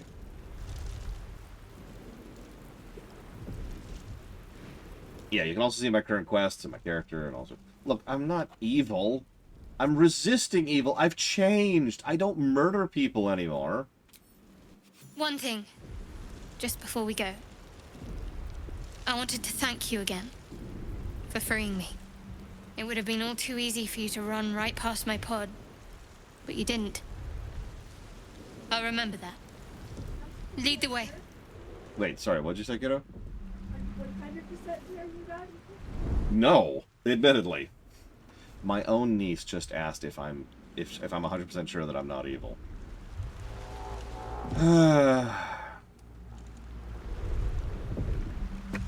Here, let me give you the exact portfolio of Shar. Let's start by saying she's one of the evil deities, obviously. So Shar's... she's... Oh my gosh. She's done some fun things over the years. Her exact portfolios at the moment are... If I can find it here. Death and Trickery. Oh, here we go. Sorry. Sorry, they changed it out. I forgot how they did this. So now it's Darkness, Loss, Night, Secrets, and Forgetfulness is her big shtick. Yeah, she's...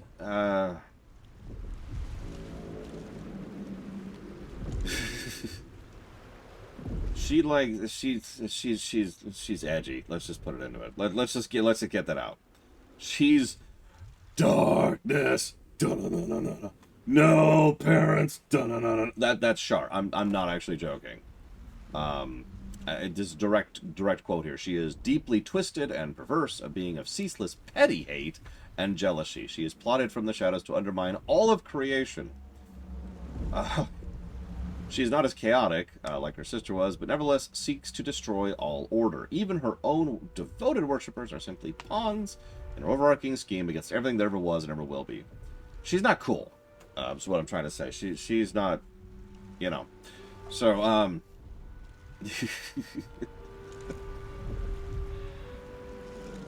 there are worse.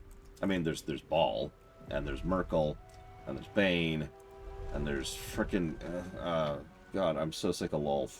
Lolth has way too much screen time for being just Lolth. But anyways, point being, yeah, Shar can go to hell. Why do people worship these evil deities? Well, there are tangible benefits for doing so. Because you do literally gain spells from it. Who's the worst deity in Forgotten Realms? Cyric. If you know, you know.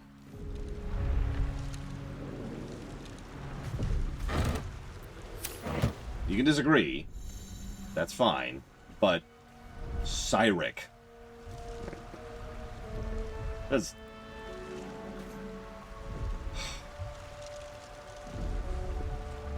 Breathe quiet. Move with care.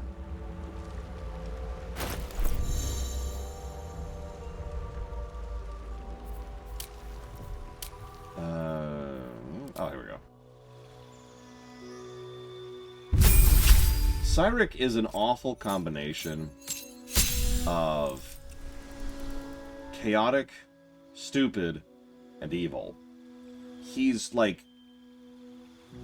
It's hard to even overestimate how much Cyric messes with everything. Yeah, he's... There's people who are like, yes, I will torture people to death. And then there's Cyric, who's just kind of more pathetic and petty. It's like, you remember in KOTOR 1, there was a Sith Lord who was trying to mass murder people, and he's evil. But then there's Aegir. You remember Aegir? Aegir is the person who wanted you to specifically go out of your way in a quest to sabotage the hopes and dreams of the entire colony so that he could continue to sell them junk and make a buck. Not even a lot of money, just to continue being able to make his petty, pathetic little money. That's Cyric! I'm not joking. He has been specifically responsible for a lot of messed up stuff in the setting because he is so petty and so pathetic, and he wants to just do his tiny little thing in the corner. And he got, I should say past tense, I don't know if he's been in books lately, but he got a large amount of screen time because for some reason he was like some author's favorite. I don't remember who, don't ask me right now. And it was just, you jackass. Nobody likes Cyric, is what I'm trying to say here. Anyways, alright, so what do we got here? Jack of all trades. Woo. We can add half our proficiency to all ability checks that we're not proficient in because we're a frickin' bard. Song of Rest. We can sing a short rest. Not too shabby. We gain one spell and we can replace one spell. Okay. So, -1 to our spell attack. Jeez Louise. What is this, level 1? Okay, so let's grab Featherfall. I have a weird desire to get Featherfall. Why does Cyric have worshippers? I don't know.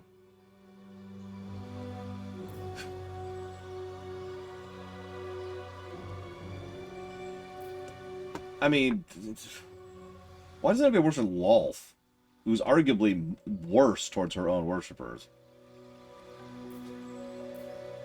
I don't know. Hey, kiddo. Do you think we should take Animal Friendship, Charm Person, Disguise Self, Featherfall, which helps us to not take falling damage, or Sleep? Featherfall. Featherfall. She says Featherfall. Or Animal. Or Animal? Oh, hang on. I've done with chat once. Well, you, Giga Pudding, would obviously follow Cyric.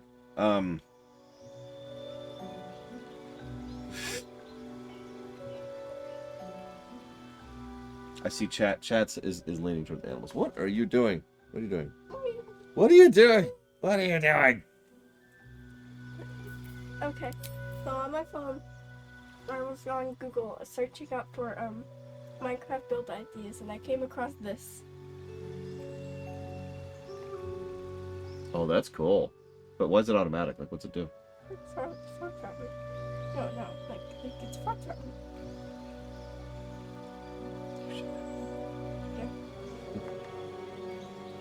I know Hideous Laughter is good, but I'm getting more utility stuff for now. We could also replace the spell if I want to. I don't think I'm going to. I'm happy with what we got right now. So that's really, I accept.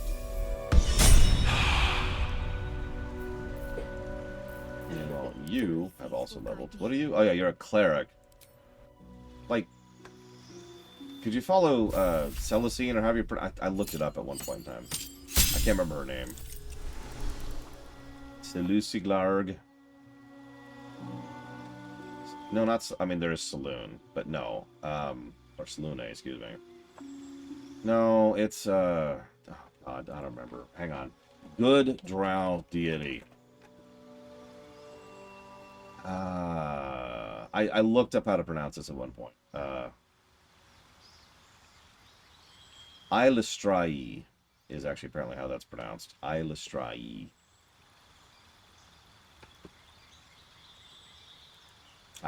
Sure. Anyways, or Saloon. You know, Saloon's cool too. You want to follow Saloon? That's cool. Health increase. Gain more charges, more spell slots. We have gained turn undead. She can now turn undead. Woo! Invoke. Look, nobody likes undead except for me, obviously.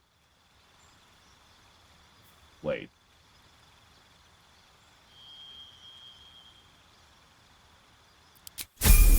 Whoops. Okay, whatever.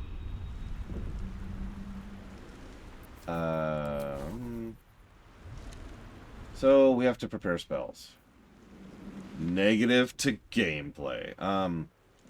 I don't know, actually, Lord Harriman. I would assume no, because I didn't see it in the character creation. But then again, becoming a lich never happens at character creation. It's something you earn. It's something you work towards. So maybe we could become a Dragonborn lich. And if we can, you know I'm going to go for that. But I think that's going to be something we'll see more when we cover Pathfinder Wrath of the Righteous, where we're going to go full Necro. By the way, spoilers, when we play Wrath of the Righteous, we're going full Necro. Anyways, no, Draco Liches are actually different than a Dragon Lich. I know that sounds strange, but they're kind of a separate thing. So she's of the Trickery domain. She has infinite uses of disguise and charm. Why are you of the... Okay. Why would I be an evil Necro, Vect? Wait, you have to be evil to go full Necro? What? But...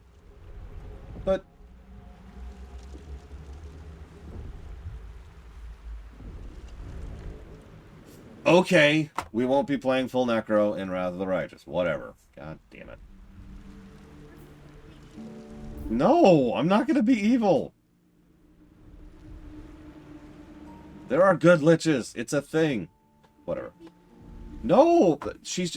I know you can't hear her. She's just better in the fact of being... You could be evil. You could just give in to evil. Evil. Okay, what spells do we have? Cure Wounds, Guiding Bolt. I do want Guiding Bolt. Inflict Wounds, and Shield of Faith. Let's drop Shield of Faith, and let's grab... What else does she have? Create or Destroy. We'll probably... Protection from evil and good. Evil. Not gonna be evil. Sanctuary, which... I already have Bane. Bless.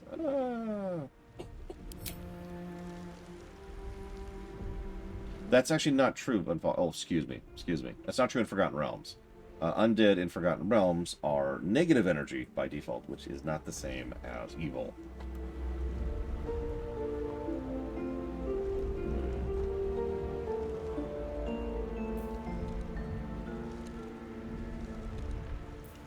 Sorry, debating my thoughts here.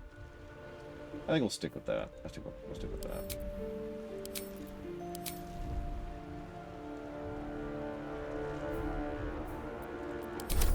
Okay. Never a dull moment. Have to keep going. Maybe we have to. Open up. No, Bless is legit. I wish I could hotcut her Bless spell on my bar because it's Bless. In fact, I need to memorize the... There it is right there. I need to memorize the icons. I can... Because I'm going to be using that a lot. Aww. Our brain puppy died. Very sad. Okay. Anything of use? Fresh water. There must be a settlement somewhere nearby.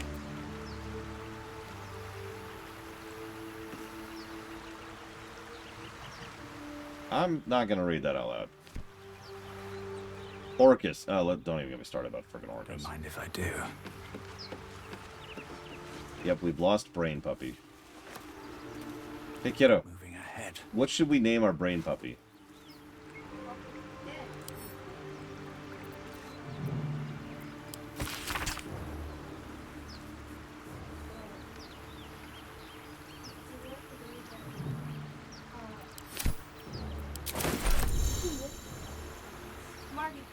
Smarty Pants?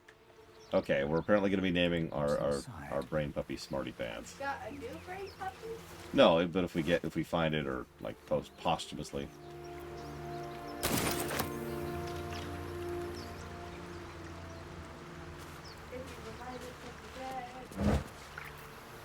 Hey, new loot, which is useless.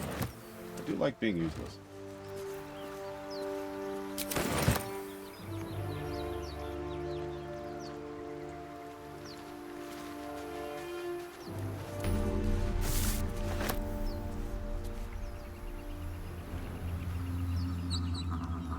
There it is. I'll give it a shot. If you remember, one of my biggest negative complaints about DOS 2 was the inventory. Let's see what we think of this one. But it looks the same, so it's probably still bad. In fact, at a glance, that looks pretty bad. We do have some sort bys. We don't have a filter, excuse me. We do have a search button, so that's neat.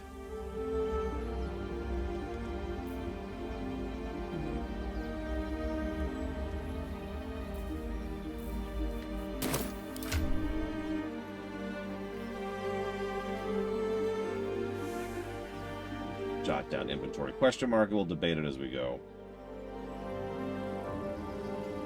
Then we have to do the accent every time, Lunaruth.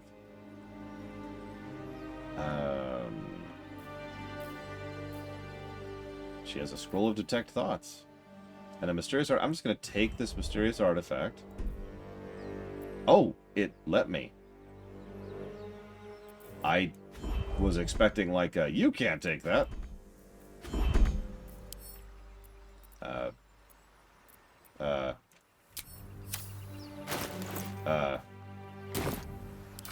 Hold on. Take the thing back.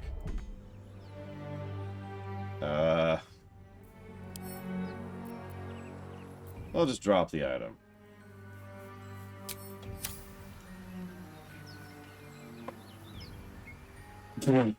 I was expecting a cutscene.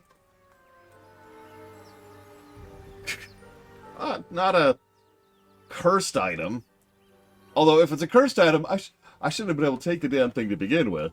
So I'm doubly confused now.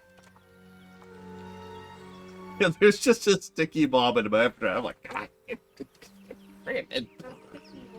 Sticky bomb. Well, imagine like a bomb, except it's covered in glue, and so it attaches to them, and they're like, ah, and they're trying to pull it off, but it's like just getting glue all over their hands, and then. Wait, so does that mean it's stuck to you? Yep. Oh no. Yep. Wait, you? Yep.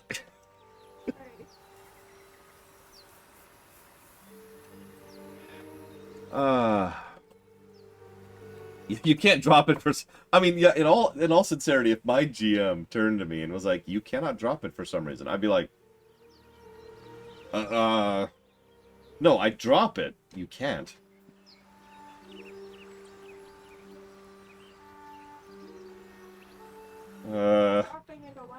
No dropping. Why not? Nope, you just can't. Thank you, Bacchius. Very, very, very much appreciate the support. Always. Much obliged. I will jot that down for the Trails of the Skyblock, the Trails Duology, the Crossbell Duology, and Pathfinder Wrath of the Righteous, where we will apparently not be playing a Lich. I'm gonna have to figure out what we're playing now. I had a whole build. I literally, this is not a joke, I have it bookmarked. I'm not gonna be evil. I looked up a whole build, which was like full Undead Necro Death Doom. And I was really looking forward to it, and because it's very, very rare a game will actually allow you to play to play a proper Lich build, and nope. So yeah, evil angel. Apparently we can play an angel. You know what? That sounds good. Let's play an angel. We'll do angels. We're gonna play. Wait, are angels evil? You got to be honest, because it's Pathfinder. I don't know jack about that setting. Okay, so, yeah, let's, where is she? Hey. Something the matter? Yeah, this thing, I can't drop it. There's no story. None that you're entitled to hear, anyway. Just forget you ever saw it.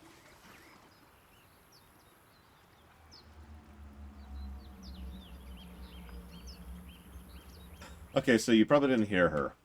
So she's still talking about the sticky bomb, right? So imagine you're like, hey, high five, and they're like, yeah, and then you like sticky bomb it to their hand, and you're like, wait, what? Wait, what? Yearn only to kill. Interesting. You're hardly alone. Bloodletting is quite popular of late. Though your twinge of conscience sets you apart from the brigands, monsters, and kill-happy fiends of the world. Whatever you think may be compelling you, you may have greater ability to resist it than you realize. Everyone has unseemly thoughts. Being able to quieten them is what sets us apart from the beasts. You worship Shar! Why are you telling me about how to resist evil? I'm so confused by this. But she doesn't want to worship Shar. You know, that's possible. Because, okay, this is a good time to talk about something, actually. When we use the word worship in D&D, we don't really mean it literally like you would think in real life. It's not like something you really necessarily believe in or adhere to or whatever, right? It's something that you go through the motions and you venerate them, but it's entirely possible to worship someone and not actually give a crap, for all intents and purposes, because as long as you adhere to whatever, yeah, exactly. An employee is actually a much better descriptor. This actually, now, sometimes people do legitimately believe in what their particular deity says, but in general, you could just be like, yeah, no. Now, the funny thing is, you might be like, well, hang on, is there a detriment to that? Well, yes, there's two. First, if your deity finds out about it, that's probably going to lead to some negative consequences. At the very least, you're probably going to lose access to your powers and abilities. And if that doesn't sound bad, imagine you're a level 7 cleric who suddenly can't cast or use any of your magic abilities. Problem 2 is the freaking wall.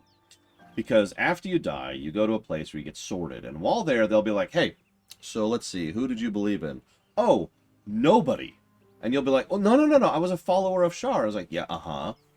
But you didn't actually, like, worship Shar. You didn't believe in Shar. So, into the wall.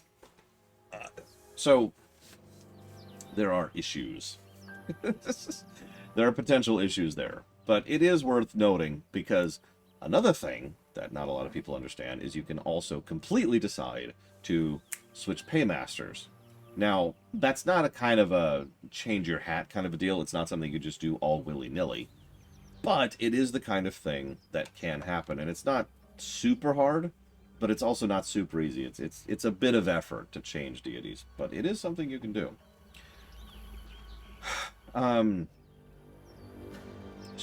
Let's see here. My memories are all gone.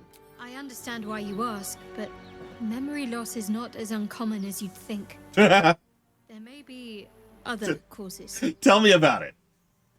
Tell me about it. No, I have not, Spartan. I'm sorry. Just... I should write down... I'm not going to give the negative right now, but just so I remember for the future, because it's a long-ass game. I've been writing a lot of potential negatives and positives. Amnesia, question mark. Now, I know our brain just got screwed with, but I'm going to put that there because the problem is... Amnesia isn't the problem. People massively misusing amnesia as a narrative trope is the problem. And, oh my god, how many games have we stumbled into where they use amnesia and it's a negative to story? I can think of maybe 2 off the top of my head that aren't. So, we'll see, is the answer here. We'll see. What do you think's happened? What do you think of all that's happened to us so far? Also, will you marry me? We haven't gone all that far yet. What are you referring to exactly? Okay. Okay, now will you marry me? Must I? Thinking about it won't help. We know what to do, so let's do it. Find a way to rid ourselves of these things. We've no solid leads right now, though. We'd best get hunting. If you discover anything that might help us, I'm all ears.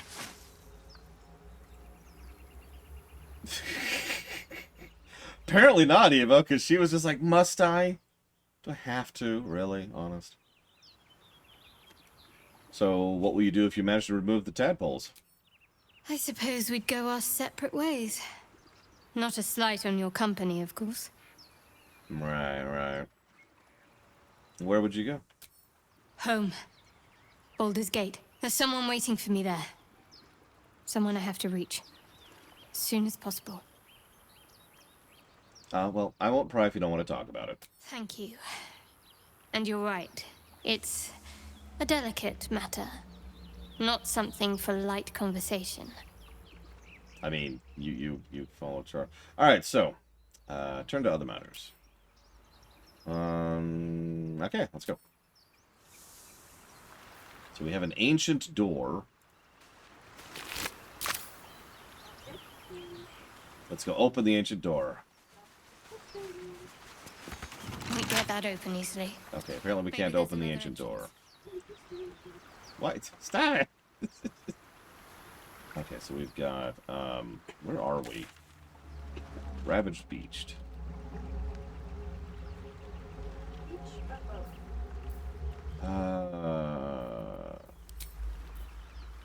Yeah, 3 inspirations right now, damn. Is there a race more alien than the Illithids in Forgotten Realms?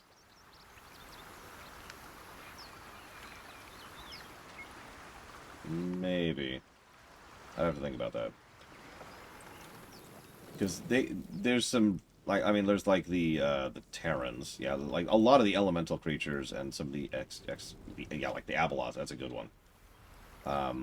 Beholders aren't a race. Beholders are built. I know that's kind of a summary and it kind of glosses over it, but Beholders aren't a species in the strictest sense of the word.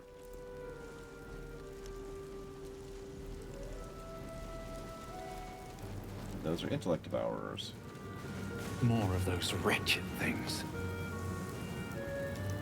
Space hamster, miniature giant space hamsters, of course. The Githyanki are from another dimension, but they're fine. They're not that alien. Not really. Giant miniature space hamster. Well, imagine a race of giant hamsters, right?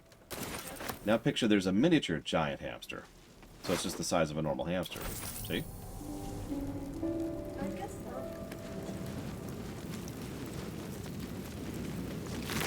Listen, Warforged aren't people. They're machines for war. Yep, that's what I thought was going to happen there.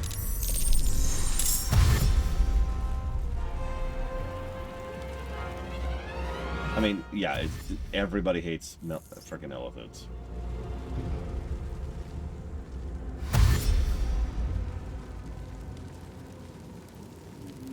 Vicious filth. Best keep some distance, or this will be a short fight.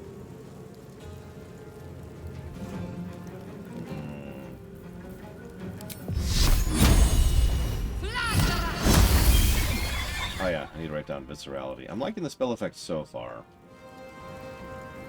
I'm already regretting not playing a sorcerer. Yeah, 3... Okay, I remind you that at Neverwinter Nights 1, Intellect Devourer was a boss. And again, if you do things in a certain order, it's a hell of a difficulty cliff. Like, I've actually game overed on that frickin' boss fight before. Granted, harder difficulty, but whatever, you get the point. Take two. Thank you.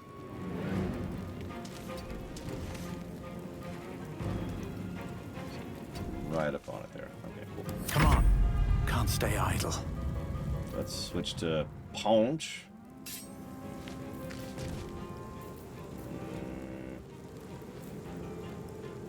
Why are we on... We're not... That was weird. Did you see that? We were like here, but whatever. Do you have a high enough int that I can do this to you? You do. You have an int of 12. You're smarter than I am.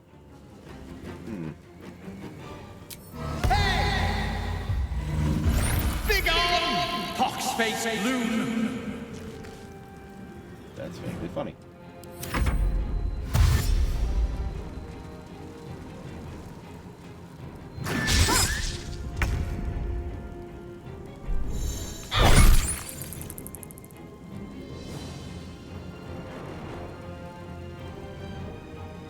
Oh, that's an interesting feature. Shared initiative.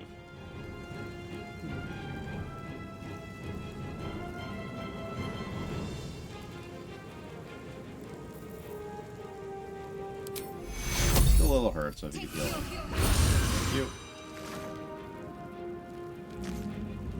Sometimes the only way out is through.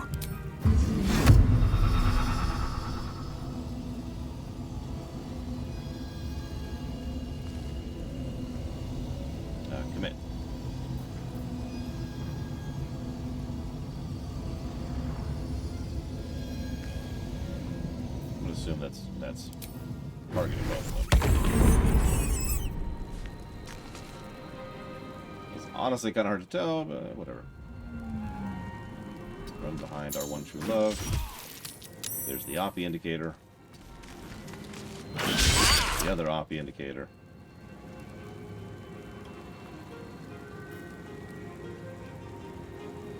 Yeah, we'll go ahead and do it, so why not? Gotta test more mechanics here.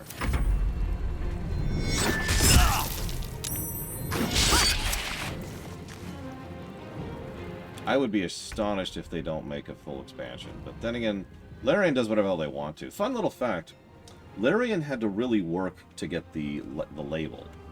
The right to go ahead and make a game set in Forgotten Realms. I mention that because several people have tried for about 15 years at this point to get that label and have failed in the doing.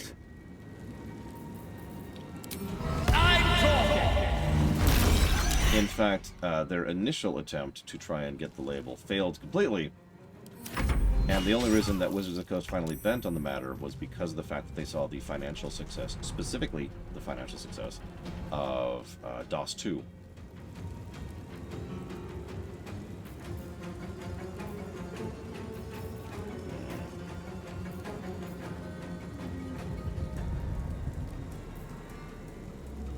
Wizards are... I mean, Wizards of the Coast can go directly to hell. I do not have a nicer way to put that. Screw them and everything about them. Pay attention! You fight well. Perhaps our survival isn't such a distant prospect.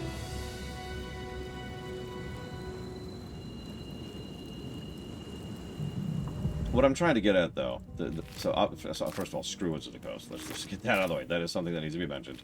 Screw Wizards of the Coast. But, just, ignoring how ridiculously awful they are as a company. For whatever reason, and no judgment, but for whatever reason, Larian really wanted this. They have been wanting to do this for years and years and years, and they have said that in multiple interviews and multiple accounts. They have been wanting to make a game set in Forgotten Realms for well over a decade at this point. I mention all of that because, like it or not, what that makes this is a passion project. This is a game the developers wanted to make, not a game they were assigned, not a game that was their job, but a game that they were interested in. I mention all that because I think a lot of what's going on with this game, the sheer depth and breadth of it, and the years they spent in early access continuing to polish it, the ridiculous number of quests and side features and quality of life features and all that fun stuff, is probably a result of that. I'm sure you've heard the oft-repeated thing about don't expect this in the future, which is its own category of topic we'll talk about later. But I bring all that up because this kind of game usually comes out, and it has happened more than once, because of the fact that the developers in question really wanted to make it. So I wouldn't really be expecting much after this because they did it, right? They have successfully accomplished what they wanted to do. So we'll see after the lunch break, because I do need to go get some food. So in order to save the whole memory leak problem, we'll go ahead and do that. Oh, and let's go ahead and jot down some positives and some negatives, potential, all potential. We're still in lots and lots of potential territory here. But at the moment, that's what I'm thinking. See you in a bit.